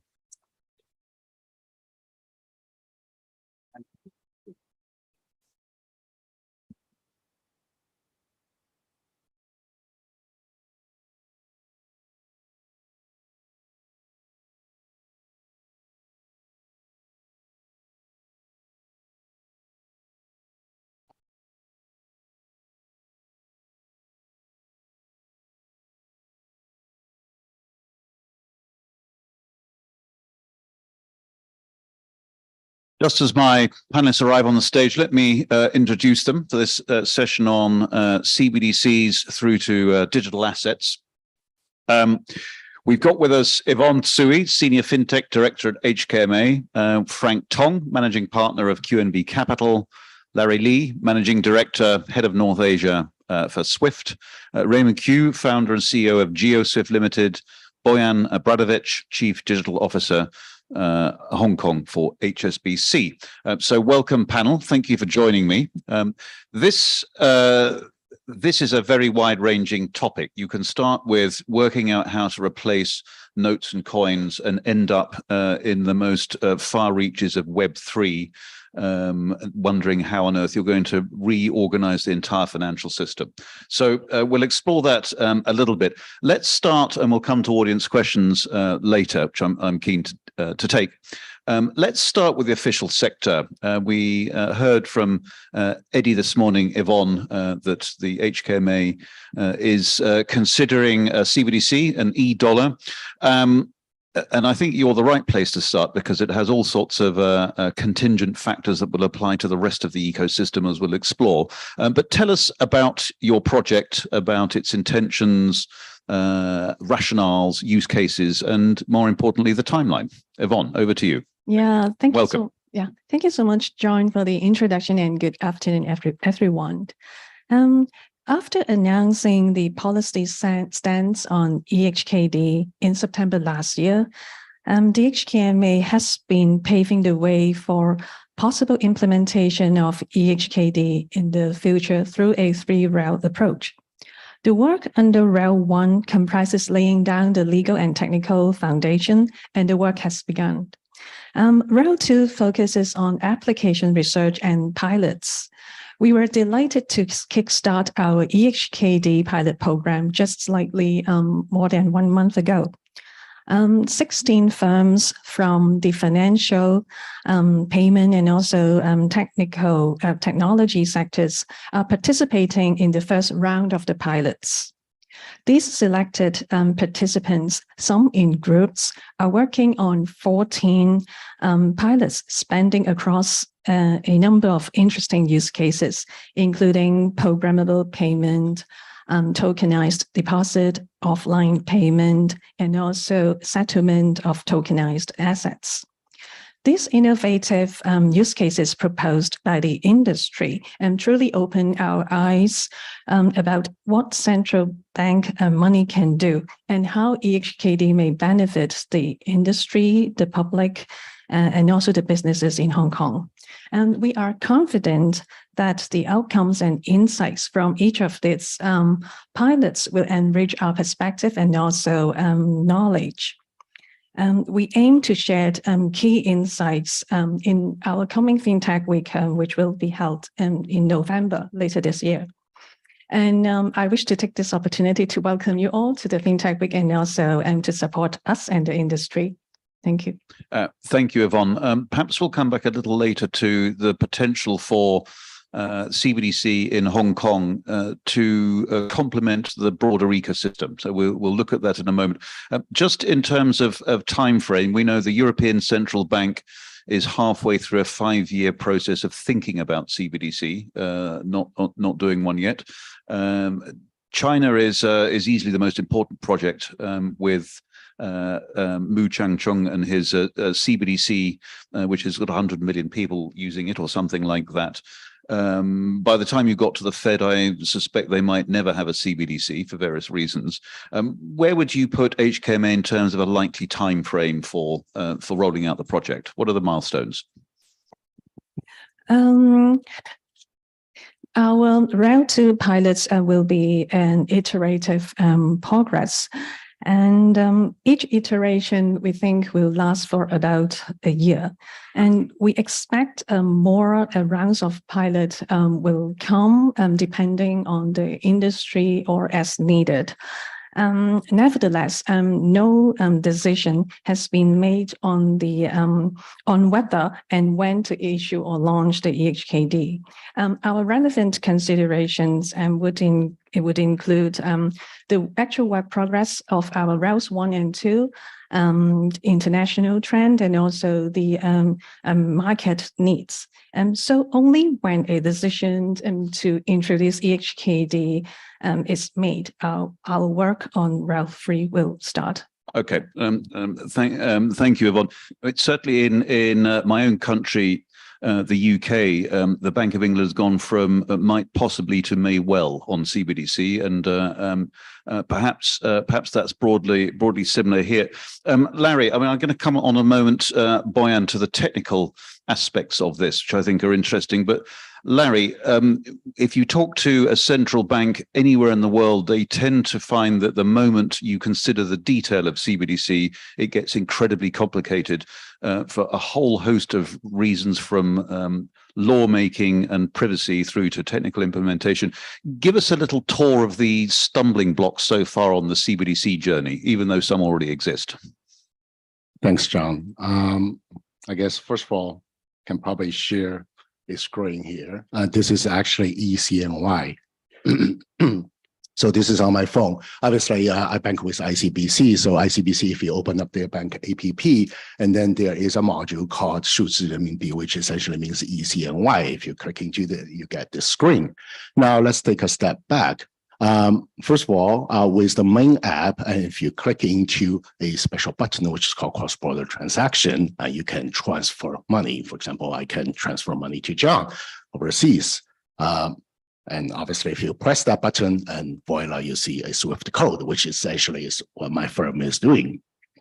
Now, with this ECNY button, if you press the same button, transfer, which works, but you get only 2 options. The first option is transfer to another wallet, and the other option is transfer to a mobile phone number associated with the wallet. And obviously, there's no sort of button for cross-border transaction, which is missing.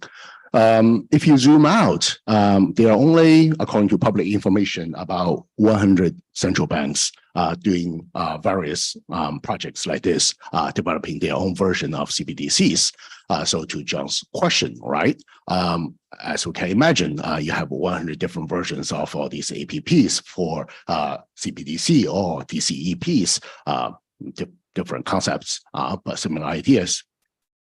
we have a potential concern of further fragmentation of our global financial ecosystem. One of the first challenge, and G20 realized that, is to make sure that how do we continue to connect and interoperate with all these advanced technology. And SWIFT is addressing that. Last year, we have run a sandbox experiment. A lot of central banks as well as the commercial organizations joined the sandbox. And in this sandbox, for the first time, we have successfully linked a private blockchain with legacy system, i.e. fiat systems. And then this interlinking is very important. It shows that CBDC can scale and coexist with existing systems. And this year we have phase 2, and more central banks as well as commercial organizations are interested in joining. So we are also very excited about this progress and believe that there are challenges, but as always, for the past 50 years, we deal with them. Thank you, Larry. Boyan, in the many conversations that we chair about this topic, we start from a point of finding DLT interesting, revolutionary. We'll come on to the other colleagues on the panel about some of the interesting private sector innovations there. And then we quickly run into stumbling blocks such as fragmentation that Larry's touched on. We run into issues about privacy and identity, KYC, AML, and so on, which the central banks are still grappling with, I think. Tell us a little bit about the technical arguments about introducing CBDC and overhauling the payments mechanism before we go on to look at digital assets more broadly. Sure. Thank you very much for having me on this panel. If you don't mind, if I could just put a little bit of perspective on some of the work that we're doing with respect to EHKD in particular, as that is a very active development that's happening here in Hong Kong that's attracted quite a lot of public attention in Hong Kong. Firstly, we're hugely supportive of the efforts by the government and the regulators in the HKMA in Hong Kong with respect to the developments of CBDCs. We have participated in wholesale CBDC with Project Enbridge, demonstrated some key benefits and capabilities of DLT, which I'll talk about in just a second. And now we're moving on to evaluating the prospect of issuing a retail CBDC in a very rich payment ecosystem that exists here in Hong Kong. And one of the most fundamental questions that keeps coming up in many conversations that I'm having, and certainly that is the premise of the Rail 2 pilot program, is what does yet another digital currency or digital form of payment add to an ecosystem like Hong Kong that has so many options that are very diverse? And then what are those capabilities that it would introduce that we don't have today? And are they actually the cost of implementing that? Is it worth? What's the short answer to that in your view, Boyan? So what we have developed are hypotheses that we are now going to experiment with in an ecosystem that we're building at the Hong Kong University of Science and Technology. So what we're doing there is we're building a real life ecosystem where we're onboarding 5 to 10 merchants, and we're going to have 200 plus up to 2,000 students transacting with the retail CBDC, doing real payments, real transactions, where we're going to demonstrate 3 hypotheses to begin with, which are focused on 2 broad areas. First area are the benefits of DLT as a technology and capability in terms of having that real-time settlement and payment rail efficiency. So the question is, can we pass on the savings that we're going to achieve both from the merchant side? Can the merchants, the savings that we're going to achieve, can we lower their transaction fees? And then therefore, can they pass on some of the savings to the consumers, thus making this a more preferred mechanism of receiving payments? And the other one, which is the biggest innovation that's coming here, is the use of programmable money. So now we're going to have the use of smart contracts and automation and programmable money, ability to do things with money that we haven't previously been able to do. So we're going to apply that capability across a couple of use cases, which are actually prevalent as problems in Hong Kong. One of them is a type of fraud where you have fraudulent merchants where transactions take place between a consumer that sends some sort of a payment to a fraudulent merchant, but the goods never arrive. What we are going to demonstrate with programmable money is that you can issue a payment to a merchant, but that money that they've received will not be able to be used until certain terms and conditions have been met and counter signatures have taken place. Therefore, we have now eliminated or at least reduced certain type of fraud around that. The other one is we're going to look at harmonizing the entire reward system that exists in Hong Kong that's hugely popular, where merchants are going to be able to in real time issue coupons and rewards and real-time discounts to consumers in an all-in-one wallet that they'll be able to do in real time and then monitor the use of the effect that that issuance has had in that particular ecosystem. And is that facility dependent on DLT? Can we have it without DLT? So in our case, we are looking at DLT or blockchain technology as a key enabler to making that happen. And we believe that that technology in particular, so to answer the question that you've asked, DLT has tremendous amount of potential in terms of it becoming a mainstream component in the banking infrastructure. And I believe that the vast majority of financial services institutions either have already started investing in this capability or will start investing in this capability in the near term, because this capability has so far already demonstrated that you have tremendous amount of efficiency gains, speed, opportunities to reduce your operating costs, to improve innovation, and fundamentally introduce tokenization, which is actually in the capital markets in particular, going to help reduce ticket sizes and open up products and services to a wider population that previously hasn't been able to get access to those, and thus you're going to increase the liquidity pools. Important to remember, however, that we're not there yet. And this type of a technology, just like any other revolutionary technology, is going to take time to develop. And I believe it may take 5 to 10 years for that to become mainstream. It's going to run in parallel to existing infrastructure. And there are a number of reasons for that, a number of barriers that we have to overcome. We talked about some of them now, interoperability. We haven't agreed standards of how we're going to have all of these institutions and players converge. Regulatory frameworks need to align, and and also build capabilities internally in the bank from talent, process, and tools perspective. Thank you, and we'll come back to some of these technical implications later. We'll look as well at regulation. Just mentioned regulation. One of the interesting things that I know is taking place in the CBDC project in China is a re-examination of the definition of money.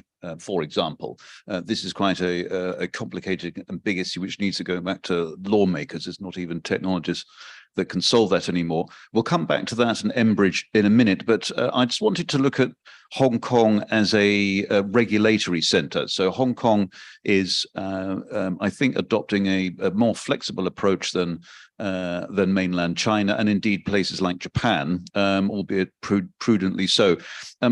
Perhaps, Frank, you could tell us how you regard Hong Kong as a digital assets and innovation center from your point of view as an entrepreneur and investor. Well, thank you, John. Before I answer your questions, maybe I make some comments about the use of please the e-Hong Kong dollars. E-Hong Kong dollars and CBDCs are quite different, right? Yes. One is issued by central bank, and the other one could be by banks, and also backings are a little bit different. So I would think one of the major applications will be using e-Hong Kong dollars to buy digital assets. Right. So you tokenize assets, and you need blood in the circulation systems in order to make it work. So one of the biggest contributions. And on top of that would be cross-border settlement, and in particular the cross-border settlement. We know about delivery versus payment, T+2, and so on. And the amount of money you put up for us from a balance sheet, it is quite costly. So I'm looking forward to see CBDC and also the e-Hong Kong dollars coming from the approval from the Hong Kong MA. So in response to your questions about Hong Kong's digital assets hubs. I'm thrilled. Basically, I'm very excited about this, and to support the statements. So from the investor point of view, I'm seeing a rapid increase of number of companies coming to Hong Kong, asking for funding, and they're all all areas of digital assets. I want to use digital assets as opposed to crypto assets because they are the coverage much larger. For example, we have seen companies from coming to us and seek advice and issuing Hong Kong dollars, Hong Kong dollars, and we have someone even crazier think about building a digital banks, crypto banks, and all kinds of payment systems and so on and so forth, right? So I think this is quite exciting, right? So if you look at QBN, what we have invested over the last 3 years, right? So 3 years ago, we start looking into the digital assets with a particular thesis. We look at the digital transformations of the traditional finance, meaning that the big use of the digital platform, the big use of the DLT, and for the distribution. So we have invested companies like of Now CM, and DeFi, Global Cap. There's a whole bunch of companies that address different kinds of assets. From debt capital market and extended to equities and corporate loans and all sorts of stuff, right? So in comparison, I'm seeing that even though with all these companies are moving, but the rapid progress from Hong Kong, especially from Hong Kong MA and SFC last November, talk about we're building Hong Kong to be a digital asset hub. I'm seeing things are happening. So I'm excited. Great. Well, we'll explore that in more detail. Raymond, I heard a suggestion that this pioneering approach of Hong Kong as a regulator, albeit careful pioneering, may indeed be a test bed for rolling back perhaps to mainland China later on. What do you think about that possibility in digital assets regulation? Well, when we talk about the digital currencies, actually there are two directions. One is the digitalize of the fiat launched by the central bank of each country. And secondly is the globalization of the cryptocurrencies, which like Facebook, they tried Fiber, and also there's few others are coming. So if we look into the numbers here, the total crypto asset back end of 2022 is about the $1 trillion. It's down from the $3 trillion from the good market. But if we look into the CBDC, the China side, the total size is about 100 billion RMB, which about 14 billion US. So the size still much smaller than the crypto asset. So I think there's some reason behind it. From my point of view, the CBDC actually is a new form of M0, right, from the Central Bank of China, from central bank, anything. So in the past, probably central bank issue 100 M0 all in cash, but now probably 98 cash, but $2 are in digital side. Since it's M0, first of all, you cannot charge fees for each transactions. Definitely, you cannot charge people to use cash, the fees. So that's put a little bit challenge when you commercialize this in the market. And secondly, because it's a fiat, then you need to support on the offline model. If there's no internet, people still can use it. Yeah. Right. So there are some the challenge in the whole system, and you need to make it available not just to the advanced city in Shanghai or Beijing, but also in the poor countryside. Yeah. So that's something we can observe from market. And another thing, talk about the DLT you just mentioned, and I think the Central Bank of China don't use DLT at this moment, but that for reasons. So before we talk about all the technical side, I just want to put a very simple example to see what's the difference of DLT technology with the centralized technology. So let's say in the centralized ledger system, if there's a $100 to be transferred among 10 parties, they'll need to book every single transaction from A to B or to C or to D. But in the DLT, you don't have to do that. So in every moment, they just simply point out that 100, who owns that at that moment. So if you want to know more details about transaction, it's all on share on the through the smart contract. So that's a very cost efficiency for the ledgers. But it's again, it's no pro and cons in different ways. There's no way to say which one is better. Yeah. Well, on that, well, exactly, that was the big dream, and there's still a lot to it, but that immediately presents typically the problems of KYC, AML, cross-border regulation, and so on. Can you see those being solved for DLT? Well, the technology itself actually can solve anything. If you like to ask an IT guy, because I can do anything for you. There you go. But the key challenge here is I always take example. If I'm a seller of knife and someone use that knife to kill people, that's not my problem, right? But however, the important of the KYC is if you know that one will buy your knife and to kill someone, definitely you need to control that. Right. So that's how important to do the KYC and the compliance check. So it doesn't matter is use the traditional financial tools or use the new technology through the blockchain or whatever. And the most important thing is we need to improve it and to make sure you know every single transaction, the reason behind that. Yeah. So regulator is more like a protection of the consumer instead of the new concept. Just to finish up on DLT, Boyan, as we've just heard from Raymond, the Muchangchong has not used DLT for the retail e-renminbi in China, but it is going to be used by the looks of things for Enbridge, which I think is interesting because it helps solve regulatory headaches. Explain why that would be. I was actually looking the other day of all of so we've just mentioned that there are 100 jurisdictions representing 95% of the world's GDP looking at some form of central bank digital currency, and they are in various stages of deciding what to do about it. And there are a number of jurisdictions that have gone ahead and implemented it.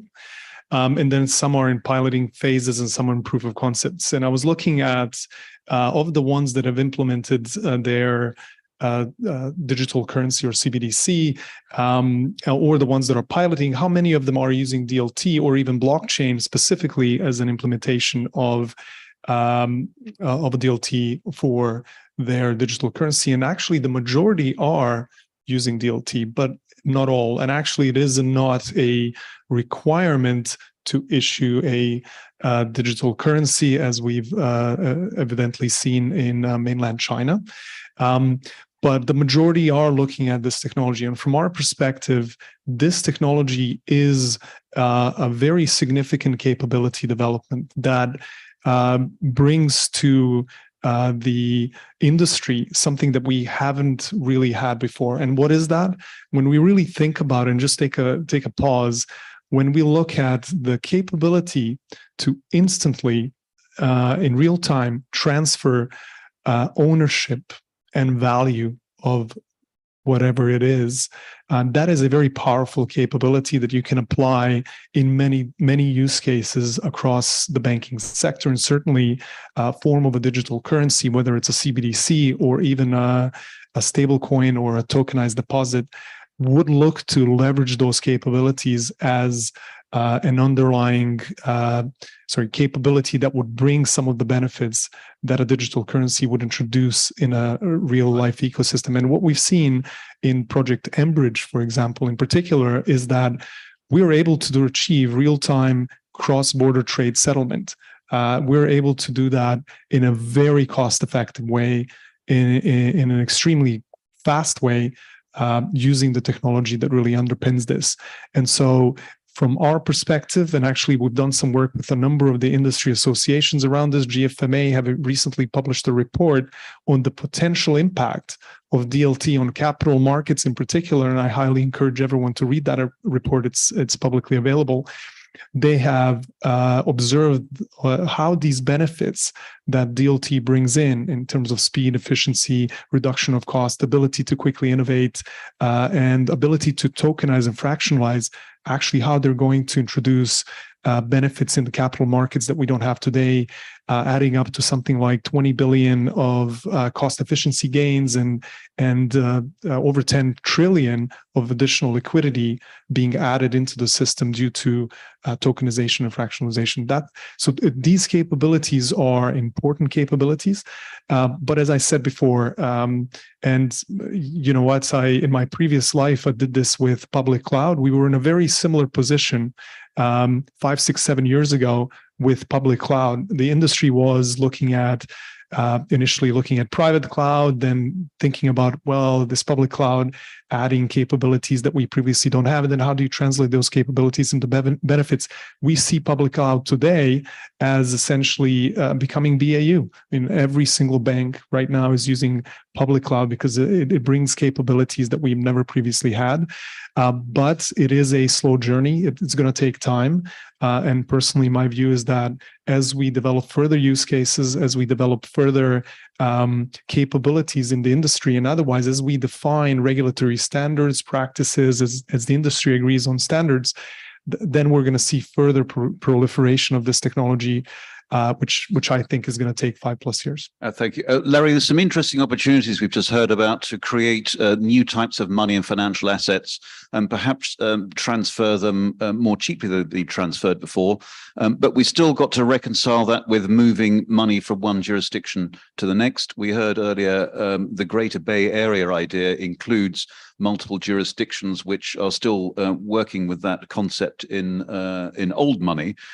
Do you think these new technologies will reconcile the problems that, in effect, your network of members solves in the form of banks? Well, first of all, I think I definitely wanted to echo Boyan's point that as well as Raymond's point that technology is very important. And as we see more and more advanced technology play a bigger and more important role in the introduction of CBDC, as well as in our financial service industry, we definitely understand that the potential is there, it's pretty obvious. But whether or not technology by itself can address all these issues is a little bit debatable, because a lot of all these issues, especially for the topic that we have here today for CBDC, it's related to sovereign, it's related to jurisdiction, it's related to legal challenges and disputes and blah, blah, blah. So technology is definitely going to play an important role, and it's going to be a instrumental tool for some of the solutions that would help address all these issues. But I think it takes a lot of commitment and goodwill from all the different governments and jurisdictions to address that. But with that said, there are some concepts in the financial service industry that's been prevailing for the past half century, like standards, like consistency, like connectivity. I think they will continue to exist and continue to be very important. Okay, thank you. Yvonne, very briefly, we heard from Frank that he is looking forward to CBDC as a means to ease settlement in capital markets. And we know a number of experiments on that elsewhere, including in particular in Switzerland. To what extent is your study examining retail and wholesale separately? And where do you see the potential benefits perhaps in the wholesale end of things? Yeah, sure. Maybe I can talk more about in the context of Enbridge. Yes, please. Sure.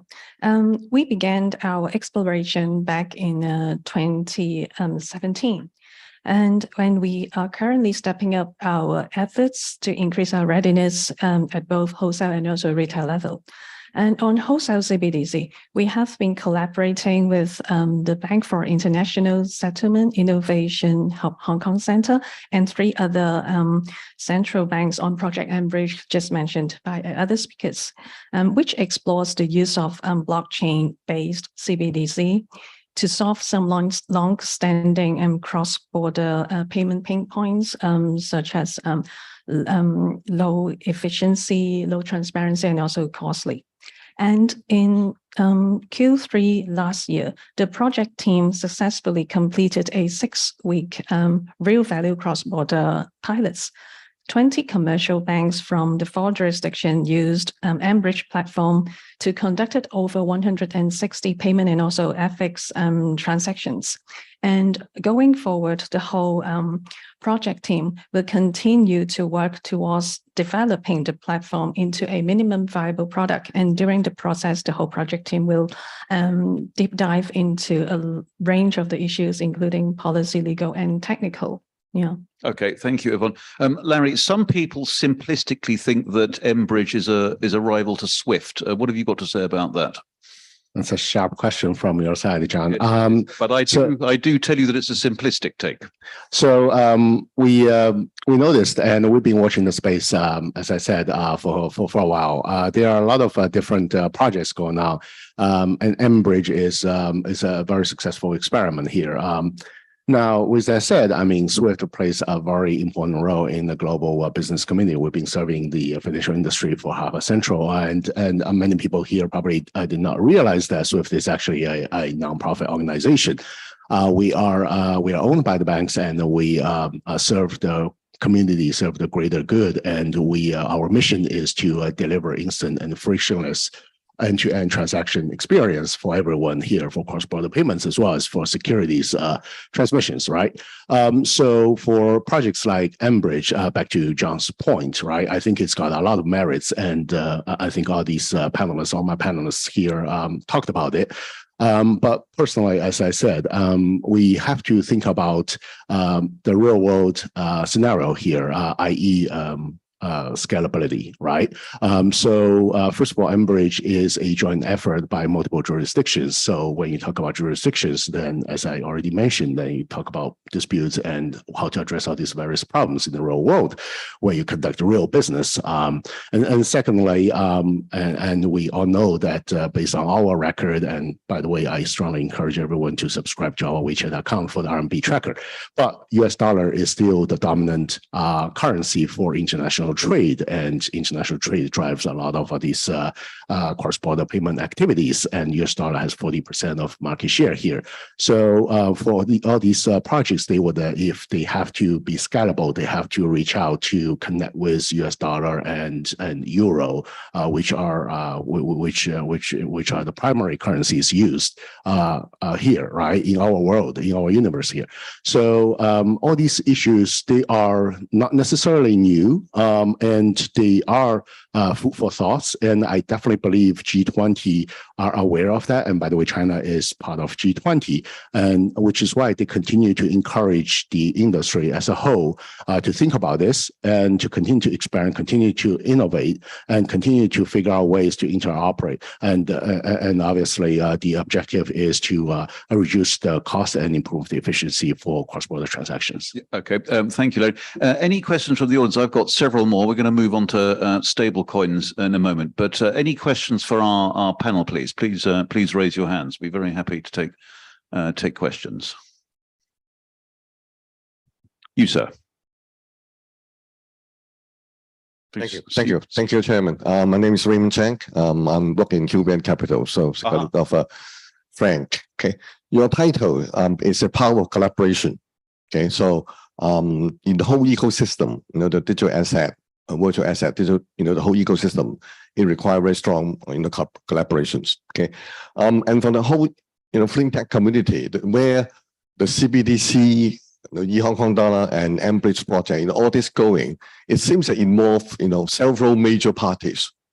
Okay, and for the whole fintech ecosystem, there are a lot of inventors. There are a lot of people who are enthusiastic, get into the fintech world, get ready, into the whole digital asset ecosystems. So our general questions, to our speakers today, about how they would, engage and collaborate, with the whole, fintech ecosystems, for this to grow. Very good question. You touch on the key issue that criticism that comes up of this innovation, which is it will have the perverse consequence of fragmenting markets.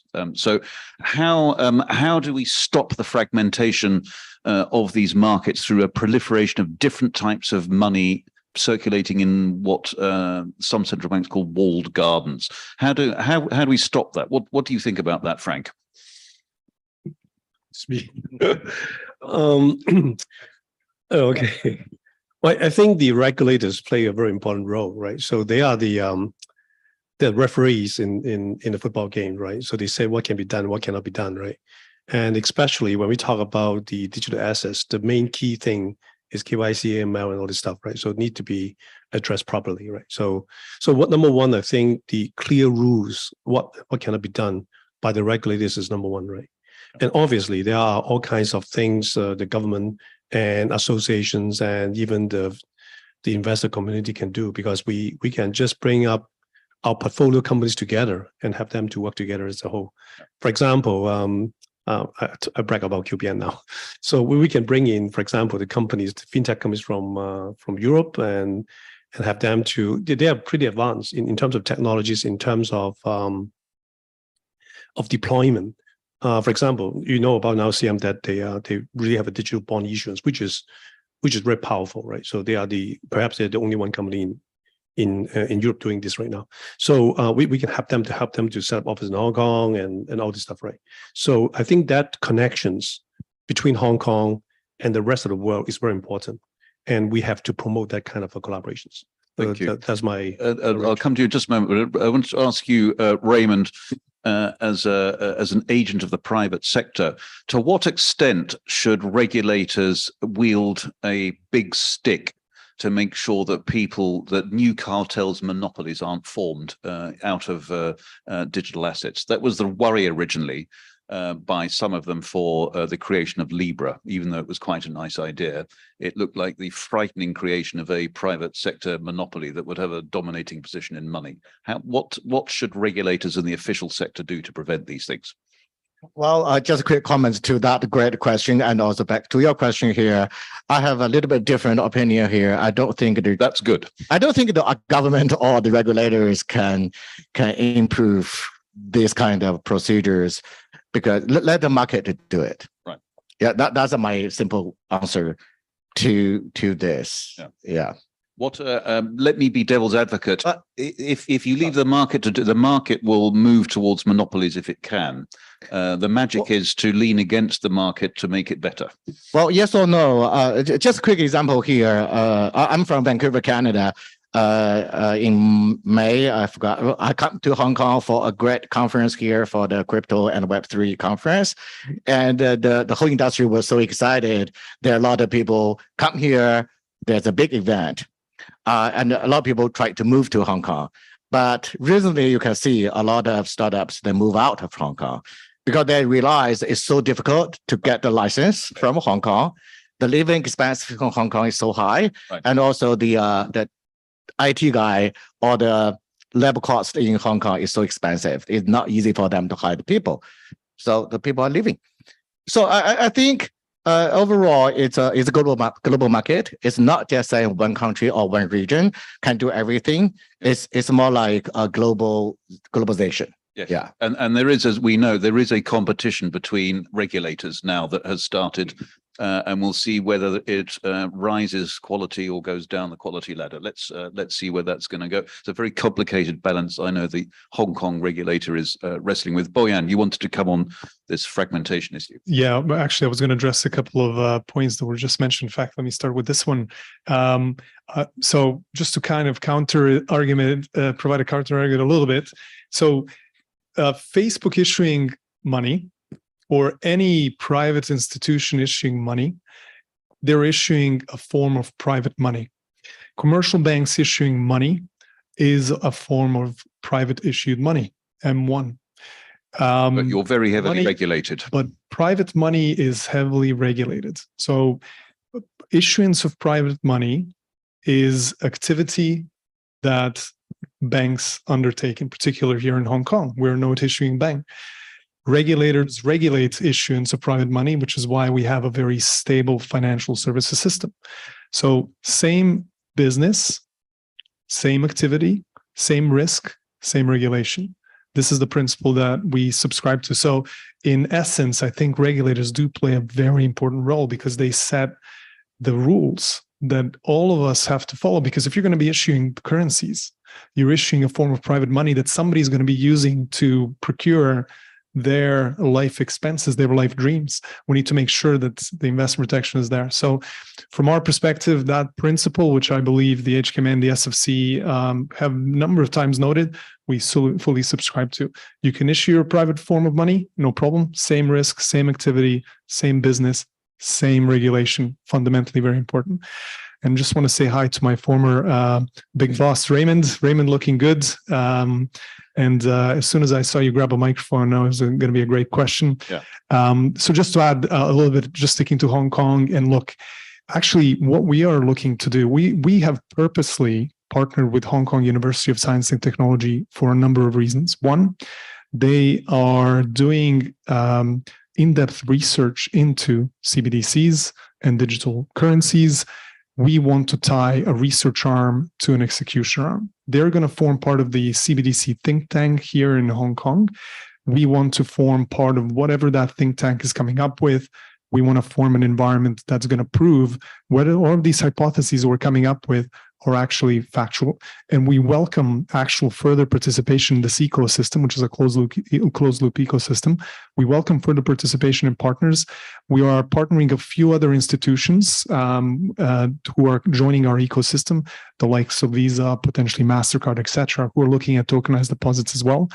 And we'd like to welcome other ecosystems players to come in and join our closed loop ecosystem, and let's develop the right outcome for Hong Kong together. There's a thing that Citigroup is proposing called the Regulated Liability Network. Perhaps we can come on to that another time. I just want to ask you, Frank, I saw you nodding. I thought that Raymond put a very good neoliberal argument for allowing markets to and competition to solve issues in these markets.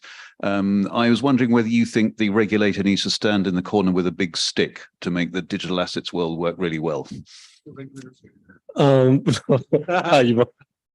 Well, first of all, to just respond properly, what I mean is financial stability is a very key important thing, right? So if you leave it unregulated, uncontrolled, we have many failed cases, as you see, right? Especially in stable coins, right? We're not mentioning FTX, even though I just did. Okay. Yeah. So if you, for example, if there's no regulations on stable coins issuance, yeah, I think we are in all big trouble. Yeah. Right? So basically, I think this is the regulations plays a very important role, right? So obviously, we don't want them to be overpowering. We want them to facilitate the growth. Right. So that is the lay out the ground rules, lay out the principles, and here's the things you can do, and here are things you cannot do, right, and let them grow.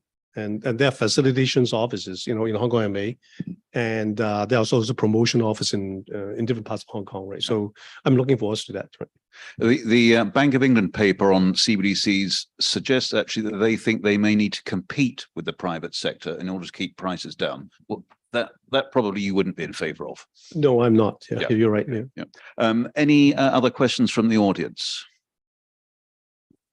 You'd be very welcome to ask our esteemed panel. Lady here in the pink top. Thank you. So I'm from JP Morgan, and one of the products that we are pioneering is deposit tokens. So you've spoken about stable coins, you've spoken about CBDCs. How do you see, how does the regulator, how does SWIFT, how do other competitors look at deposit tokens as well? And I know, John, you mentioned the RLN network, which is also somewhat related, but I would love to hear thoughts on that. I'm going to go to Larry on that one. Tokenized deposits is quite, it's an interesting version of money that may or not be interoperable. What do you think about it? Tokenized deposits. It depends on your perspective, I guess. If you are a regular consumer, you can probably view it as another type of private money, as you guys just mentioned. But if you are a investor, it could potentially be viewed as an asset class, obviously, which you can trade and potentially profit from.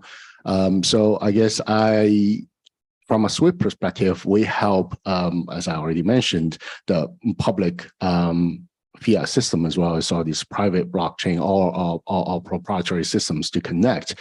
But if you wanted to talk about the tokenized deposits and if this is going to gain more popularity on the mainstream, I guess the regulator's perspective is very important, which I guess we have the regulator right here. Yeah. And I have heard that banks are being asked to create stable coins in some jurisdictions, being encouraged to create stable coins. And indeed, the Japanese FSA, who we saw a couple of weeks ago, have a stablecoin regulation that looks like bank regulation to me. So these versions of money are converging back towards banks, or at least money market funds. Would you agree, Larry? I honestly, personally, I don't necessarily have a view on this, simply because of the fact that we are still at a very early stage of all these different experiments.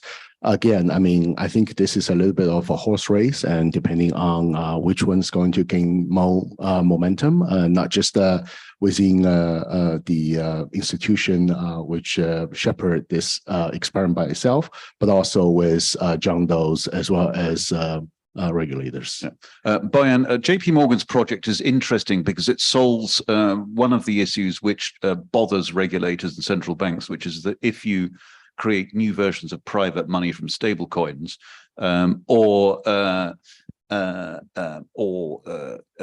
new kinds of money which aren't banks, that you may shrink the financial system. You create financial stability issues. If you're instead creating new versions of money that can trade within banking, you don't have that problem. Is that a fair commentary? Yeah, it is. And tokenized deposits, stable coins, CBDCs, whether retail or wholesale, are forms of digital currency.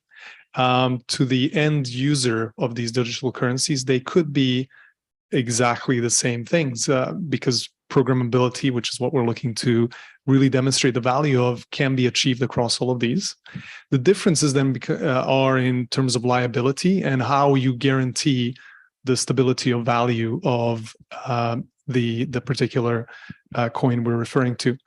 So we are also looking at tokenized deposits as a potential form of digital currencies that we would, as a form of private money, we would issue alongside stable coins as a different form.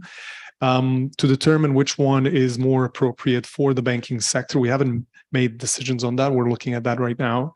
And then in conjunction with the discussions on CBDCs, the premise is that it is possible that issuing a private form of digital currency is going to be faster than issuing a full-fledged CBDC. And it's quite possible that we're going to see that take place first, then followed by potentially CBDCs, coexistence of all of those. But fundamentally, as I said previously, regulations are very important. Do you? I've got a sneaking suspicion it was the central bank's plan all along that the commercial banks would end up at this point, because it will save the central banks a lot of work with retail interfaces and so on. Do you think this is where they actually wanted to end up? Yeah, yeah. So Yvonne, I don't know if you have any thoughts on that. Yvonne may choose not to comment, but would you like to comment, Yvonne? Yeah, sure. Yeah. I think definitely private sector are more close to the market and also the need of their customers. So it definitely would develop faster solution.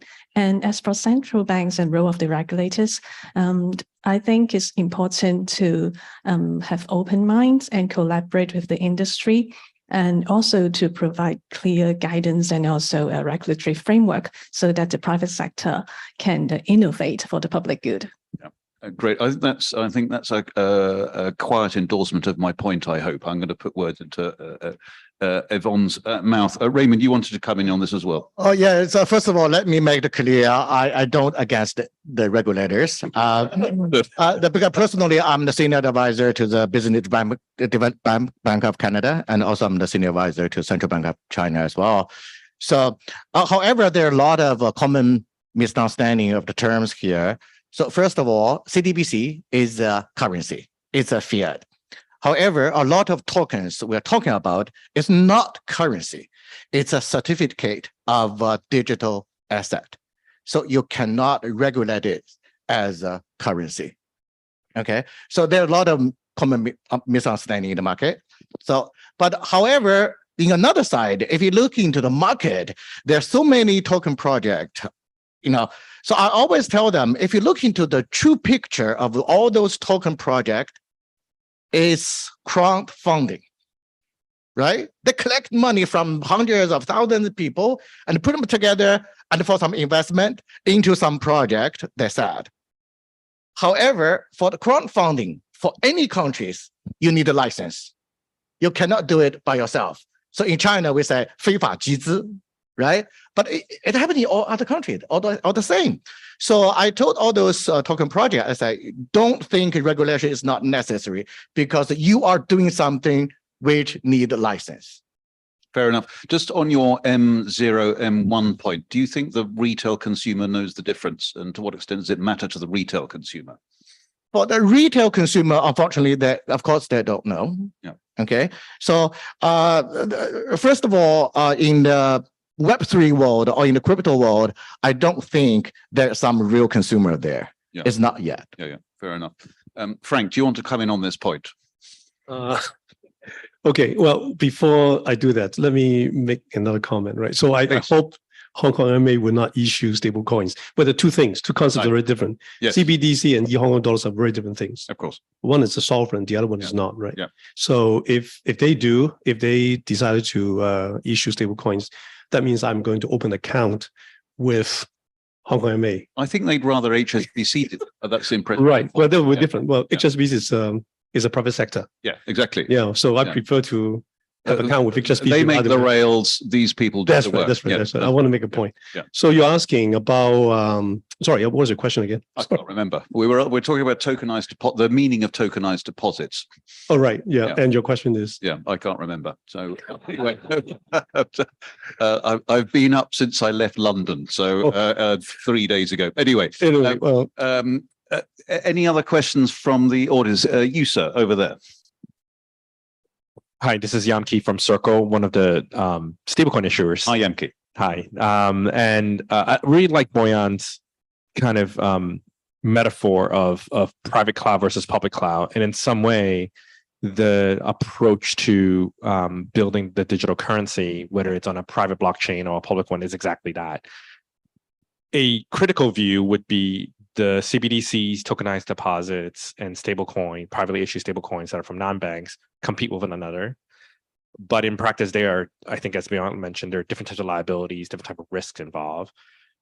Can you paint a world where the three exist, and how do they interplay, and where maybe the type of users will be different, or would choose to use a CBDC versus a tokenized deposit versus a privately issued stablecoin? And in your question, this is all about versions of money. You're not talking about securities. Correct. All versions of money. Yeah. Okay. I'd like to ask you that, Yvonne. I'm not sure if you're willing to comment on it, but I think that's an interesting one. Do you see? I know other central banks do these versions of money potentially coexisting, including stable coins regulated like banks, for example, plugged into RTGS.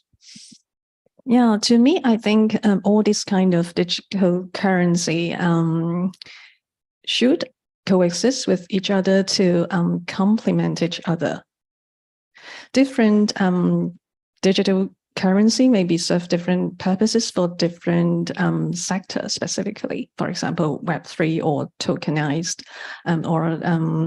tokenized asset, or for a Web3 settlement. Yeah. So I think, yeah, they should complement each other. Okay, good.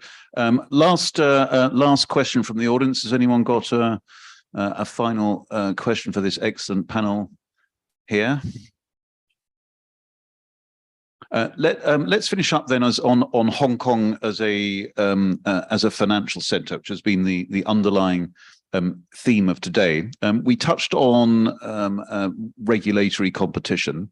I know that Julia Leung has thought about stablecoin regulation quite carefully by all accounts. I mentioned Japan, which has got incredibly conservative regulation in this regard. Dubai has got quite tolerant regulation. The US can't make any regulation at the moment at all until we think after the next election. Do you think that will have liberalization or a tightening of standards given on the one hand FTX and on the other this competition to have a digital capital hub? Why don't we start with you on that, Frank? It's a long question, right? So I try to make sure.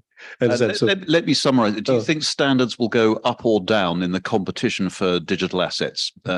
Among countries? Yes, among countries. And what might that mean for Hong Kong?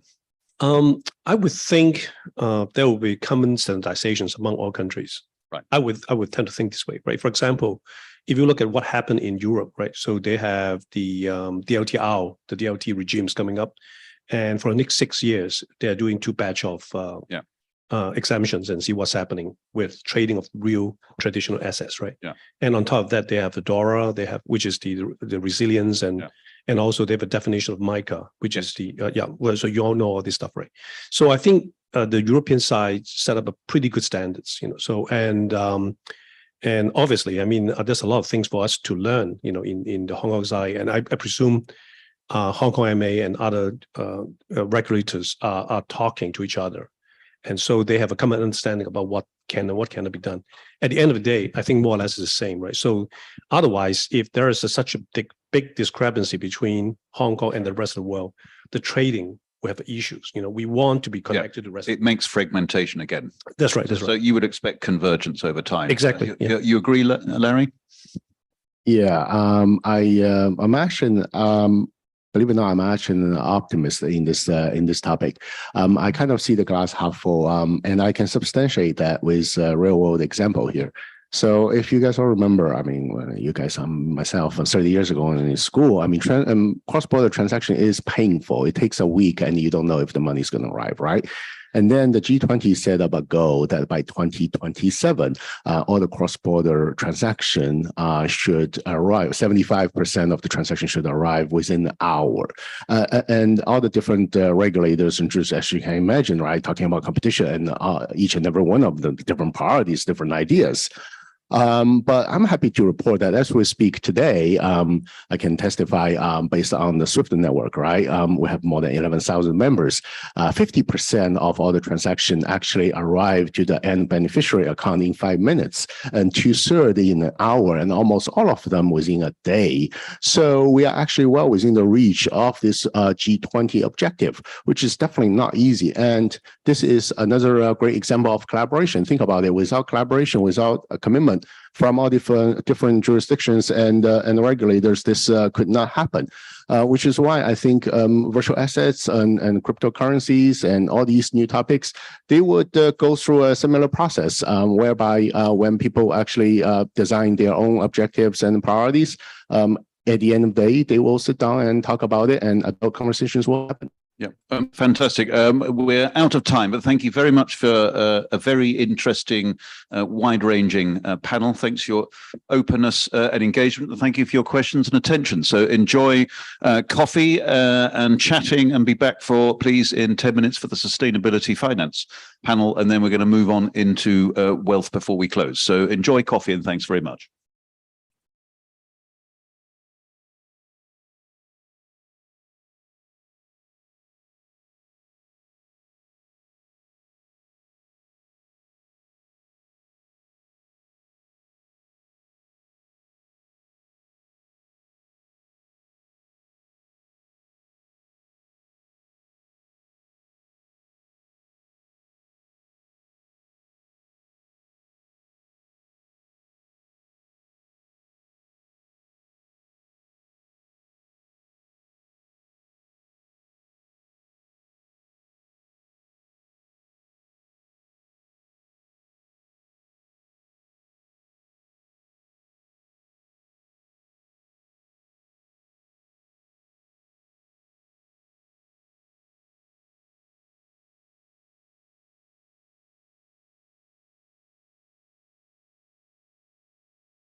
Oh, he wants. Okay. Oh, there we go. Thank you.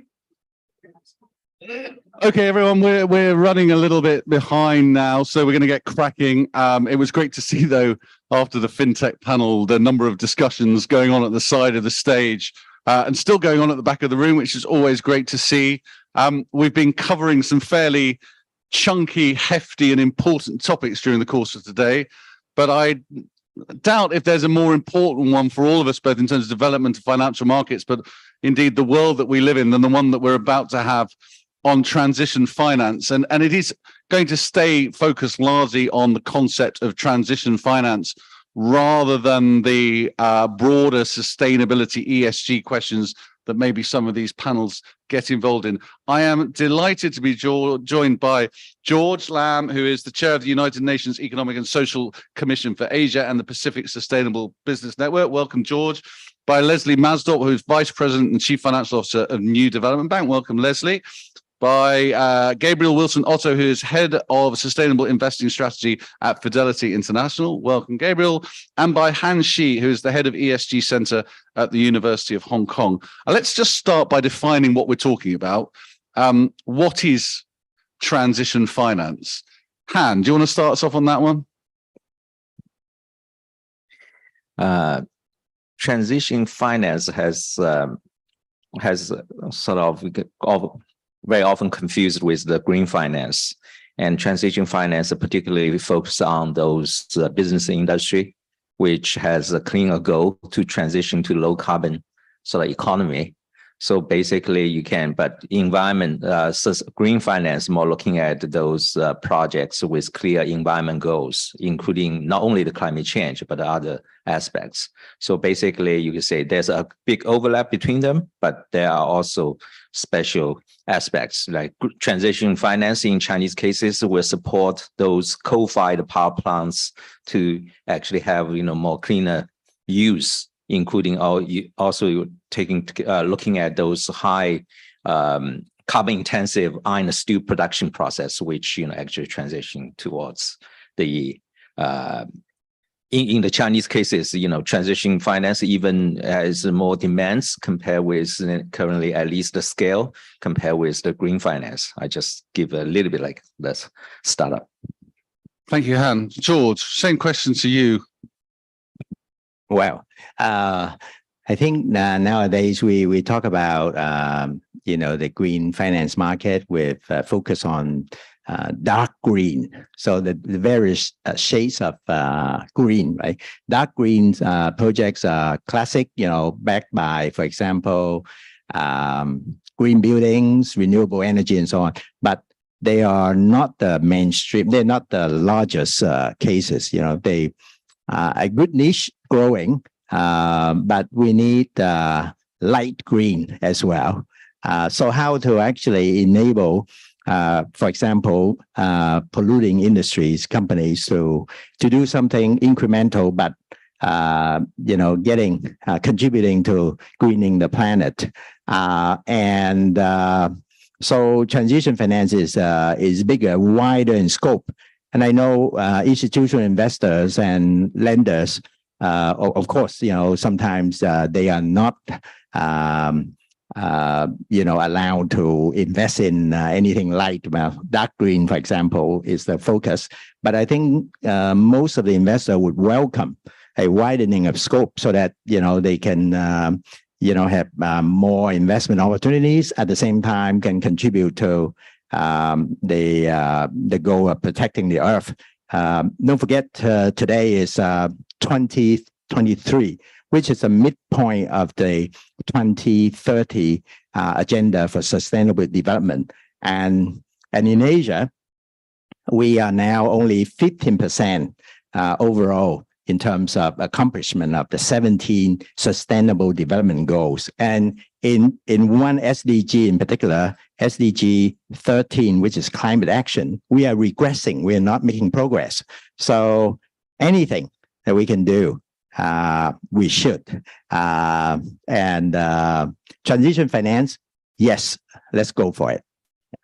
Thank you, George. Well, we'll come back to some of those issues. Gabriel, let's go to get the investor point of view on this. And you're head of sustainable investment strategy. So you're making calls on where one of the world's biggest fund managers is allocating its funds in this whole broader ESG sustainable base.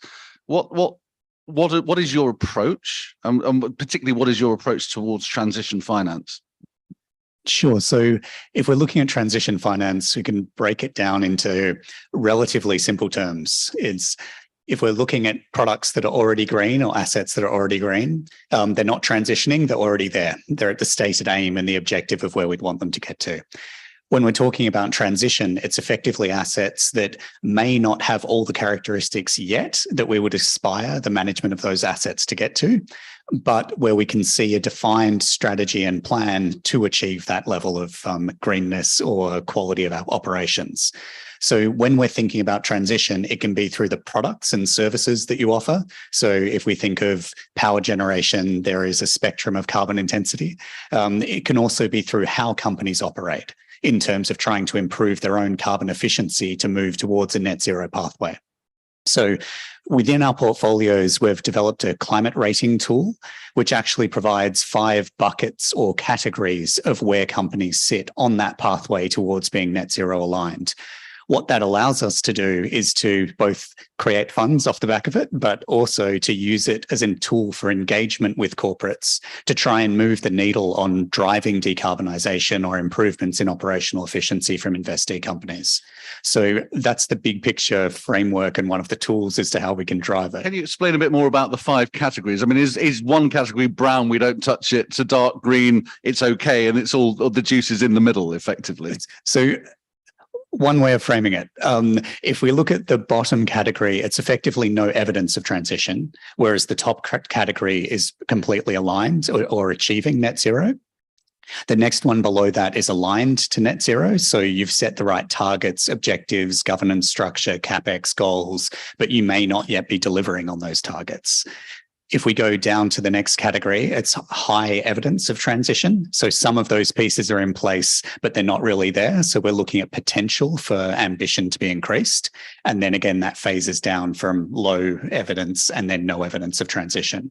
There's a scorecard that sits behind this to put some numbers and rigor around it. It's not just a qualitative assessment purely. But for me, this is actually a really important tool, but important concept around Asia, particularly in driving dollars towards real world change and actually trying to encourage that transition. Because we can't just tomorrow say, let's only support dark green renewable energy companies. We need to look at the reality of the markets and the development of the grids and the economies that we're investing in and find out what's appropriate and how that can be dialed towards the beneficial long-term outcomes. I mean, one of the things I've heard from other investors is that there is no shortage of money for dark green anyway. So it's not a problem needs fixing. It's the other categories as you describe them. But I just wondered whether you can tell us, either from a global or Asia perspective, what proportion of the companies and organizations that you rank fit in each bucket, because that'll give us some idea of the path we need to go down. So it's not a complete barbell. Effectively, if we look at a good proxy for this using public data is if we look at the EU taxonomy, it's effectively a dark green catalogue of activities. What it shows for the world is that we're at about 2% of companies are aligned. If we look at Europe, which is where the framework was designed to be implemented, you're at closer to 5% of companies. For our framework in the dark green category, it's similarly low single digit, as you would expect. There's actually a significant number of companies in that low or high potential bucket. So this is the middle bounds, and in particular in Asia. And for me, this is really reflective of a lot of the national commitments that we've seen over the last few years. It's also reflective of the increasing economics of shifting towards low or decarbonising a business's operation, but it also reflects the complexity of getting there tomorrow, in that in order to actually have a business model entirely aligned to net zero today or be delivering that is a very, very high bar for businesses, especially if you're in a hard to abate or industrial sector. If we look at Fidelity's own operations, it's actually relatively easier for a company within a financial services place to decarbonize operational emissions. So we have a net zero commitment for 2030 for Fidelity International's business operations, but the real world impact from what we do as a firm is really from the investments that we make and how we can influence the allocation of capital and performance of those entities. And that's where we're looking at 2050 for net zero. I was just going to ask you, what's the time frame that you're looking at? What are the goals that you're setting those companies that you're looking to invest in? So at a high level, we have a firm level commitments, which I just outlined for Fidelity International. For our investee companies in our entire portfolio, we're looking at halving the carbon emissions of our invested portfolio from 2020 to 2030. So over that period, contributing our fair share of carbon emissions reductions, which is that targeted 50%, which puts us on the pathway towards net zero. As part of that as well, we're also a signatory to the Net Zero Asset Managers Initiative. And under that, we're looking at putting around a third of our assets onto a net zero pathway. So these are entire portfolios that are managed with specific targets in order to be on that exact glide path. Thank you, Gabriel. Leslie, New Development Bank is a new type of development bank. You're focused very, very largely on this space of sustainability, transition finance, green. That's the majority, I think, of the loans that you make will fulfill those criteria. How are you viewing the transition finance part of what NDB does compared to maybe other bits of the green sustainable spectrum? Sure. Thanks very much. I think the first point to make is that as a development bank, we are anchored in emerging markets. We are owned by Brazil, Russia, India, China, South Africa, and we've had a few new emerging markets join the bank: Egypt, Bangladesh, United Arab Emirates, and Saudi Arabia is about to join. So the element that I want to bring into the conversation now, Clive, is around what we would call the just transition. The concept of the just transition emerged around sort of 2011, 2012, but it was captured in the Paris Accord in 2015. And essentially what it says in short is that we are not at the same sort of, or the historical starting points, if you like, of emerging markets versus the developed world are very different, right? As we embark on this decarbonization process towards net zero 2050 in aspiration, it is not a sort of zero-sum game, or put it differently, the developed world industrialized during a time where carbon and fossil fuels were not really an issue. In the United Kingdom in 1800s and 1900s, United States and so on. Africa, let me make it very real for you. I come from South Africa. The entire African continent, north of 1 billion people, contribute 3.8% of global greenhouse gas emissions, 3.8%, 1 billion people. So as we focus on decarbonization, China, for example, is 28%, Europe over 20%, and so on. Many of our countries do not have power today. So, think about babies being born in, rural DRC where there's no power, or a poor African country like Madagascar. A lot of these countries have coal. Do we stop or slow down the process of industrialization of those countries because they will be, embarking on utilization of brown and fossil fuel intense industries? So the key point is this: as a bank and as multilateral development banks, we give a huge prominence to this idea of a just transition, meaning we need to ensure that we put plans in place, that there is training and retraining of workers, that, for example, where there's stranded assets, where workers lose their jobs, where entire communities face prospects of ghost towns. I'll give you one concrete example to end off on your first question. South Africa have one province called Mpumalanga, where 80% of our coal-fired power stations are located. Many of those power stations are reaching the end of their lifespan by 2030, 2035, 2040. Those will become ghost towns unless we retrain workers, build new renewable energy industries, green hydrogen, and so on and so on. So it is not just a matter of enabling financial and capital markets to provide transition finance, but we need to recognize that there are particular unique concerns of emerging markets. And that's the focus of development finance institutions. So there has to be a social aspect as well, right? It's not just the sort of like, the almost when you go and choose your paint color, see which one you're going for. You have to have a social aspect to this as well. And also, I think important to mention, Clive, is that there is a process, for example, that we need to take into account where I mean, let me put it differently. Europe is kind of the climate heavy hitters. Europe is way ahead of everyone else. However, some of the policies that are in place, been put in place, like the carbon border adjustment mechanism, will lead, we believe, to potentially new forms of trade tensions. Because now, if we as South Africa export goods to the European Union, there'll be an additional tax imposed on the basis of the carbon intensity of those goods that we export. So we then become more uncompetitive, which means jobs are destroyed. Again, I'm flagging the issues that the concerns of developing and emerging markets have to be center stage as we design appropriate policies as part of the decarbonization pathway. Well, let's talk a little bit more about policy, but I want to get onto products shortly. But just on that, I mean, we talk a lot about green bond frameworks, sustainability frameworks. Does there need to be a transition finance framework? We know, I've seen the UK Treasury came out with a plan that they hope might get some traction. You see some of the big Canadian pension funds really quite active in this area, trying to bring asset owners and asset managers along. Is a common standard framework achievable or desirable, Leslie, given that, you know, what you said, you know, different parts of the world might need a slightly different approach. Leslie, you go first on that. Sure. Very briefly, we are definitely on that path. I think this started already pretty much after Glasgow, and the work that Mark Carney has done in leading that effort has been really quite extraordinary.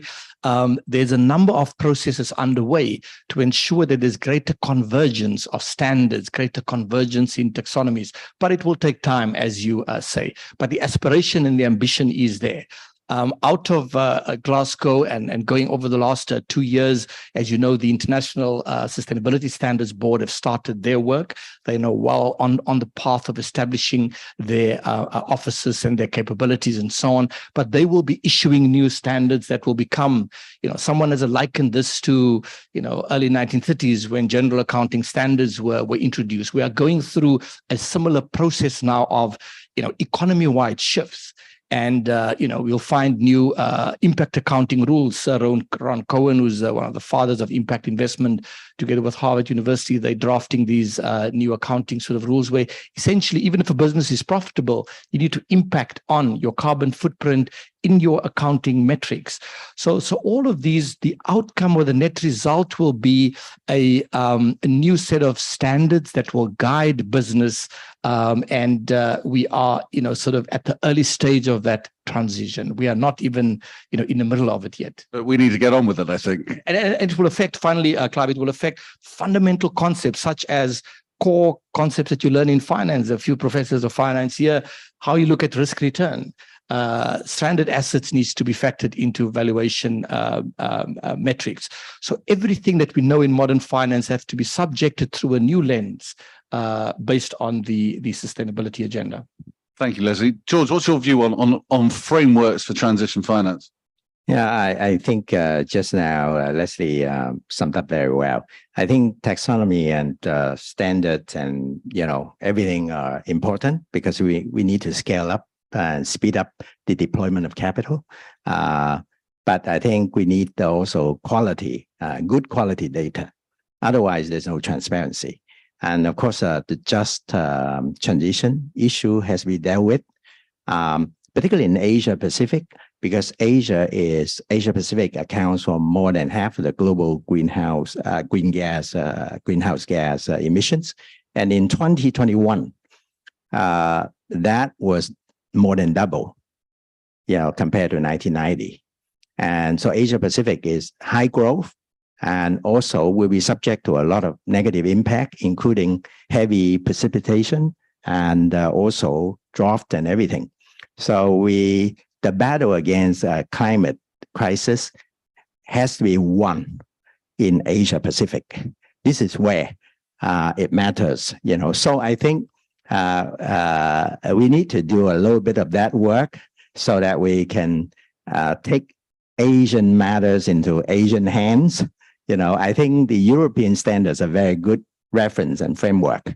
But I think we need to do a lot of groundwork here to make sure that we have standards that are pragmatic and, you know, can cater to various stages of economic development in emerging markets. So I'm very optimistic, but I think, for example, the public finances can be deployed in transition projects.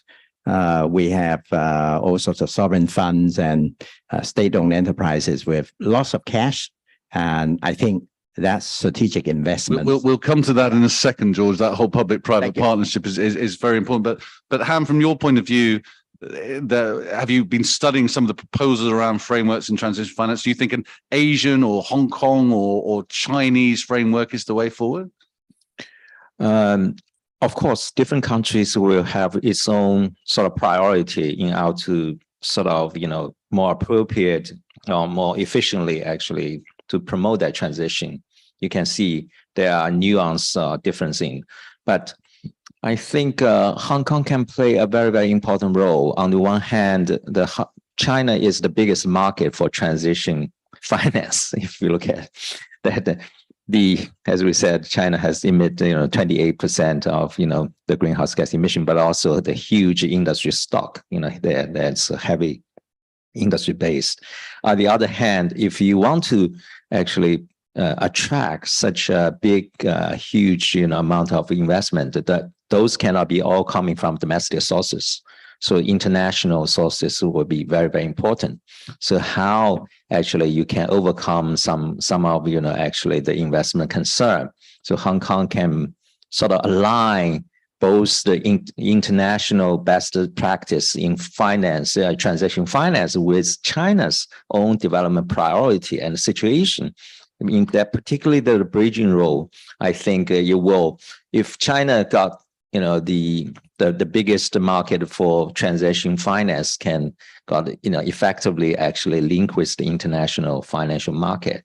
I would say you will create a huge, I think the best, kind of, experience as well as, actually the approach the other country can look into.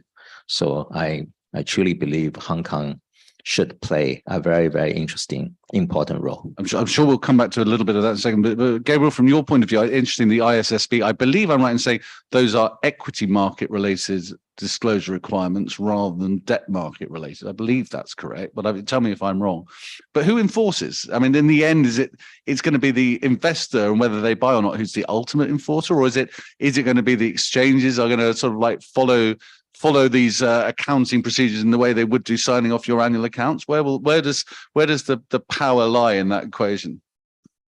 So for ISSB, very shortly, massive fan and supporter of it in terms of driving a consistent framework and architecture for disclosure, but then also with some of the SASB metrics and others, either metrics within their own house or by making reference to international standards to drive convergence, both at the data and at the reporting level.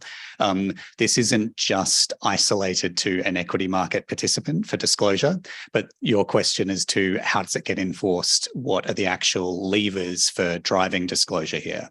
One of the interesting areas that we're seeing is that there has been a lot of support within Asia Pacific and particularly within Hong Kong around the adoption of some of these standards. So there's a general disclosure framework and a climate disclosure framework are the two papers that we've got currently. There's also a consultation out at the moment for where they should focus next. And this includes areas such as biodiversity, human rights, labor, supply chain, a few other topics. So we're going to see a more complete set of standards on the disclosure. What I like about it is that it's focusing on a high-level framework for governance, as well as the underlying strategy, implementation, and metrics. So similar to and apologies, you can't talk about sustainability without 100 acronyms, but the Task Force on Climate-Related Financial Disclosures, or TCFD framework, is one of the guiding documents that ISSB are basing their standards on, is from an optics perspective. And what we're seeing is that the climate part of that disclosure is actually very aligned with a lot of the initiatives and disclosure requirements that have been rolled out through Asia already. So from my perspective, I would expect more rapid adoption of that, with mandated requirements coming in from exchanges across the region to enhance climate disclosure and reporting to be more consistent with ISSB's recommendations. The other element is that we are seeing push from IOSCO and from other organizations towards these sorts of initiatives, which is, again, another force for harmonization and standardization of some of the disclosures. why this is really important. Like I clearly get too excited about sustainability data and regulation, but why this actually matters, to sort of bring it back to something tangible, is that if we look at a transition framework, for example, or trying to say, how do we measure performance of a corporate in China and how can we provide them with capital as an international investor? The first thing you need is an evaluation and assessment of that company. If you want it to be scalable and you don't want to go to each asset yourself and do all of the due diligence and measurement and reporting, you need the company to be reporting data in a standard way that you can consume so that you can do scalable analysis. The next step is at the framework level for interpreting that data. So being able to say, okay, we've got the data point. Does this classify as transition or green within my own personal framework as an investor or within the market within which I operate? And so that transition framework, as well as some of those data points, are still the missing gaps here in order to be able to scale development towards it, which is one of the reasons I think ISSB could provide the data layer. But the question remains on that middle layer as to whether you get a consistent view on transition. And just to finish up on this with you, Gabriel, those jurisdictions that apply and enforce more than others for a big global money manager like Fidelity, those jurisdictions will benefit from inflows of capital accordingly, do you think?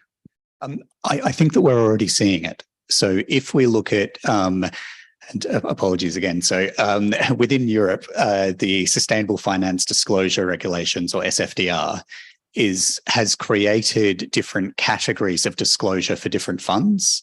What we're seeing is a huge flow of capital towards the darker green versions of funds within that framework, without getting too technical on the classifications.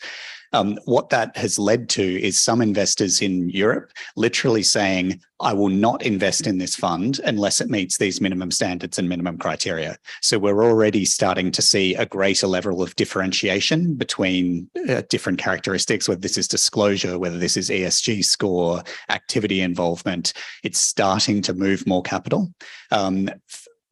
Longer answer on that, so I'll hold myself back. But it's related to the transition topic and whether it's ownership or divestment is more appropriate. But that's effectively what it's leading towards. That problem? We might have time to come back to that. I sometimes get frustrated on conversations about sustainability. I'm saying this to George just now. A lot of talk about policy, but actually what you need a product. I mean, that's effectively, there is a huge amount of financing to be done, and there probably aren't the tools or the capability to do it right now. So let's explore a little bit about where that product might come from.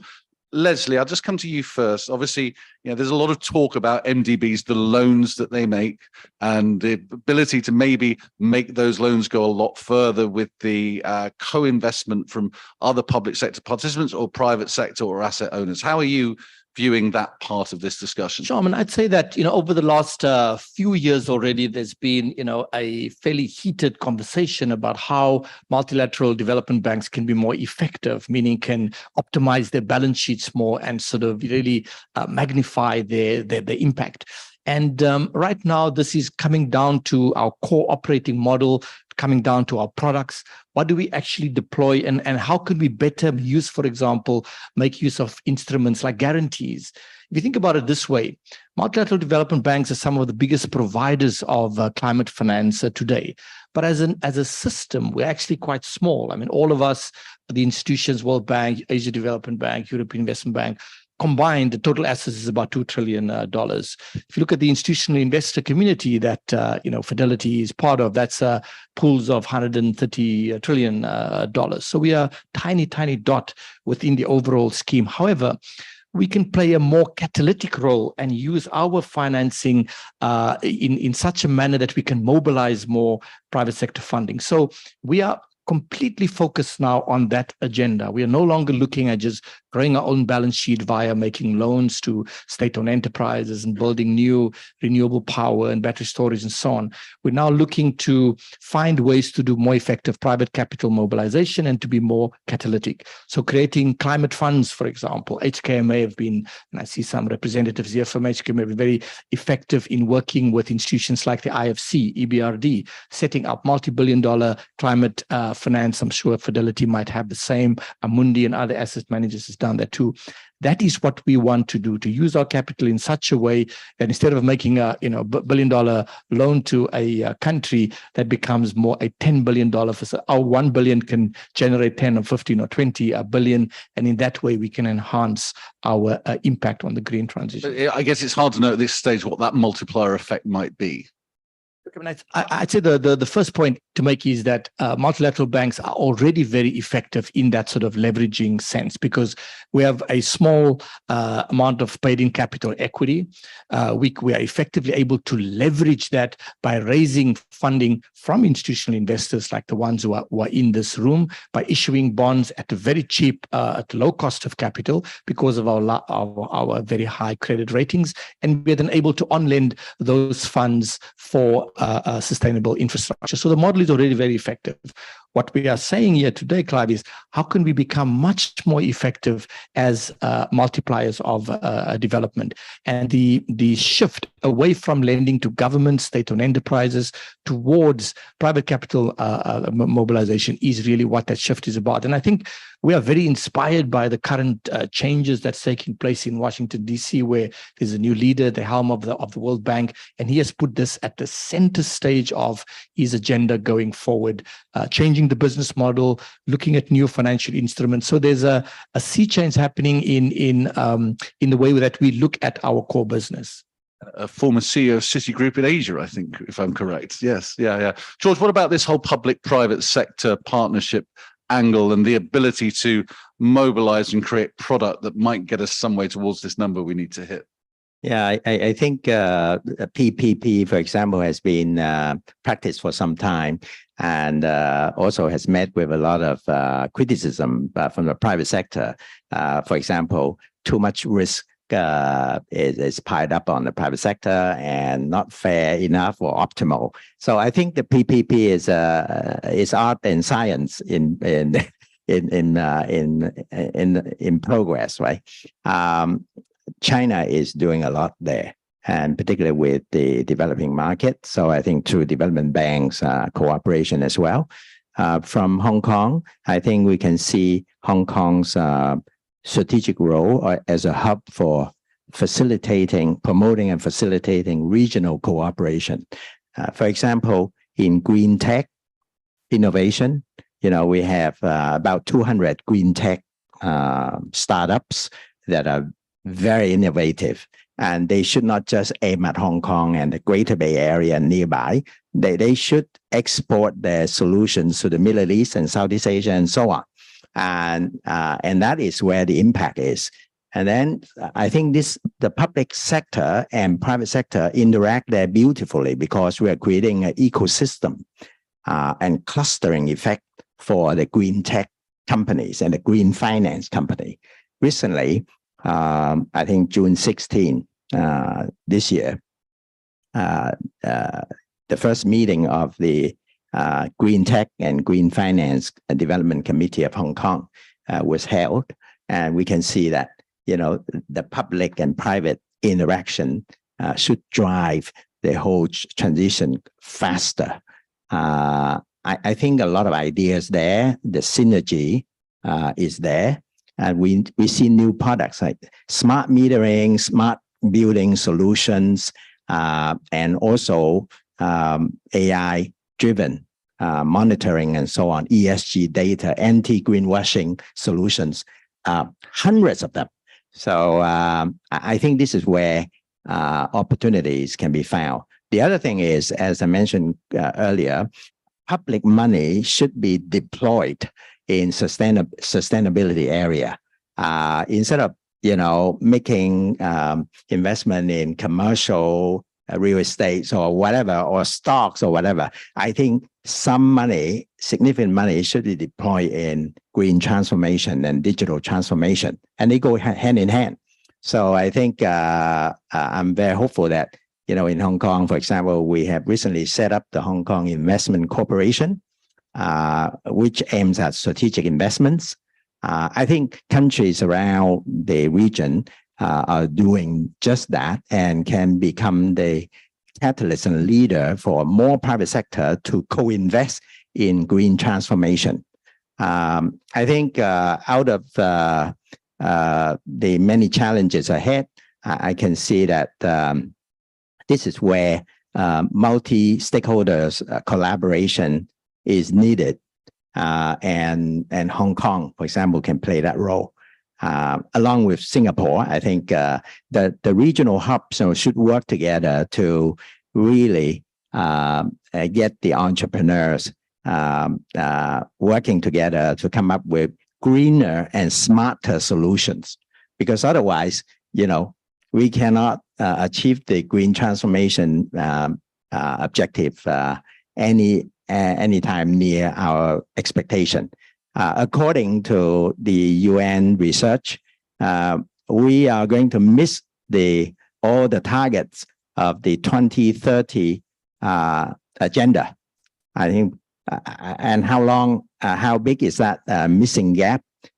A couple of decades, several decades. So that means the 2030 agenda for sustainable development is now just on paper.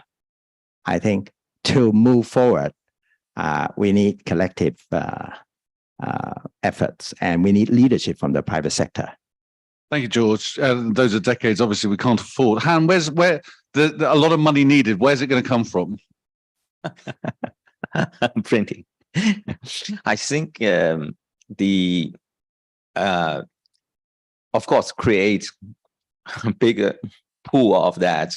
I understand adding a little bit like a development bank's role, because I personally participated like about 30 years of development aid projects in China, looking at, and one of those international organizations can play is really to help enhance the institutional capacity of the recipient countries.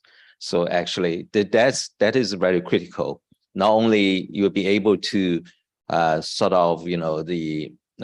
create a more favoring, more attractive, institutional environment in order to allow those financial resources to be applied more effectively, but also what is very important is better how to match your own needs with the potential sources.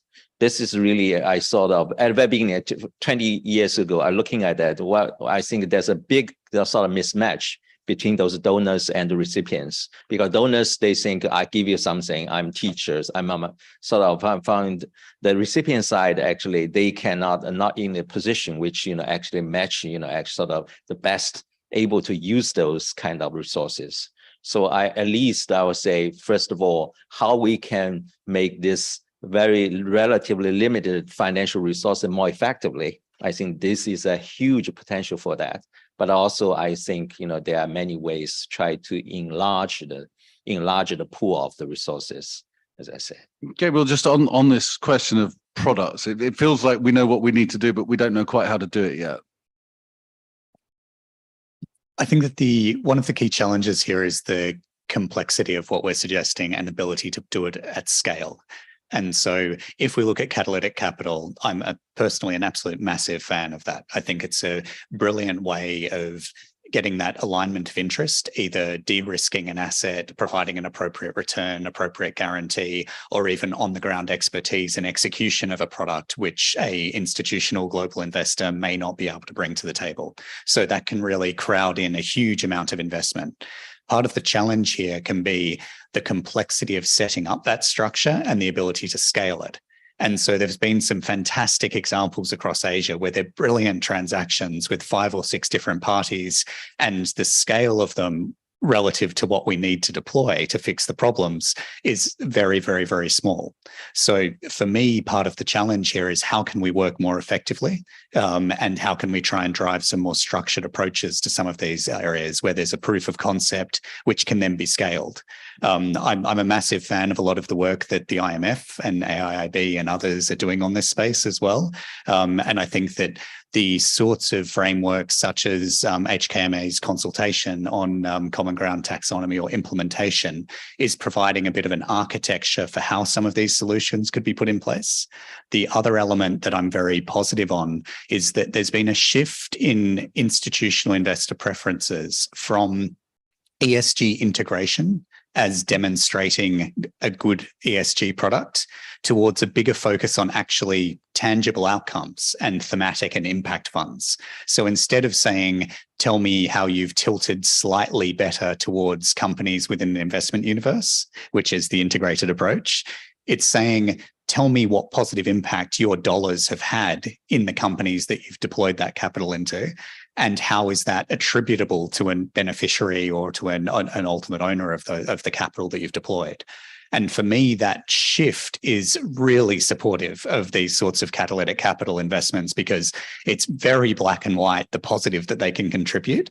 Part of what institutional investors can bring to this is almost the standardization of communication. And this is where the HKMA consultation and others and taxonomies and data sets start coming in terms of structured reporting, structured management, communication, and aggregation into investment products.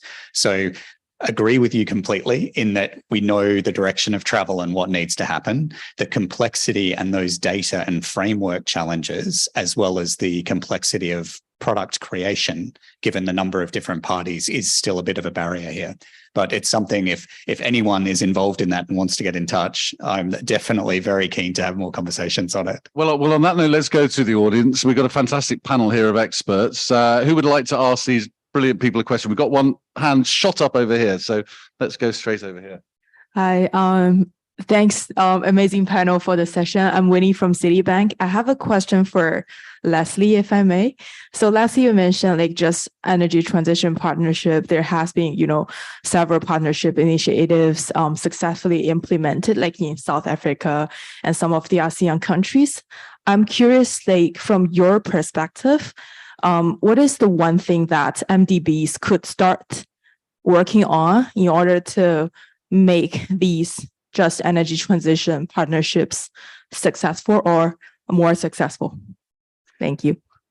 Thank you very much. It's difficult to identify one single variable, but in my view, that has to be the need for significantly more concessional finance. So multilateral development banks have different windows, if you like. We have the World Bank in particular have a concessional window, which is essentially lending at zero interest rates, and in some cases even sort of subsidized rates. Then we have commercial loans. As banks, we are also profitable, and we are the highest rated institutions, financial institutions in the world, but there's a very limited amount of concessional capital available.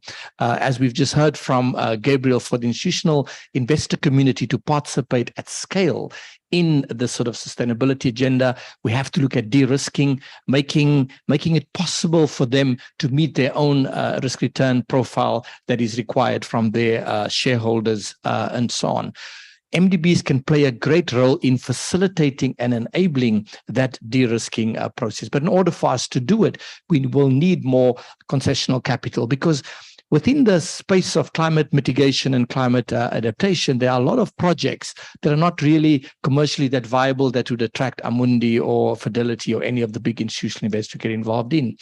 We need the development finance institutions to provide that initial capital that can unlock the broader flows from other providers of capital. So in short, my answer to you would be we need more concessional capital, and that unfortunately will require fresh injection of capital from the developed world, from European nations and so on. And there's a difficulty, especially in a post-COVID phase for, given the restrictive nature of the fiscal policies across the world, and because of the global fiscal crisis that we are in, there's a reluctance to look at new general capital increases of banks. So what would be the source of that concessional capital that I'm advocating we need is a bit of a tricky question. So Gabriel, you were nodding away there, agreeing with Leslie. So I just wanted to get he mentioned the likes of Fidelity. So what's the view from Fidelity on that? No, I was nodding away because I just completely agree in that part of the challenge that a institutional investor will have is that there are a lot of projects which are undoubtedly have a very strong social good. And for example, climate adaptation projects, building seawalls around vulnerable communities. I don't think anyone would disagree is a bad idea. The challenge comes down to what return is available for that investment. And if it is purely based on the creditworthiness of the sovereign, then that may not be an appropriate risk-reward trade-off for an institutional investor. And so this is where project-specific finance or use of proceeds bonds with a different structure, which could either take a concession return for part of it to boost up the return for a private investor, or from others where there's different ways of approaching it, of bundling them together. So you take 10 projects and then aggregate them together to try and mitigate some of the risk from the individual exposure. There's a lot of different things that can happen on structuring to make it more attractive for institutional investors. But this is exactly that complexity point that I mentioned, in that it's not a straightforward plug and play like with a green bond, for example, that might be issued. So again, I think that it's a really exciting area where you've got the most tangible and attributable outcomes that you can point to.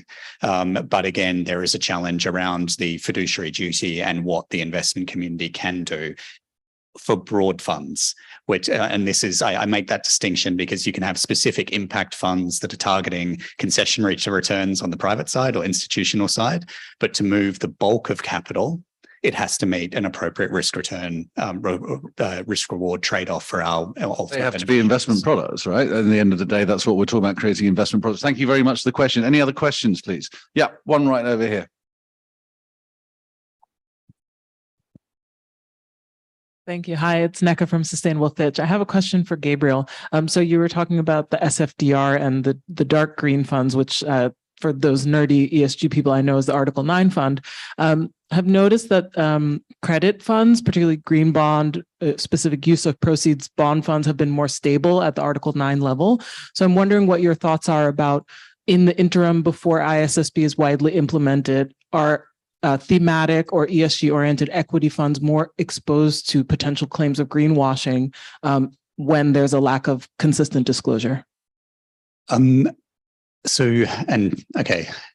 I will respond in a technical way to the question, but apologies for general audience. So for an Article 9 fund, the core driver of downgrades to the Article 9 was the definition of sustainable investments and use of a proportionate calculation methodology, which effectively meant that once the EU Commission came out and said you had to have 100% sustainable investments in that product range, it basically precluded a lot of non-use of proceeds bonds and large cap companies contributing towards it. So that was the core driver of reclassification from Article 9 to Article 8. What that effectively means is that it was literally just a calculation methodology issue, is the short explanation of that. It's been resolved by a lot of people, and a lot of managers have shifted their approach to be more consistent with being able to achieve it. The benefit of a use of proceeds bond is that it creates if it meets international standards, if it's ICMA or other following in other standards, it's actually relatively easy to align it to the requirements under SFDR. And so it becomes a much more transparent way of meeting the criteria. The challenge with meeting it outside of that space is that there is no definition of sustainable investments. So every manager has to create their own framework. So we have our own framework based on SDG alignment, net zero achievement, good governance characteristics, and EU taxonomy alignment. But that is very different across different asset managers. So those funds will naturally be under more scrutiny for the integrity of the range and what's there, which is again to the point around which of these funds are more likely to get more questions or scrutiny. It's definitely where there's more subjectivity involved and that it's less arm's length transparent. Well, we might have to continue this on the side because we're running out of time. But thank you for the answer. Got time for one more question. Yes, just here at the front, please. Hi, I'm Paul Chan from Singapore. I have a specific question to illustrate the nature of some of the problem. We in Singapore have a haze problem that comes from Indonesia. In Thailand, there's a haze problem that comes from the north in Myanmar and Laos, because that's the fastest way to clear, and not to name who are the culprits. Question is, if the cost of not doing something is an externality on the health of people around, not any financial benefit, can you internalize that and make it a public good for certain sponsors or actors to get together to do that? Would that be something that could be done in the pandemic time? We have government subsidizing, making vaccination free. And so if there's a will, there is a way, I think. So this comes back, I think, to the social thing that we were talking about a little bit earlier. Han, I don't know if that's something that you've considered. Yeah, that's I would say the political will is always very, very important in solving all those things, you know, like in the Hong Kong's case. And what is very, very critically important is we need a carbon price. And in order to really drive, you know, that transition, the similar thing, I think in your cases, and I always say at the different levels and how this kind of, you know, the partnership can be created. That's another issue. Political scientists always study in the different like contexts. You need to create a different like a mechanism in order to achieve those provision of the public, you know, goods. I don't think it's a Nobel Prize, you know, actual research projects. And basically, I would say I would agree. But I just wanted to add to that, agree wholeheartedly with Han. But you know what COVID has done is remind us just how important it is to have institutions that can focus on challenges that are cross-border in nature, that cross national boundaries, whether it's climate change, whether it's lack of biodiversity. Everything you describe is exactly what multilateral institutions have been set up for. Way back in 1944, the World Bank was created, the IMF, and then many, many institutions after that. It becomes even more important today that we recapacitate these institutions to prepare us for the next era as we try to green our financial and capital markets towards net zero. You need dedicated institutions to deal with global public goods because governments do not have the incentive nor the resources to deploy their own national fiscal revenues to solve these problems. You need special institutions with the necessary skills, capacity, and resources to tackle these challenges like pollution and so on. Thank you, Leslie. Just one final question from me before we run out of time. Our next two sessions are on family offices, ultra high net worth investors. And when we talk about mobilizing assets, there is a vast wall of assets that could be mobilized from the wealth management group, particularly maybe by the next generation of investors who are very much interested in sustainability and transition finance. So, George, maybe just quickly talk to us about the opportunity for high net worth investors or for people in transition finance to mobilize the assets of high net worth investors to apply them to this shortfall that we've been talking about. Well, thank you. I think the COVID-19 pandemic, reminded us all that we need to work together with neighbors, right? No simple solution. But back here, family offices definitely are a new force to reckon with. I mean, in particular, second generation, whoever you meet, they will tell you, I'm a firm believer in ESG. And then they ask them, what do you invest in? We invest in green. And then they would add, green and growth can coexist and must coexist. So I think we need to mobilize that for sure. In Hong Kong and in Singapore, I'm sure, family office is a big component of our financial center ecosystem. And in China, the middle class is already more than 600 million people. And by 2030, will be more than double. I mean, anywhere like 800 million and more. This is very conservative. And all these people want to look into family succession, look into family office type of investment, and ESG, green, absolutely on the agenda. So I think before we know it, the Greater Bay Area is becoming not just greater in terms of geographical coverage or the fact that it got about 90 million people and growing.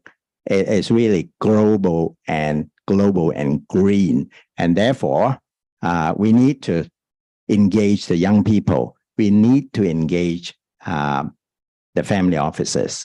And we need to engage all these SMEs, entrepreneurs, the founders of exciting businesses.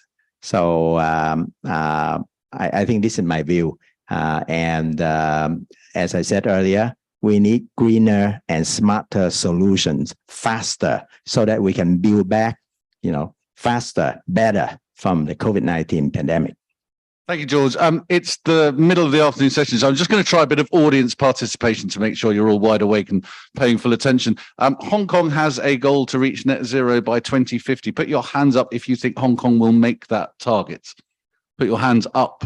If you're all too shy, everyone's going to report back that Hong Kong is not going to make its target. So I'll tell you what, I'll ask it the other way around. Put your hand up if you don't think Hong Kong is going to make its target to get to net zero by 2050. Okay. Let's give Hong Kong a big hand. Yeah, well done, Hong Kong. Thank you very, very much indeed to all my panelists. I'm going to hand over to my colleague Lily Zhu now for a focus on wealth management and ultra high net worth investors. If you enjoyed the topic of transition finance, OMFIF is doing a big event in Singapore in November on this very topic, and you'll all be more than welcome to join us there. But a big hand for my fantastic panelists. Thank you very much indeed, everyone.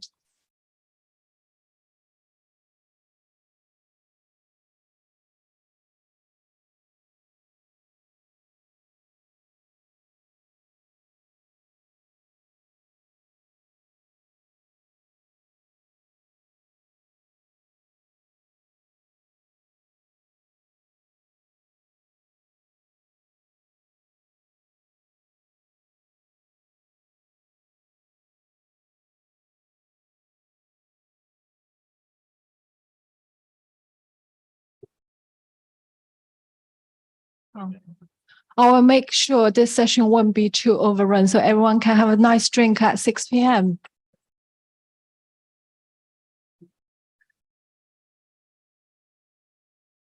So this is session 6. The topic is Unleashing Asia's Wealth Potential, Navigating a New Era for Investors. And here I have 3 lovely speakers. To the right is Patrick Yip from Deloitte, and Peter Stein from Private Wealth Management Association, and Sam Abazar, and excuse me, and from HSBC. Thank you for your time to join this panel. We are going to talk about the role of Hong Kong as a prominent wealth hub in Asia. So we're trying to cover in the next 40 minutes 4 topics. The first topic is an overview of Hong Kong's competitive advantages in wealth management. So I'd like to invite Peter to answer my first question. And how has Hong Kong's wealth management sector performed in terms of growth and the market size over the past 3 years? And obviously, we see the government has been promoting the growth and the development of the wealth management industry in the region. And what's the government policy to support all this? I think it's all linked. Over to you. Thank you, Lily. So over the last 3 years, assets under management in the private wealth management sector in Hong Kong, that's the last 3 years where data is available. So this is the last year would be data that's valid as of end of 2021. So over the last 3 reported years, assets under management grew by 39%. So it's a pretty impressive amount of growth that we've seen in the sector. And if you look at data going back to 2016, compounded annual growth in the private wealth management sector is nearly 12%, 11.9%. So we have seen pretty consistent, rapid growth in this sector for the last 5 or 6 years at the very least. The last year where data was available, assets under management did decline by about 6%, but much of that was because of the decline in the markets overall. So it was really the value of the AUM that declined. There was still net new money coming into the industry, and this is despite COVID and all of the issues that were entailed as part of COVID. I would expect we don't have the data yet for last year. I would expect that we may see that the data was negatively impacted by the fact that we had closed borders, therefore difficulty in opening new accounts and bringing net new money into Hong Kong. Markets also had a rough year last year, so we'll see. But overall, the story has been incredibly positive. And if you look at the various measures that have been put in place by government and regulators to support the industry, I guess I would point to a few. On the talent development side, there's been support from the government in various programs to train up people to work in the wealth and asset management sector. There's something called the Wealth and Asset Management Pilot Program, which is funded by the Financial Services and Treasury Bureau. There's a program that we organized together with the Hong Kong Monetary Authority called the Apprenticeship Program for Private Wealth Management. And both of these programs train up people from the university to work in these sectors, give them opportunities, and they also provide for the WAM program that I mentioned earlier, they provide funding for people to get training in the wealth management sector. But I think more significantly, earlier this year, we saw a raft of measures that were announced by the government to support the family office sector. So that is probably the most significant series of initiatives that we've seen that are aimed at promoting Hong Kong as a private wealth management center. Thank you, Peter. So you already touched on the regulatory. So my second question is relating to this, and I'd like to ask Patrick to answer this one, which is, how does Hong Kong's regulatory framework and investor protection measures contribute to its attractiveness and as a wealth management hub? I would say from a regulatory perspective, as far as safety of your assets is concerned, Hong Kong is very good. Hong Kong, is very famous for its rule of law regime. It's been around for many, many years. We have excellent judges. We have an excellent, legal system. And in fact, I have never seen anything like if you put assets into a trust, it will be stolen by whoever, and it will not be returned. And because of some legal troubles, people would have foregone their assets in Hong Kong. There's no such thing like that. So I would say Hong Kong is very safe in this regard. And plus, we don't have any exchange controls. We don't have any foreign currency controls mechanisms. And our court system is very transparent. And you can take money out of Hong Kong and put money back into Hong Kong very easily. Okay, so from that perspective, in terms of mobility of capital, Hong Kong is really supreme. And so I would say under the one country, two systems environment, Hong Kong really stands out as a free port for both physical goods, but also financial capital. So from that perspective, I would say Hong Kong is really perfect for putting your money in here and safeguard it for the long haul. So that's my personal opinion. Thanks for your personal opinion. I would just try to bring something up. It's your turn to answer. You cannot answer. Speaking of the safety of the client's capital, obviously we had a recent geopolitical situation where Swiss stepping to put all the sanction against their Russian clients, some not really oligarch. And we have a lot of mainland Chinese clients throughout the lockdown is moving their capital cash flow into Singapore. So how do you interpret this in the future geopolitical situation? Sanction apply? Does Hong Kong stand in a very competitive status in this aspect? Now, interesting question. I don't have a crystal ball. Okay, I don't know what's going to happen. But based on the Russian sanctions model, we can learn a few things from it, right? So if a big country like the US, if they were to impose any sanctions, likely all its friends, allies would do the same. So now the question is, of the place that you just mentioned in Asia, whether it is a friend or a foe of the US. Now, if it is a friend, and if the unlikely event that the US is going to do anything drastic about China, would this friend be aligned with the US? So think about it. So if you are a Chinese resident or you still have a China passport, you're just residing in that location. So your nationality is China. So based on the Russian model, there's a possibility that this friend of the US would impose sanctions on your account situated in that particular location. However, in Hong Kong, China is not going to sanction us in Hong Kong, right? So these are our compatriots' money and wealth in Hong Kong, which is part of China. It would be silly to say Hong Kong is going to sanction the wealth of Chinese people. But that doesn't happen, right? And also from a lot of countries' perspective, they still respect the one country, two systems arrangement. So they may consider people in Hong Kong or even money put in Hong Kong is kind of different from money that is put in mainland China, for example. Okay, so I would say Hong Kong, from this perspective, it has the best of both worlds.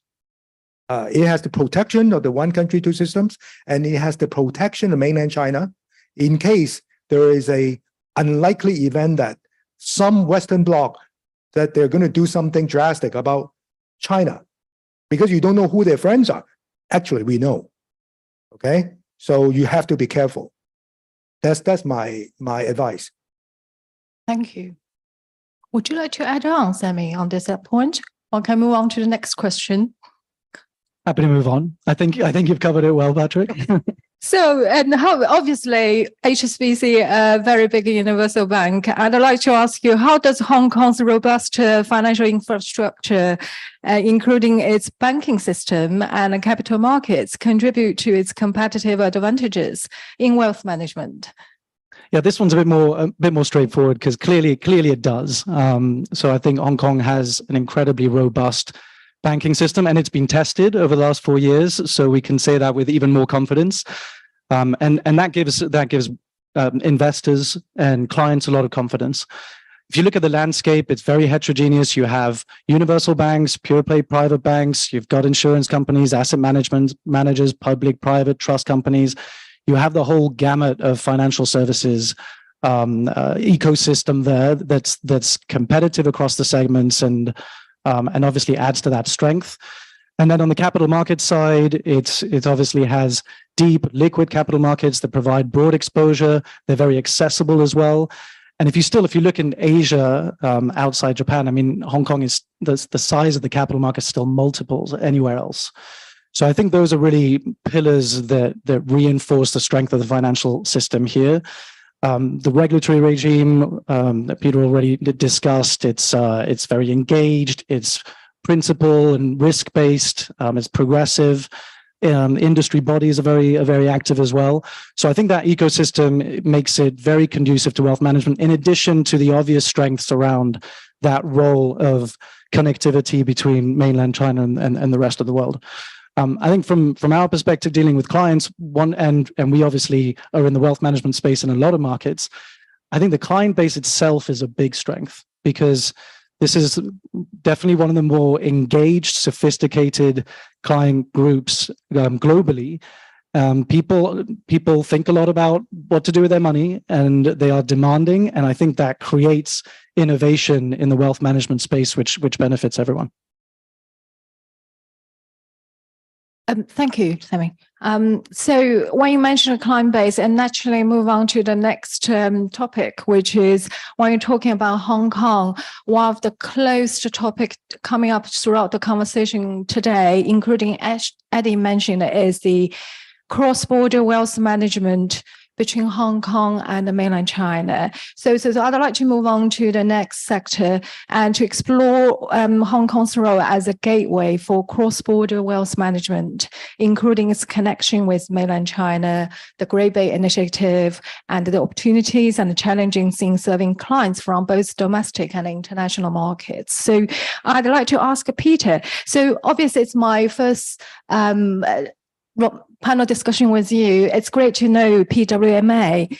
And as you know, you mentioned about talent. So in mainland China, many of the audience here are from mainland China today and knows despite it's one country, it's two systems, the financial system are totally independent. So what does PWMA's role in engaging your members in this particular scheme and the program by promoting cross-border wealth management, the Chinese peer group, the international peer group through your association? Well, thanks, Lily. So we represent international institutions that are global, regional, as well as local. And by local, I mean Hong Kong Chinese, as well as Chinese-owned institutions that are operating in Hong Kong. And the one thing that they all have in common is that they have a presence here in Hong Kong. They're doing business with clients here in Hong Kong. And many of their clients are local, but many of their clients are also from across the border. There's a very large portion of clients who are from the mainland, who have assets outside of the mainland and want them to be managed properly. And so Hong Kong has this role as an international financial center that can provide private wealth management advice at a global standard while still being part of China, which is really a completely unique situation. One of the things that makes Hong Kong particularly effective is in that capacity is that it has this special relationship which is manifested through the Connect schemes.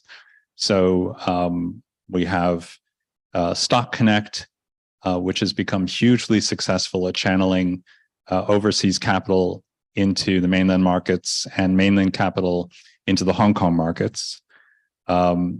We have Bond Connect, which is doing the same for the debt markets. We now have Wealth Connect, which is a nascent program that is, hopefully, I think in the future going to play a more important role in channeling capital into wealth management products on both sides of the border. And now we also have ETF Connect and Swap Connect, and all of these Connect programs are an important channel for bringing capital in both directions, and they really highlight what makes Hong Kong distinctive as a global wealth management center. That's very good, because you brought up the Stock Bond Wealth ETF Connect, which was quoted by Eddie during his speech today. And I'd like to bring the next question to Sammy, as the HSBC has bigger presence, not just in Asia, in Europe and in Middle East. So my next question is, what role does HSBC play in facilitating those kind of cross-border wealth management services and investment flows between mainland China and the rest of the world? Because when we talk about the Connect, we have the Shanghai-London Connect, Shanghai-Hong Kong-London Connect, and soon I heard there will be Zurich-Shanghai Connect. So obviously the big bank, universal banks, will be a big beneficiary and a big key player to facilitate that, to help their wealth managers and wealth clients to reach to the outside, the next step. So I'd like to hear your thoughts. Yeah, and connecting Asia with the world, and particularly China through Hong Kong, that's core to HSBC's purpose, and it's what we've always been doing. So there's no doubt that many of our clients, be they on the corporate side or on the private banking side, or even on the retail wealth management side, are with us because they expect that connectivity. And they know that we are very much embedded in the region, in Hong Kong, in mainland China. So there's really probably very few relationships that HSBC has that don't involve that conversation. And obviously we facilitate that in many ways, but specifically on the wealth management side, we're going to be riding on some of those institutional frameworks, but even without that, I think the connectivity of investment is there, whether it's through family offices, whether it's through even just the product set that we provide to investors here to access broader global exposure. It's very much a part of what we do, and I think it'll only become more of a focus for us over time. Patrick, obviously, I'm always giving you quite tricky questions. The next one is, is there any specific challenges or considerations that arise when providing those wealth management services to clients with cross-border interests in both Hong Kong and mainland China? Now, first of all, the biggest #1 challenge is that the RMB is not fully convertible yet. So sometimes for very wealthy Chinese clients, they have a lot of RMB, but they really want to try out foreign investments. So it may not be that easy. So thankfully, because we have the Connect programs, we have banks like HSBC, they have a lot of products in China that will take RMB. And then they would then do through the ODI programs or whatever programs, then they'll be able to invest overseas, right? So how to make efficient use of RMB and also foreign currency? The other way, foreign currency from outside of China to get into China may not be that easy either, okay? So somehow we need to find a way to make life easier, hopefully, for these cross-border investors. So secondly is about the fact that these are two different systems, tax systems and legal systems that we have. So a lot of investors from China, they are still under the impression that if I go out to Hong Kong or to the West to invest, it's still the same way, right? So, and then I ask these clients, what do you mean by the same way? Oh, if I don't report, then there's no tax, right? So that is the impression that a lot of clients that they have. Because in China, probably sometimes they don't think that they need to report anything, and therefore there's no need to pay tax. However, that changed as a result of CRS. We all know what CRS is, right? We should know, because when you go to open a bank account, they will now ask you what your tax residence is. So imagine a Chinese investor that has an account in Hong Kong, let's say with HSBC. I'm sure the first thing you ask is, what is your tax residence? So if say China, then that account's information will be reported back to China. Then the Chinese tax authorities, and then we see this information, then they will say, Mr. So-and-so, we know that you have a BVI company out there that has a lot of cash in HSBC. So can you explain that? What is that? Okay. So they didn't realize under Chinese law, the fact that you own a BVI company, that BVI company, now I'm not singling out BVI, okay? I'm not singling out BVI. It could be Cayman, could be any company that doesn't pay tax locally. That income could be subject to tax in China currently. That means that company doesn't have to pay a dividend back to the individual. That income will be subject to tax in China right away. So a lot of Chinese clients don't know that.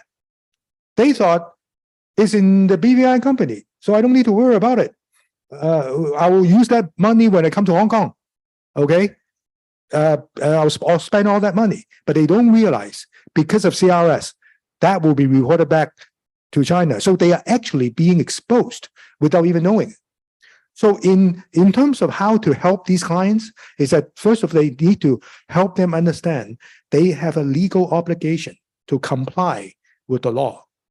And then whatever planning that they do, they should do it within the confines of the law. right? And there, of course, there are a lot of legitimate, conventional planning ideas around these structures, but it's not like, oh, I don't need to report, then therefore I don't have to pay tax. So it's not like that. So it's a matter of educating them, I would say. Yeah, and I think if you look at the Wealth Management Connect, that also highlights some of the challenges. I mean, ultimately, we're not providing cross-border advisory in this model, and they are different regulatory systems. What someone can talk about in relation to Hong Kong products when they're sitting in Shenzhen or vice versa is limited. So that's still very much an evolution. And I think we're seeing those challenges in the implementation of Wealth Management Connect. At the same time, you've got a foundation to build on. There's 2.0 probably coming, but it does highlight, in addition to what you were mentioning around source of wealth and tax, there are a number of challenges we still have to navigate. It's a very complicated world, I must say, because when you do the mainland China, you cannot cross-sell, and they have their own regime, while the clients have a much more diversified needs beyond the mainland China, which naturally brought to the next topic is the Family Office initiative launched by the Hong Kong government to build Hong Kong as one of the global family office hubs. So that could be part of the solution, but won't be solve all the problems. So I'd like to ask Peter, in your view, what specific measures has the Hong Kong government or initiatives the Hong Kong government has implemented to promote the establishment and growth of family offices in the region?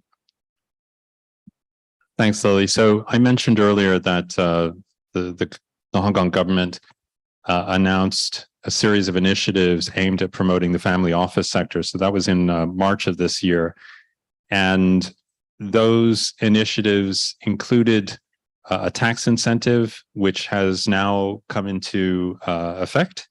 And is eligible for the tax year that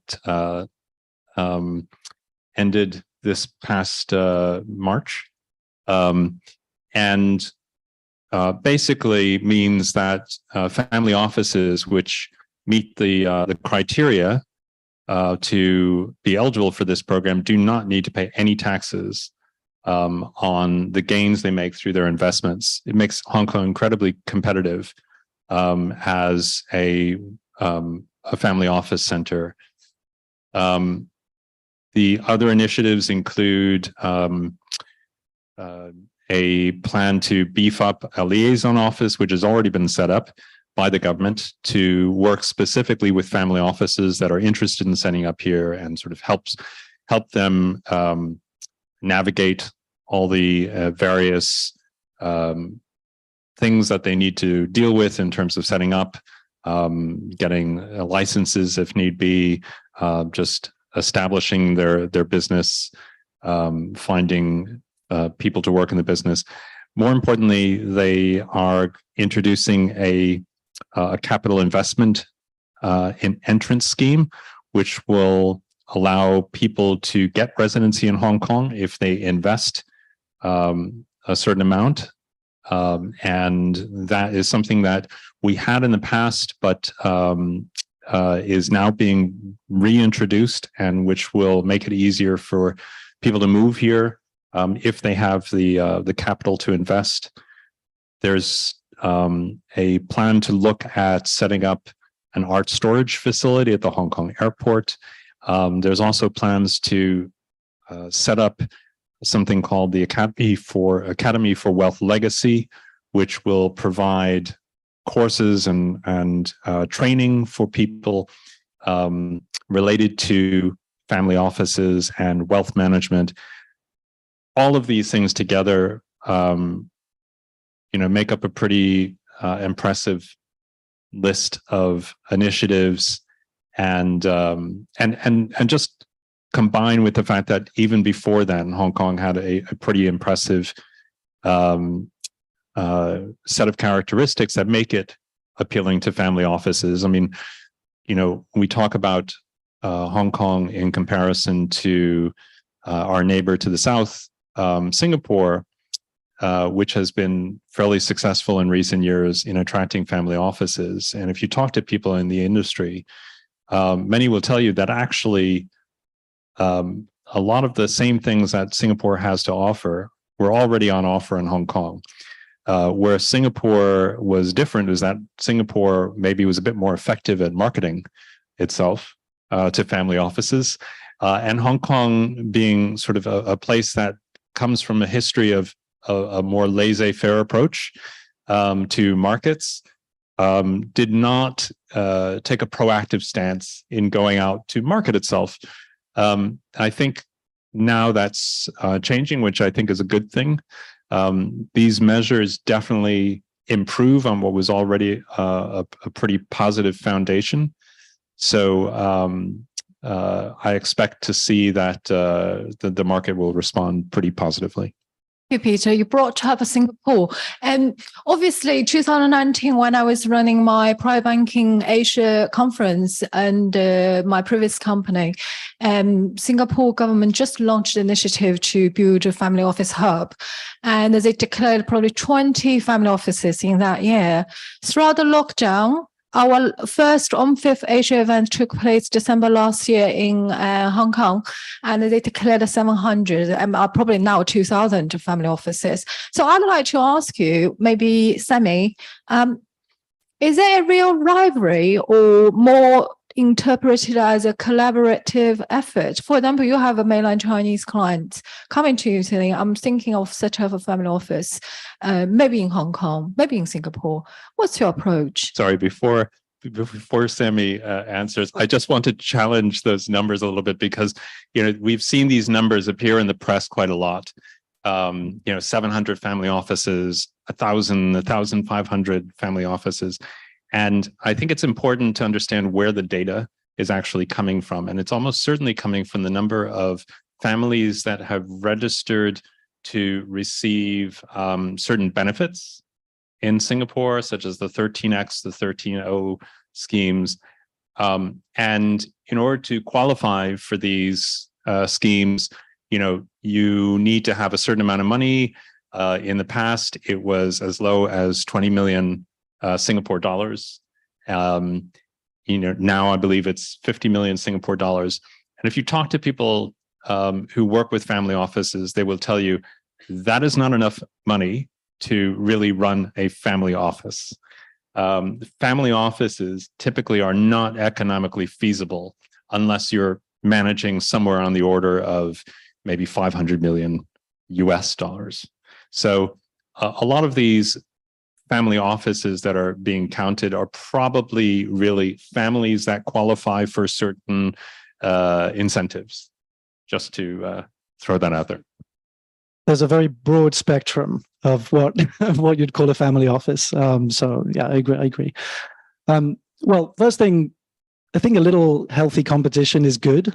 So we've obviously seen Hong Kong already building on a strong foundation, stepping up, and I think the measures you mentioned are going to be welcome. So, from our perspective, that's no bad thing. Everyone is competing to attract wealth and attract clients and create the best environment possible.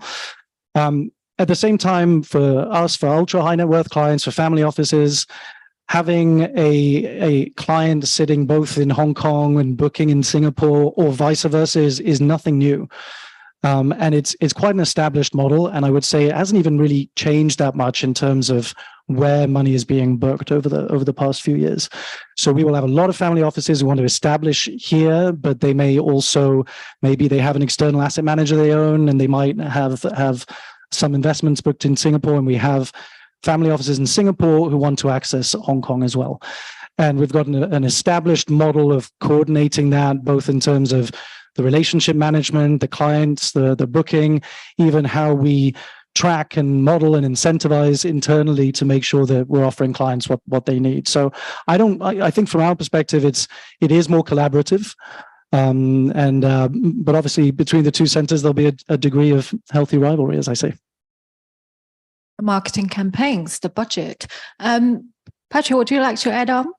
Oh, just to do some advertising. This morning, just right outside, I did a live interview with Bloomberg on precisely this topic. Now, if you go on Bloomberg, you can search my name, right? And then you will see that the topic is on Deloitte China, Yip, my last name Yips, on geopolitical tensions. No, don't believe that. Okay, it's not really the main topic. You know, it did talk about. You know, they did ask me some tricky questions. You know, about SOEs and Big Four. You know, things like that. But I think I answered them. You know, in a politically correct way. So you just need to listen to the rest of the interview. So basically, what I said is this: because I was also part of the consultation process as far as the HKMA was concerned in drafting the legislation, I would say this: I really admire Singapore for its energy, okay, but you need to know where we are, Hong Kong, in terms of where our foundation, what our foundation is, and what we are like. Now, the last I checked, Hong Kong's capital market in terms of capitalization is 32 trillion. Singapore, guess how much? 8 billion. So if you don't know how many zeros are in a trillion and how many zeros are in a billion, you go back. It's really hard on the calculator, you know, but I can tell you it's 4,000 times. Hong Kong is 4,000 times that of Singapore. Okay, so now the Singapore 13U and 13O, they require you to invest 10% of the family office wealth, or 10 million Singapore dollars, whichever is less, in local Singapore stocks and securities. Now, can you find in the market only close to 8 billion? Can you find that 10%? If you have a 500 million, now, of course, you can do 10 million Singapore dollars. Versus Hong Kong, we have a very wide and deep capital market. However, our regime does not require you to invest anything in Hong Kong. So this part of money can be in the air everywhere. The important thing is for the family office in Hong Kong to manage it. Now, talking about rivalry, at the beginning, we said the family office in Hong Kong has to manage this pot of money in a way that the pot of money is centrally managed and controlled by this office in Hong Kong. Later on, you know, we are Hong Kong, right? We're being generous and nice. So we changed that centrally to normally. So what does that mean? That means you can have a Singapore family office that will also manage and control that same pot of money, and Hong Kong will have another family office that will do the same. But we just say normally. You can do whatever you want in Singapore, but we just say normally, we are relaxed. Then you will qualify. So what it also means is that if your individual employees in the Hong Kong family office, they don't have to be in Hong Kong all the time. So it can be your cousins in China. They can come and travel to Hong Kong and do some managing of the parliament, as long as it's normal enough. Okay, so nowadays a lot of people are abnormal, but I think, you know, it's easy to make them normal. Okay, if they can come, you know, often, frequently, a few weeks here and few weeks there, that should be okay. So what this also means is this: if they can get an employment visa to come to Hong Kong, you know what happens after 7 years? They become a Hong Kong PR. Now, look at what Singapore is doing. They said, if you do all this, we'll give you PR and then citizenship. But look at what is happening right now. Is that, hey, you have just met the minimum requirements. It's at our discretion whether we give it to you or not. Or if you qualified, hey, please get in line. Or there's 1,000 people there. Okay, so take a number. But Hong Kong, we're different. Because we're big, okay? We need a lot of people. See, we just recently approved like 50,000 to 60,000 new applicants for whatever these programs, right? These very high talent or whatever talent programs that they will come to Hong Kong. And I was told the Hong Kong immigration, they said specifically, they did not say specifically, they really want to support this program. Therefore, if you are, based on what we have heard, you can say it's grapevine, is that if you are working for a family office and you qualify as one of those immigration programs, hey, there's another line for you. That line is much shorter. Okay, so that's the way that we are being very practical. So talking about rivalry here. I would say not really rivalry. I mean, if I'm a PhD student, I wouldn't fight with a primary school student, right? I mean, no, I don't mean I don't mean to refer to any particular cities here. I'm just saying that, you know, our capital market is so huge and so deep, and I'm sure, you know, other places, they have their great things going for them and good for them. But I think we should be confident. Hong Kong, we have a lot going for us. And then we just need to do our best. Just like Peter said, we need to do a better job in telling people what we can do and what we can offer. You know, otherwise people do not understand, right?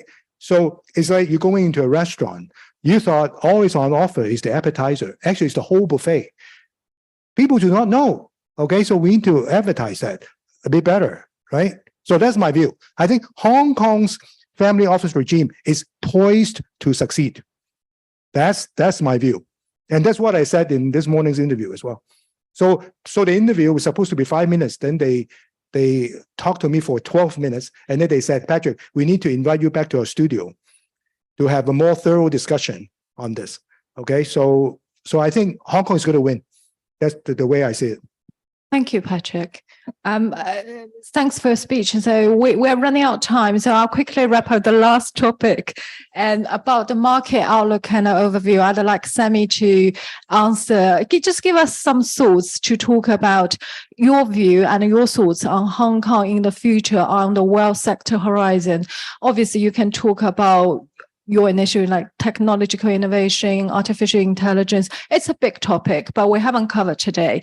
But we probably have 2-3 minutes left, so I'd like you to lead the conclusion. Okay, that's a broad ask. Look, there's 127 trillion of assets, wealth assets in Asia, growing probably faster than anywhere else in the world. We know that there's a BCG report talking about Hong Kong overtaking Switzerland as the world's largest offshore center.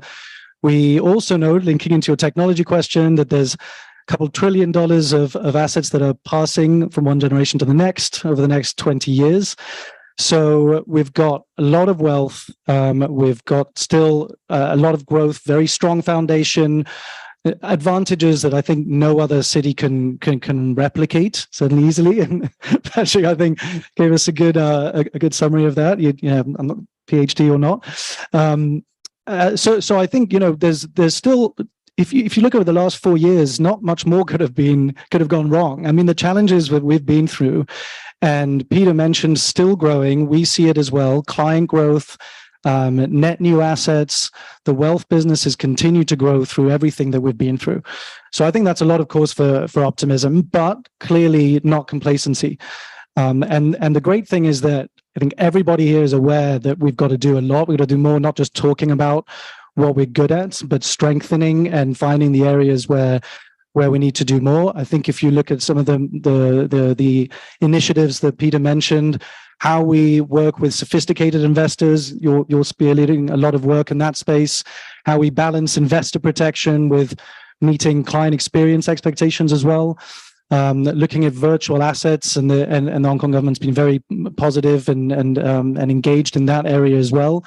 Whether it's sustainability, GBA, there are so many areas where there's a lot of activity, a lot of positivity, and clearly no longer any complacence. And everyone, and I think that's very exciting. We didn't get a chance to talk about technology, but wealth management is a technology business now. We obviously cover clients who are just starting out with their first investment, all the way up to family office. And so that presents different challenges, but it's a technological and a value proposition challenge, how we provide easy access to clients to wealth management, and how we enable the very bespoke, sophisticated, complex model at the higher end. That's something that we've invested a lot in. We all have to continue to do. And it needs the support of the wealth ecosystem, the regulators in Hong Kong to really make that effective. So a lot of optimism. Thank you. Peter? I'm going to keep it really simple because we put out a white paper in March of this year that we worked on together with a research arm of Tsinghua University called Hong Kong 2035, a global wealth management hub. And that paper lays out a number of proposals at how Hong Kong should continue to develop as a private wealth management hub that services the Greater Bay Area, that services China as a whole, and that continues to thrive as a global wealth management center. There's a number of specific proposals around how we can further develop the Wealth Management Connect scheme and expand that, developing a framework for cross-border advisory services in private wealth management, which would really help further cement Hong Kong's unique position with regard to servicing mainland Chinese clients, and a number of other ideas, including in the fintech space and in talent development. So please, if you are interested, go take a look at our website, pwma.org, and you can download a copy of the report. Thank you, Peter. Patrick, 3 sentences. I fully agree with what they said, you know, and I just wish all of you a good future in terms of planning your wealth allocation and all the structuring that you need. And we are always here to help. You know, this is what Deloitte does. You know, the most important thing. You know, the last sentence. Okay, so come talk to us if you need our help. Thank you. Thank you. That's a very lively discussion. We're running out of time, so I'm not running the Q&A session, but the gentlemen, I hope you will stay a bit longer. Do join the drink later on, and you can speak to all the audience and let them get to know your institutions more. Thank you. Thank you. Thank you.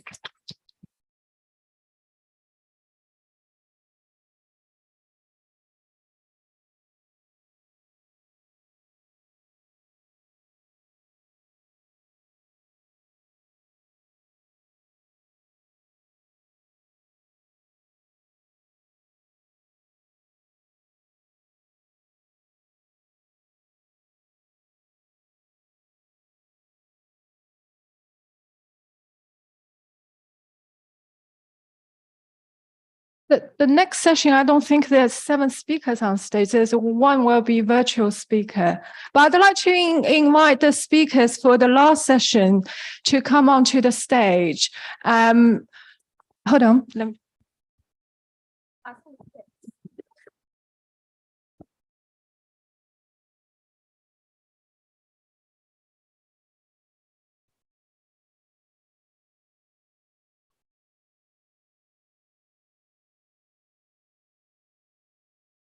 Right, I'd like to invite Jason Wong, President of ZVCA.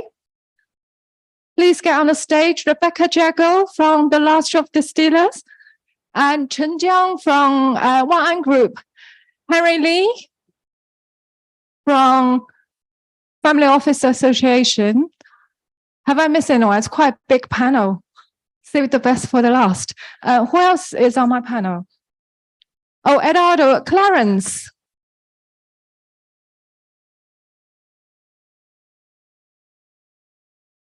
So Eduardo will, oh, hello. Can you hear us? We cannot hear you. Hopefully you can hear me now. Hi, Lily. Yes, we can. Thanks for joining us. Sorry, I can't be there in person. Yes. So the last session, we have a full team of 6 speakers. I'll quickly introduce is Jason to my right side. I just said is from president of the Zhongguancun Private Equity Investment Association. And Rebecca Jago flew all the way from London as the managing director of the Last Drop Distiller. Many of them probably don't know that brand, but I will leave Rebecca to talk it later. Henry, who is a very experienced family office principal, now runs Family Office Association. And Chen Jiang, a very successful 2nd generation from China, runs the Wan and VIE. How to pronounce? I'm sorry, I asked you before. V Group, and Clarence, who is holding several roles. I'm here. I know you have another title, which we didn't print out, but I'll let you to talk out. Is director of the Kuanghua Group and a co-founder of Zeto. And you are also the president of the Hong Kong Elite Club. Did I say correctly the English name? 精英会主席. Oh, just step down. Oh, I didn't miss anything. And I have Eduardo Rothschild, who representing the Rothschild Foundation. I think you are sitting in your Waterstone Manor today. Thank you for joining. I'm not in Waterstone Manor, but I'm not far from it. Yeah. No, not far. You're private resident. Right. Let's move on to quickly the last session, which is quite exciting. We're going to talk the emerging future of the family office in Asia and Europe, and when new generation take the reins. So it's a quite evolving topics here, and I have a few questions here. Yes. So my first question, I think I'd like to pick Henry to answer the first question first. I mean, it's a popular question all the speakers can answer is, what are some of the key challenges the leading family offices in Asia, Europe, and beyond are currently facing in today's landscape? You can interpret in your own perspective. I guess I can start by saying that there are certain universal concerns I think that many family offices around the world share. Obviously, among those are succession, the right, governance structure, issues like that. But as one does, and I get pointed this out very often in China, if you want to bring the discussion further home, is that it's a very relatively new phenomena in China because, as you know, society has really just come into its own economically in the last 50 years. So really, we're not talking about family offices that are really even past the first generation. So that, I think, makes the Chinese family office discussion rather different from the discussion of family offices around the world. Especially in Europe, where I think there's just a long history and tradition of family office structures and governance. But so that's on one level I want to say about the region. But then I think for families in this part of the world in particular, I think they're extremely sensitive to geopolitical tensions that are going on right now.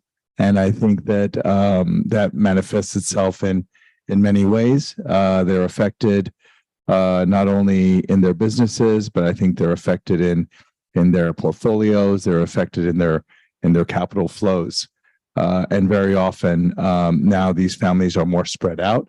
So I think they're affected in multiple jurisdictions. So I think the Asian family offices in particular are sensitive to those things. Thank you, Harry. I'd like to pass this question to Chen Jiang. Obviously, you are now the second generation running your family office and a family business. Just give us some of your thoughts during the whole generational transition stage. How did you manage that? Okay. Sorry, to better express my thoughts, I will speak Mandarin. So, 因为我觉得，我是从来自浙江的，浙江大家非常清楚的话，那个民营企业非常多，而且很多企业他们都是上市公司，所以目前的话，浙江省面临最大的问题都是第一代跟第二代传承接班的问题。今年我觉得浙江省也发生了几个事情，可能大家也听说了，都是几个大的一个集团公司父辈的话，突然一下子就生病就去世了，所以很多第二代的话，他们都是用被动的去接班。那么我觉得如果这个计划如果做得早一点的话，对整个家族办公室的话有很大的一个好处。那么因为我自己的话有个亲身经历，因为我差不多回国10几年，我也差不多花了10年的时间才能顺利的完成接班所以我觉得这接班的过程当中的话，我觉得怎么说呢，我有几件心得一个站在那个他们第一代的角度的话，我觉得这么多年下来，我总结了两个点。一个，如果我们的想法超出他们第一代的知识范围，他们的认知的话，他们觉得风险是非常大的啊，这个我觉得非常明显。那么第二块的话，我觉得作为第一代，他们非常希望投资有形的资产，包括一些固定资产啊，你只要看得见的一些资产，他们心里是很放心的。但是你只要看一些虚拟的，或者说一些资产像 IP 的，或者是他们看不到东西的话，他们觉得风险比较大啊。所以这个我觉得是我们第二代跟第一代的话很大的一个差异啊。那么我觉得在这个过程当中的话，我有几件心得，因为基本上用3个方法，我觉得是完成了这么一个工作。那么第一种方法的话，我觉得我发现第一代他们虽然知识面不管，因为他们学历水平都不是很高，但是我觉得他们基本上就是说很好学，所以我不会说通过我的方式去跟他们说这个知识面是什么，比如说类似于股权投资，但是我会通过第三方或者他们的朋友对这方面比较熟悉的去解释，这个比我去解释的话应该是好很多倍啊。那么第二块的话，我也比较提出来的话，就是我们内部的话，尤其是我们家族办公室里面，我就采取了那个议案制，就像我们整个政协人大他们有提案制，我就采取了议案制。我们做任何决策，我都要写一个议案啊。当然里面的投票权可能是我的比例比较高，但是我会充分给他们一些信任，也给他们听取他们的意见，他们很多涉及到的很多风险的东西，那我就可以规避啊。所以我觉得目前我们我也制定了整个我们的议案的规则，整个做下来我觉得目前是很顺利的。那么第3个的话，我觉得最好的话就是成功的案例看结果。所以我觉得这么10年来的话，得到认可的话，主要是做了几个事情，他们是比较认可。一个是股权投资，虽然这个股权投资我是12年提出来的，我们11年上市的，我12年提出来，但是真正我们实施做的话是15年，16年发第一个基金，然后15年拿了私募牌照，那么到目前也投了30几个项目，已经有6家公司上市了啊，所以包括我们整个收益的话，可能超过上市公司啊，所以这个是很好的一个点。那么第二个的话，我们就是全球化，包括这么多年的话，不光是我们客户是全球化，然后那个原来是基本上都是国内的客户，现在都是全球的客户，也进入了像戴姆勒、大众啊、捷豹路虎啊这种客户圈。那么这个跟他们是一个更高一层。那么还有一块的话，就是在整个国际的合资合作啊，因为那个时候我们跟英国的Protein， 然后跟麻省理工学的 Wachusett啊，甚至我们跟瑞典的 Hardex 的话，它曾经是我们的竞争对手，然后我们又跟他成立了合资公司，所以从这种种种的不可能，然后变成可能的情况下，那么他们的话整个感觉就大幅改观，所以我觉得通过这种渠道的话，是取得了他们的信任。好，主持人丽丽。谢谢陈总。Eduardo, I'm not sure. Are you listening Mandarin channel or English channel? I'm listening on the English channel, so good. Saying, but excellent. So I can ask you a question now. So obviously, Mr. Chen, representing the very leading second generation from China, just talked about his experience by taking over the family business. Obviously, the Rothschild, how many generations now? Are you the 8th or 9th or 10th? And I think I'm the 12th. You're the 12th. Okay. Good number. And could you please give us some insight about the family transitional leadership? Because we met last time at the cellar and your grandfather came out and talked about Eduardo now is in charge. So give us some story in the background, please. I wish that was the case. Sadly, I'm not in charge, but yeah, I'm happy to frame with some context. So it's fair to say my grandfather still plays a prominent role in running our family office. He is very much the decision maker. Below him is another generation. So my mother, my aunt, my uncle, who all play an important role. I'm, if you like, on the ground, trying to oversee the generational transition between those two. And some of the challenges that I find particularly evident are the new wave of sort of, if you like, social responsible investing, something that my grandfather's generation wouldn't have had to engage with on the same level that we've had to. It's almost seismic, the change over the last decade. And in terms of my role and my responsibilities is to ensure that there's still wealth creation, but there's, in a sense, more responsible wealth creation, or just more of an understanding of where our wealth is going and how it's being deployed. Thank you. Mr. Wan, I'd like to ask you now, because you are the mentor in your association to lead a group of very excellent future generations to take the step to connecting with the European families. And what's your view on the first question?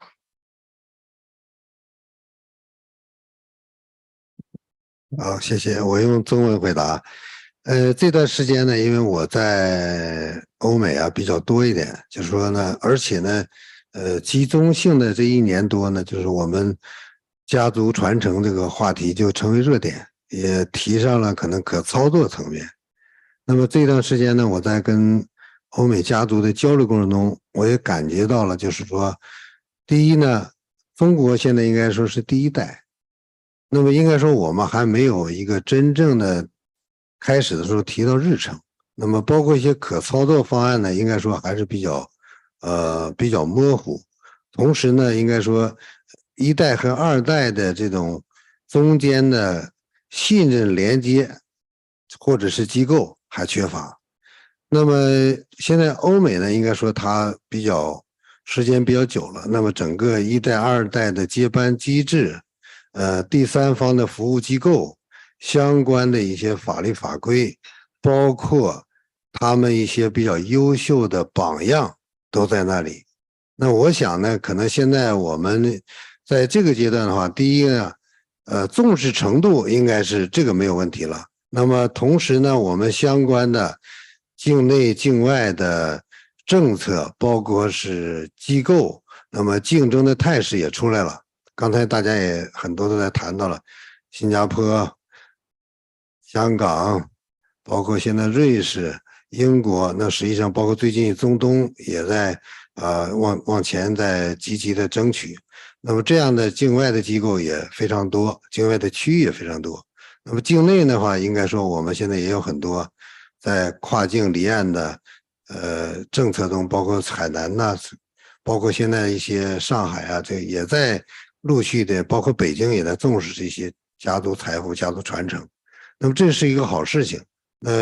最关键是什么呢？我们可能要找到相对的一些路径和方法。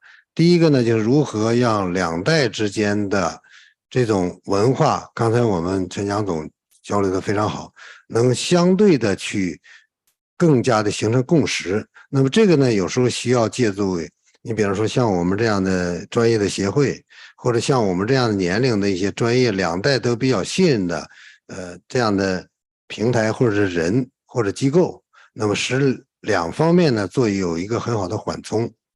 另外呢，就是说我们可能更多的要有一些可操作性的榜样，比方说欧洲这些家族，包括一会儿我们旁边的也要分享，就是说他们家族成功的一些经验。那么同时呢，我们也找到身边的一些榜样，比方说我们也有一些家族呢走在前边，我们国内也有这样的，像我们今天在座的这个万安控股陈江总呢，他们是一个优秀的代表。我们身边还有一些已经走到前台了，2代接班的比较好的，比方去年我们组织了到新希望，就是40年过来了，那么企业如何传承下来，那1代和2代如何去很好的交接，那么老陈和新陈如何处理。那么同时呢，我们也有一些在专业领域中的一些榜样，比方说大健康领域，我们那个天士力，我们也是协会的比较优秀的一个传承接班非常优秀的一个典范。那这样的话呢，我们有一些实实在在的一些案例、行业、人，这样的话一些方法呢，使2代的话呢，这种很好的传承呢，就具有可操作性。时间的关系吧，我们可能还有很多这方面的经验或者最近的一些心得和想法，因为我们把这个已经列入到很重要的一个平台服务的内容，也是现在目前最大的一个刚需市场，也是可能整个社会很大的一个责任。好吧，我先介绍这么多，谢谢。谢谢王会长。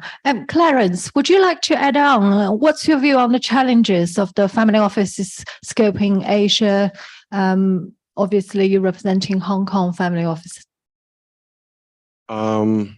Obviously, you know, we in Hong Kong, the development of families, family businesses, comparing to our own very own mainland families are very different.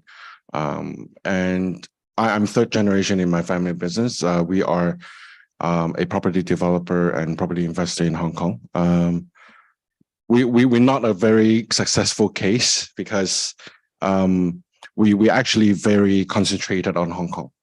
More than 95% of our portfolio is focused in Hong Kong. But gradually over the past 15 years or so, I started, you know, doing a lot on my own to actually, you know, in previous panels, people talked about, you know, it's about education, educating your elders, your parents, your grandparents, uncles, aunties. My case was a bit different.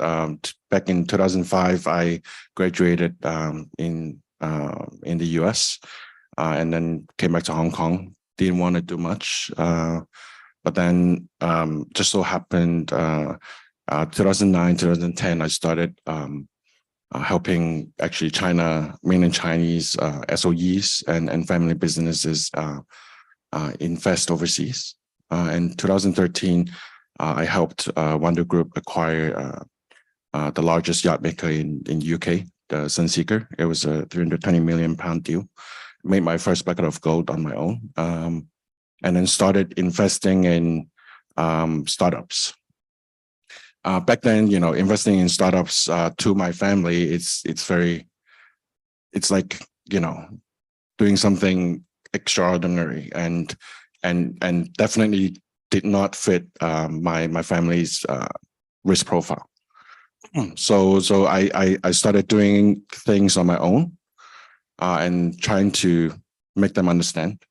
I invested in companies like Lala Move back in 2013 in Series A. So, you know, just on Lala Move's investment, it was, you know, close to 200 times returns, right? So it's unheard of within my family, you know, because my generation, there are 5 of us. And then, you know, without, you know, taking risk on my own, I would never be able to make them agree to invest in something like that, right? And then I did something, you know, besides Lala Move, also invested in companies in the US, Europe, and mainland China. And I did something even more crazy. 2015, I founded my own startup, Ztor. If anyone lives in Hong Kong, you might know it's the second largest e-commerce platform in Hong Kong. And then we sold to TVB 2 years ago. And then, you know, also it's very different from something that my family would do, right? We're in properties. We are a zero debt company. We don't even borrow construction loan. So, you know, it's our 51st year this year. So to my family, I'm always doing something that's against them, right? But gradually they will start understand, and gradually I got them to start doing direct investments in, you know, doing PE and VC investments, investing in, you know, different geographical locations, stuff like that. And the past 2 years, I basically didn't do much besides being chairman of the Y Elites Association, 香港精英會, 香港精英會. And through that, you know, we do a lot of youth work and also doing youth work and helping different families and to basically through that we also would, you know, learn a lot as well, right? And now I'm actually focusing on basically helping companies, outside of mainland China to expand to Greater Bay Area, and helping mainland Chinese companies expand overseas. Thank you, Clarence. You naturally brought to my next topic. It's quite fascinating. Mainly the first generation in China are building from manufacturing infrastructure. So the second generation received, you are Hong Kong, received a Western education. They came back to China. They decided not to go ahead with the parents' venture and start something completely different. I'd like to bring the next question to Rebecca. So Rebecca traveled all the way from London, and she has a very good story as second generation family in the UK. Take the reign of the family business from her father, who founded the company at the age of 82. Is that right? Yes. Is this on? Yes. Yes.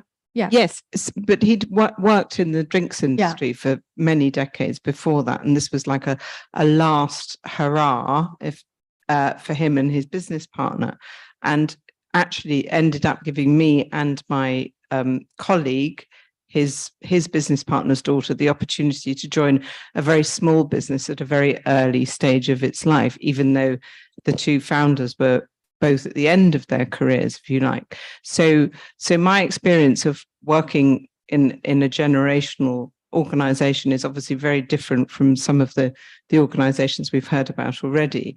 But it's really to do, I suppose, for me, the experience of working with my father and with his business partner, James, was actually a very joyful one, because it gave us an opportunity both to learn from their multiple decades of work in a fascinating industry, but also to try and bridge that generational gap about the way of doing business, and to take the best of what they had done and then develop the ideas and the ways of working to reflect the 21st century, largely speaking. I mean, my father's career started in the 1950s, so he'd had quite a long time doing things in a very different way before we got to the point we've reached now. Now, my father very sadly died in 2018, but he had a wonderful life. And I think that in terms of multi-generational offices, and whether it's a very, very small business like ours or a multinational family office, I think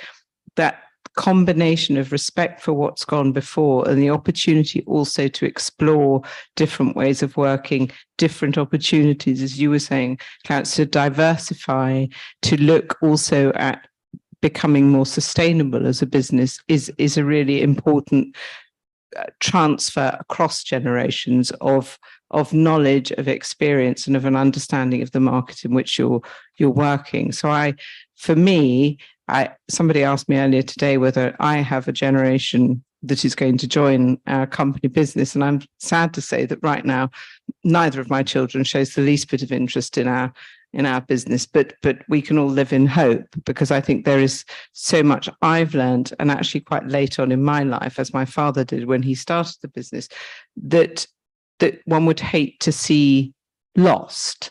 So I think for me, the great joy has really been both to work with my father and to demonstrate to him that I was worthy of his belief. And I think that's an incredibly important piece of respect, is that you respect what your forefathers have done, and then you hope that you demonstrate that you can do something else as well. Thank you, Rebecca. You should give the audience some flavor about your father. I'm very proud with your father. You wanted to let people know who is your father.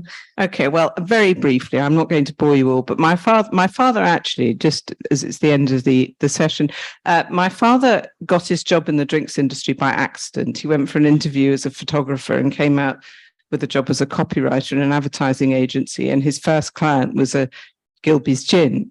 And he then turned out not to be very good at being a marketing director either. So they gave him a job coming up with good ideas.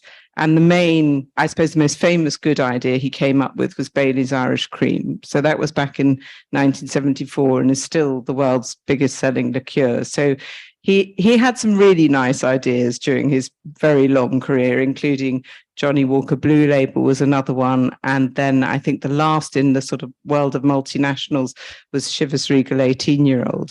And when he and James started the Last Drop Distillers, the idea was to create a business finding and bottling very small quantities. I mean, we're talking sort of between 20 and 1,500 bottles per release of very old and rare spirits. And it's been a wonderful journey of discovery for me, not just about what I could do with my father and after he'd gone, but also about the possibilities for finding these exceptional spirits. So that's what I'm still doing.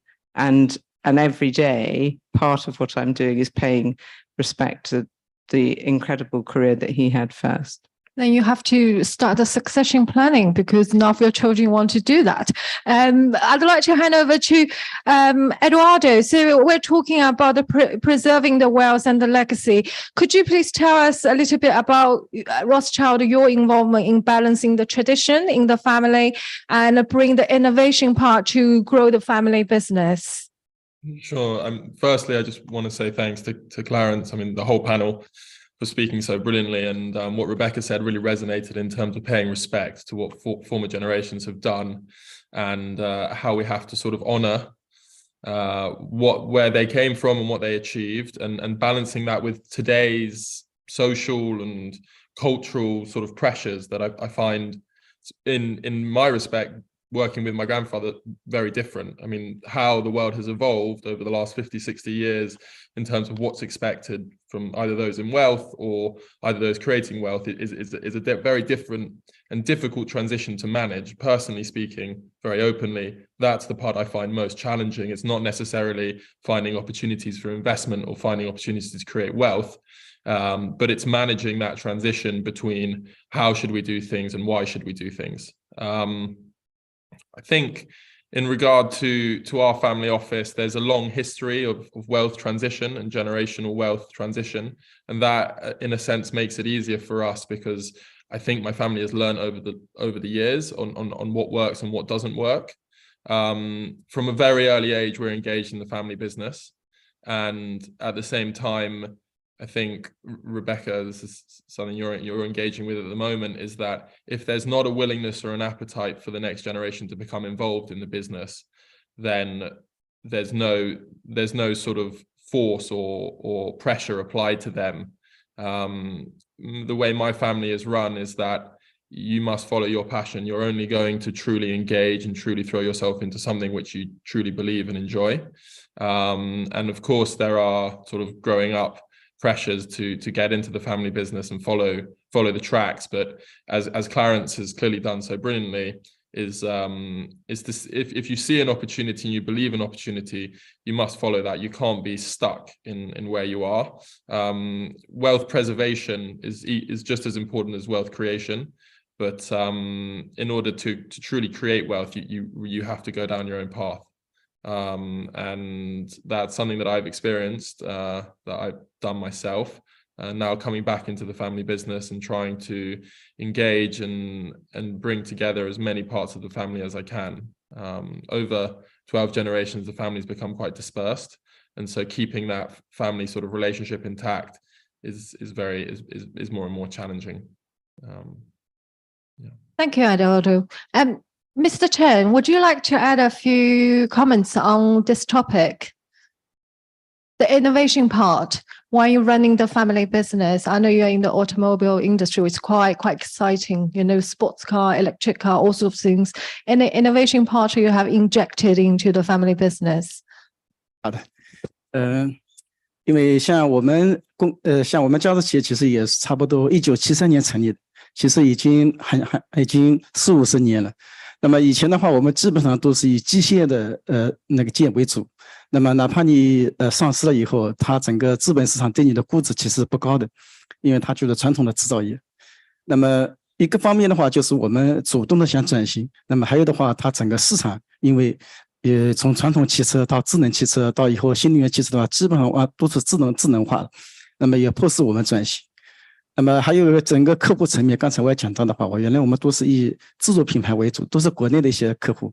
那么要往去国外的客户去拓展的话，它的要求啊，包括产品啊，其实跟原来的国内是完全不一样的啊。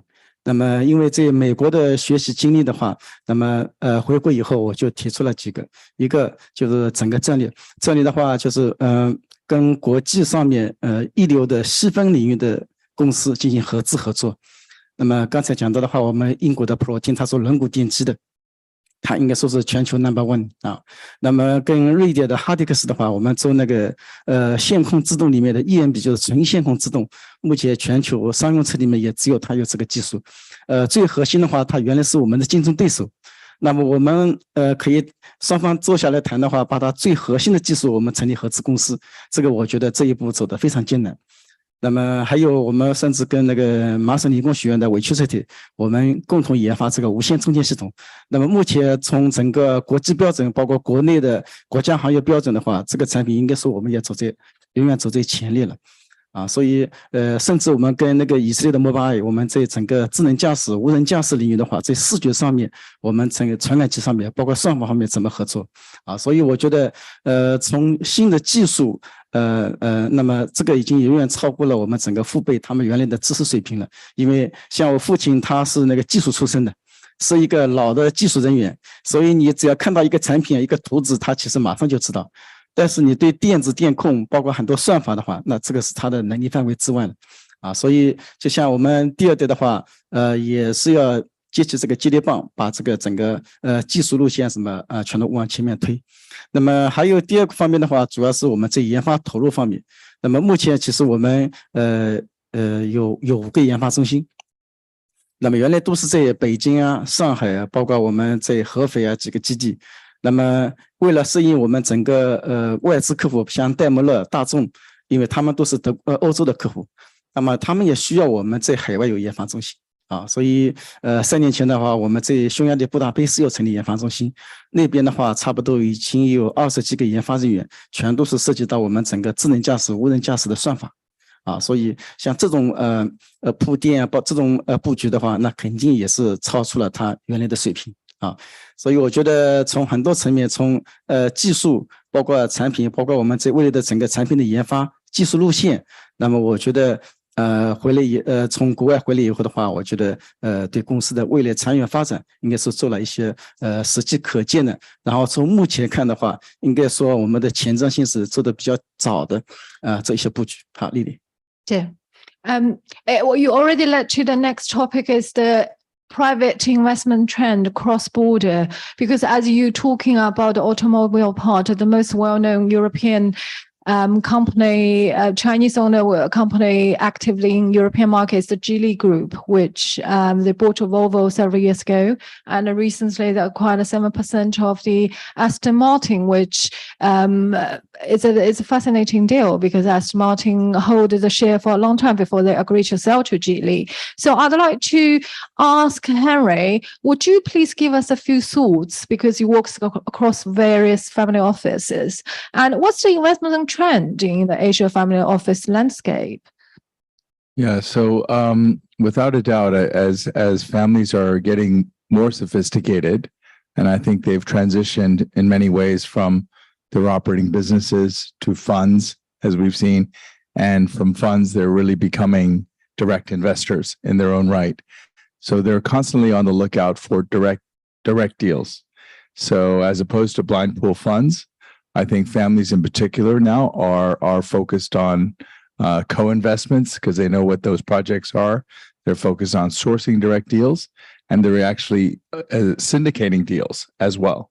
So more and more, I think you're going to see families act as, in effect, GPs or fundless sponsors in deals. And I think that is going to have, again, a greater impact on the whole private equity landscape.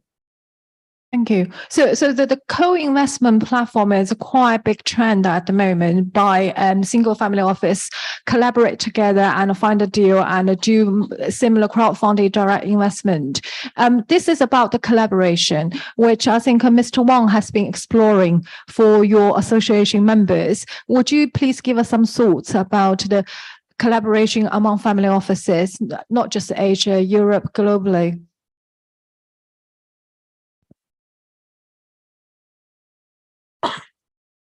因为现在我认为可能从高维的角度上，最重要的可能要，家族传承呢，在国际合作上要跨出一大步。所以最近我们也在探索把这种国际家族传承合作联盟搭建起来。那么它的意义呢，第一，从方法论来说呢，我们现在的市场包括技术，它已经是全球化的。包括我们现在下一代的接班人，多数呢，他受到的是国际教育背景，那么对于价值观的话，应该说没有那么大的障碍和上一代相比。那么国际化的合作呢，应该说空间会更大。第二个呢，就说现在的有些行业，比方说 Rebecca 这个行业呢，就说时尚这个行业，可能说相对来说呢，它变化没有那么根本性的发生，但是有些行业，那刚才讲了，像汽车这个领域，可能从传统汽车到新能源汽车，它发生的变化是非常大的。那么在这个时候的话，那么经常会出现现在我们国际争议的，也就是供应链呐、人才啊，包括很多的要素市场呢，那肯定不是在一个区域能解决的。所以如果是这个时候我们没有国际化的资源，没有国际化的平台，没有国际化的合作伙伴，那么驾驭起来应该是难度是很大的。所以你这个周期肯定跨越不过去。还有就是说，现在确确实实的，那我们资本这个要素呢，大家都看到了。第一代呢，可能只是产业，下一代呢，包括像罗斯柴尔德家族这样的，它应该是更多的是战略、金融的全要素的配合，那么全要素的整合。在这样的市场下呢，那么我们新一代的这些优秀的接班人呢，更多是国际化的背景。更多是金融背景，或者是更多的喜欢做一些金融。那么在这个时候，你如何去用金融的这种手段支撑原来产业的两条腿走路？那这个时候呢，它要求你的国际化能力，对政策、对相关的金融的这种产品，那么对金融人才的组合，那么这个能力要求强了。所以我想呢，在这样的一个大的需求下，那么像我们 ZVC 这样的国际化的这种金融平台、科创平台、人才平台，那么政府这个要素平台就会很好的来赋能这些转型的家族传承的企业，而且更多的是赋能这个接棒的这些优秀的青年的年轻的这些传承人，那么使他们呢更有力量能跑起来。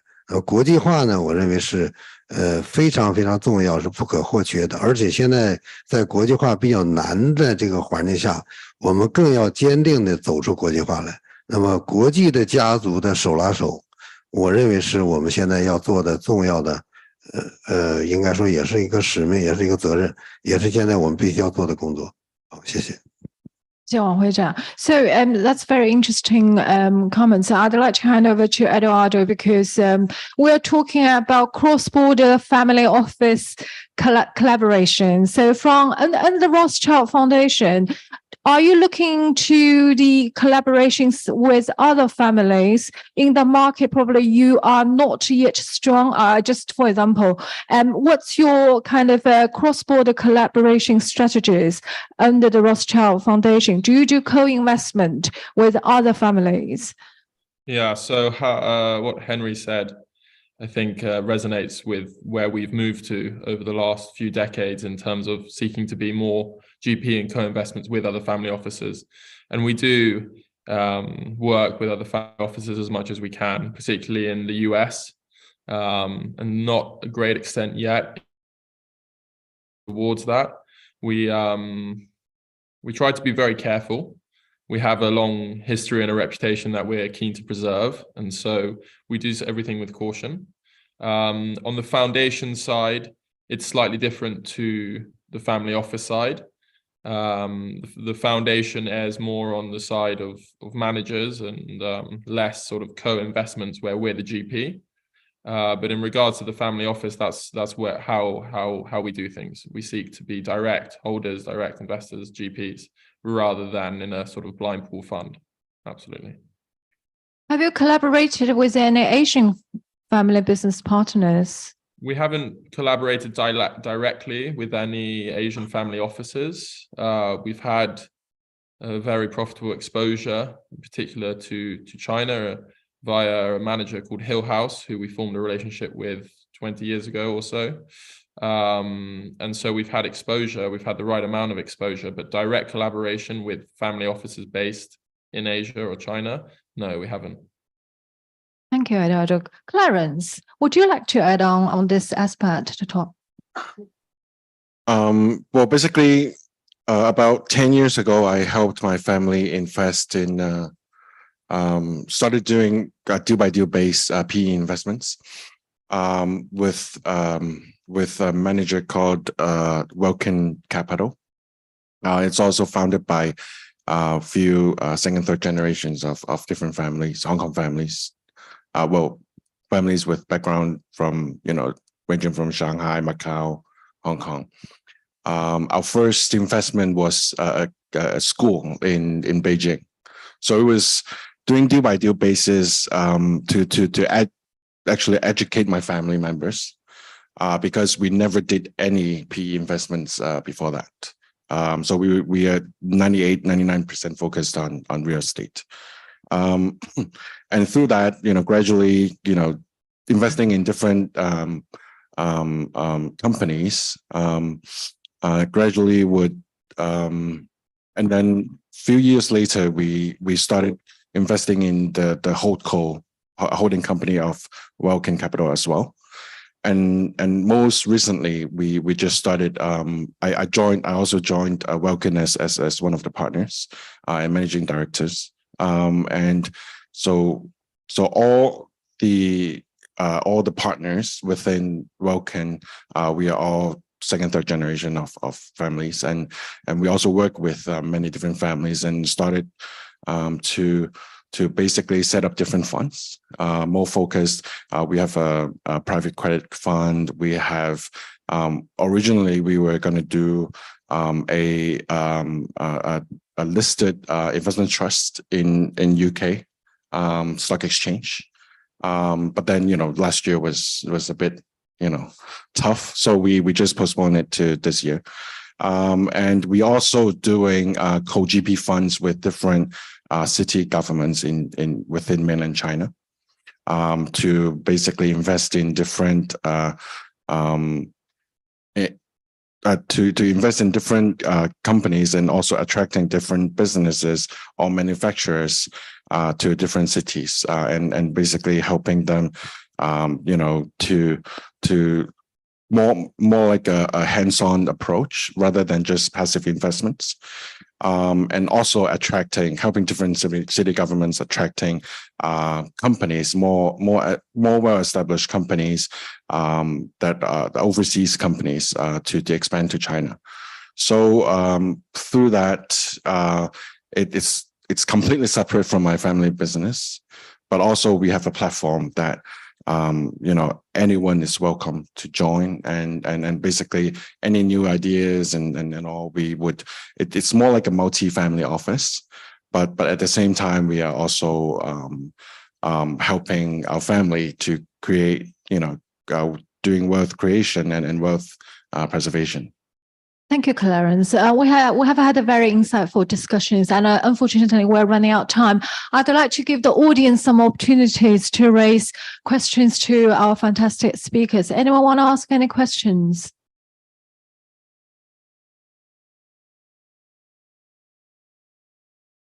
No?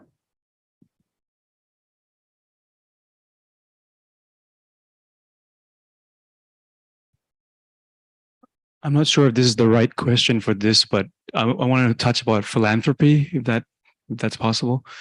Is there any sort of model of being conscious about some social impact that you want to achieve as a family and having your investments have some commitment towards that? Is that part of, this is just a general question to anyone. That's a very good question due to the time strain. So that's why I took off the list. So Eduardo, would you like to pick on this philanthropy, social impact investment? Sorry, I couldn't hear the question very well. The philanthropy, social impact investment among all the leading family, next generation during their investment activities. Are you dedicated to philanthropy, social environment investment? So the first challenge is aligning the family on what aspects where we want to make the greatest impact. Is it in child hunger? Our policy at the moment, from a philanthropic perspective, support areas which are going through. Sorry, I'm losing connection. I think I'm not sure. Arts and culture is somewhere where we've been particularly strong, and a particular focus, particularly through the pandemic.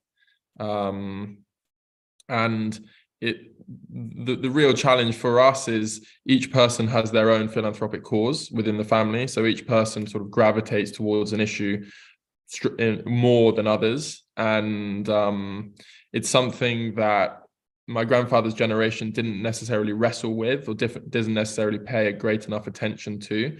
And so aligning the different generations in terms of how much we give away, where we give it away, what impact are we trying to achieve? Those, if you can answer those questions, then you're 90% on the way. Thank you. Anyone want to answer this? Claire? Oh, Henry? I think that safe to say now that like in the institutional world, even families have very much an ESG requirement for almost all their investments. So I think it's becoming more and more conscious. I think the philanthropy part is in Asia anyway, a little bit slower than the rest of the world. But I think they're catching up. I think it's a matter of organization.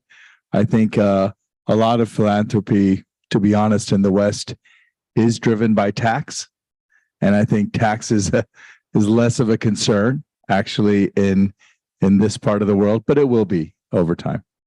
Thank you. I needed to close this session now. We're running out of time. And I'd like to thank you all the panelists for joining us today. Thank you very much.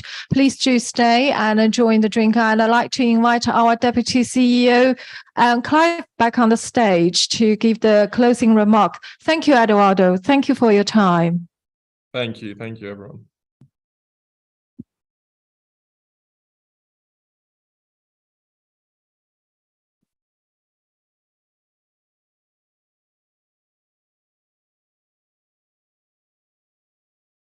Many thanks to Lily and our panelists. Thank you particularly to all our panelists on that last session. What a lot of thoughtfulness and openness there was on that discussion, as there has been throughout the day. We're running a bit late, so I'll keep this short and sweet.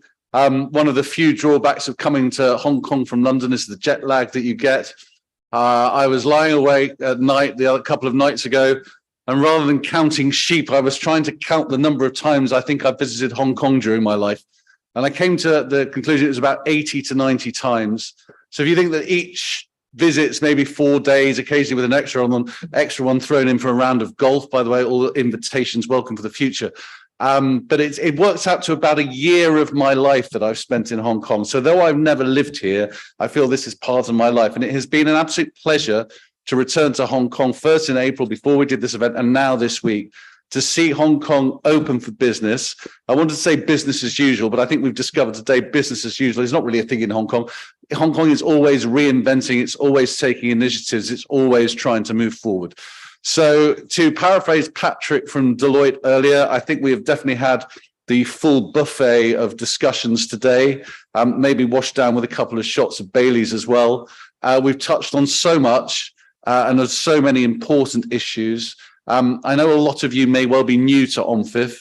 If you like what we do, please come again. We'll be back in Hong Kong certainly next year, if not before. We'll have other events across Asia coming up as well.